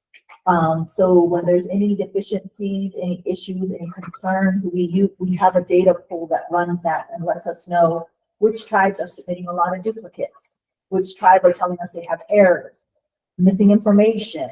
All of those codes, we run it based on what you're entering into the system. And what service is it that's missing a lot of missing information? That's how we found out with some of the SNPs, why are they submitting over thousands of pages?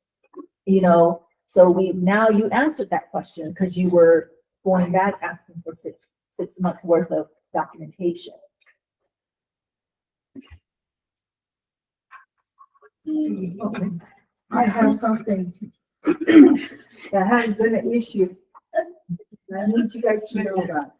Okay, so our clients in our area of Delcon, specifically Delcon area, because the new facility has come up for the hospital, we're having problems with the vendors of the transport. They don't want to transport the members to the hospital for their appointments because it's only like the radius of 2 to 3 miles, 10 miles, 20 miles, less than that round trip. So we're having a problem with that. And I told them that we really can't do much about that. If they refuse it, they refuse it because I'm not their manager. You have to take it up with the transport company. But that's what we're having problems. We get yelled at on a daily basis because of that. Why can't you do anything about it? Well, I did tell them that we sent out our PAs to the transport companies, but it's the transport companies that refuse because they won't get up the numbers. They want the mileage. So what is the next thing you should do? I just been telling them, that's why we request family support. We request that you have family support involved. So how can we help Diana answer this question? report it to ALTCS. Because provider participation agreement. Remind them, let them know that you agreed to this. You are an access registered provider. you agreed that you're gonna transport these members, which is a Medicaid member, get their provider ID, write it in a summary, get it over to the team. Then they will do follow-up, say the same thing. They'll go through the whole prompts that we have. We have a prompt that says, you agree to this, you cannot refuse services to the members. And then we go down the list. They still refuse after education. We now have a process in place where our AD can actually get that provider terminated. So if you're not wanting to service this one member, we're not going to service any of our members. So do you want to deal with that or not? You have to. That same issue too, even in the Phoenix metro area, a lot of providers are refusing to provide transportation if it's under like 5 miles, 15 miles, because we've been literally told they don't get paid for their services and they lose out on money to transport for anything under 15 miles. They're actually, and the other thing I've been telling them is that the case managers don't have to authorize anything under 100 miles. Because they can access that, they can, do the PA themselves directly. yeah, but if a member is calling you, it sounds like the member's calling you because they don't have to get prior authorization, right? It's less than 100 miles.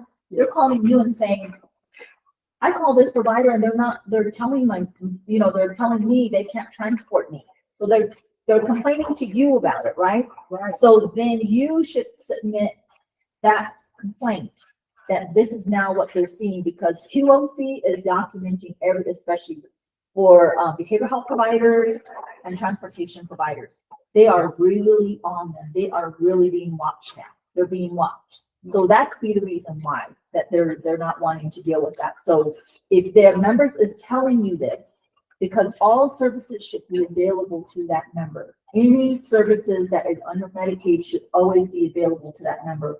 If a provider is refusing because of whatever reason, if it's not reasonable, like they don't service that area, that's understandable. But if they're just flat out refusing because the mileage is just so close, they don't get reimbursed that high dollar amount, then you're not going to service a member that's going to need to go 100 miles and back, on a trip or for whatever medical services. So they had attested that they would provide that service in that community. So they have to. They have to. But we won't know about it unless you tell us. So you submit it to us, and then they're going to, once it goes over, we'll do our outreach and ask why, and we'll let them know you have to. If that member's selecting you to do the services for them, you got to give us a justifiable reason why you can't do it. I mean, maybe they have a lot of appointments, there's no vehicle available. That's justifiable. Yeah, there's no structured vehicle. Yeah, that's something we have a lot of. That's beyond their control. You can't make them if the member has a specific need to be transported, can't make them. So, but then we'll work around it, and try to help them. But if they're just flat out saying it's 5 miles there and back, you're not even worth our time because it's not enough money, then that's a problem. So we will not know about that unless we hear it. And then I bet you that's a new issue that came up, and I can definitely, until I start getting these QOCs, then I can say, look, we got 10 of them in the last month. We're seeing this provider constantly says that. And I guarantee you they're going to change their mindset and thoughts, because if the member's the one that has the voice. Yeah. So they called me and they were yelling at me, you guys are the ones that are supposed to do the transport. And he was like, oh my God. It's completely off my foot. Yeah. And I said, remember when I went through the members handbook, it states in the members handbook that the case manager doesn't have to authorize me transport under 100 miles. They can go directly to and get their PA's office directly. We don't have to be involved in that. It's what I told her. I said, remember, that's what I told you in the members handbook. She said, but they're not listening to me. and this is where I always say to you, we have to empower our members. We have to. A lot of the members have healthcare decision makers, People who know how to use, I see a lot of people everywhere I go, doesn't matter on or off the reservation, they're on the internet, they're on their phone, you can go onto the ALTCS website and you can file a complaint against the provider and document what they're doing. Empower your members to do that. Use your phone to file a complaint. Because if it comes from them, somebody's gonna be on it, especially anything related to American Indian population, everybody's on it now. They're on it because of all the issues that happen with behavioral health. So if they don't say nothing, that's why empower them. You don't have to be the middle person if they can voice for themselves. There's ways that they can navigate. And then educating, like I said, educating your member when to say something, you know, and when to report it to you. So that was my issue. Every day, so we should be expecting to see a bunch of emails. Yeah. I'll let the other case managers know because that's where a lot of them are coming. It's like, oh gosh. Where's this family support? Where is the family support? We should be able to keep that. But keep in mind too, we can't make family. We can't make them do anything. We can't. But if you do discuss it, you document what supports they have, which is on the CSP. And if the member has no support, document it.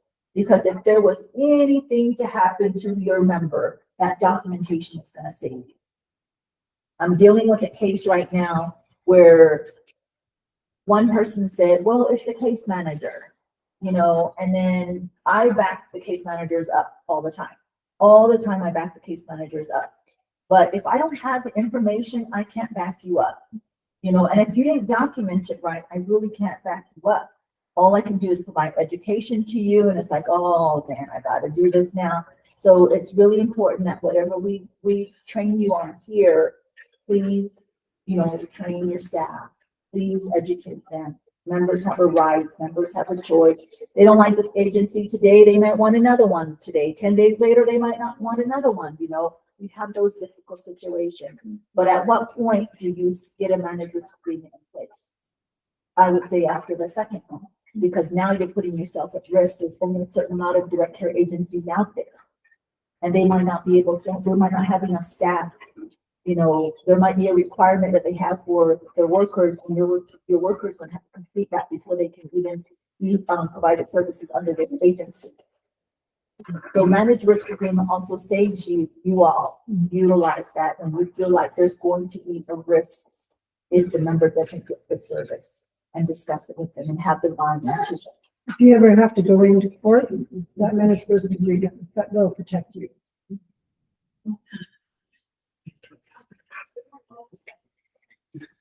My sugar level is going down. What's in that little donuts back there? It's gone. That's gone, yeah. I have a request, to see if you guys can change the PC PS form. What we're using is Oh, the what, you mean the PDF? PCPS. The PCS. Yeah.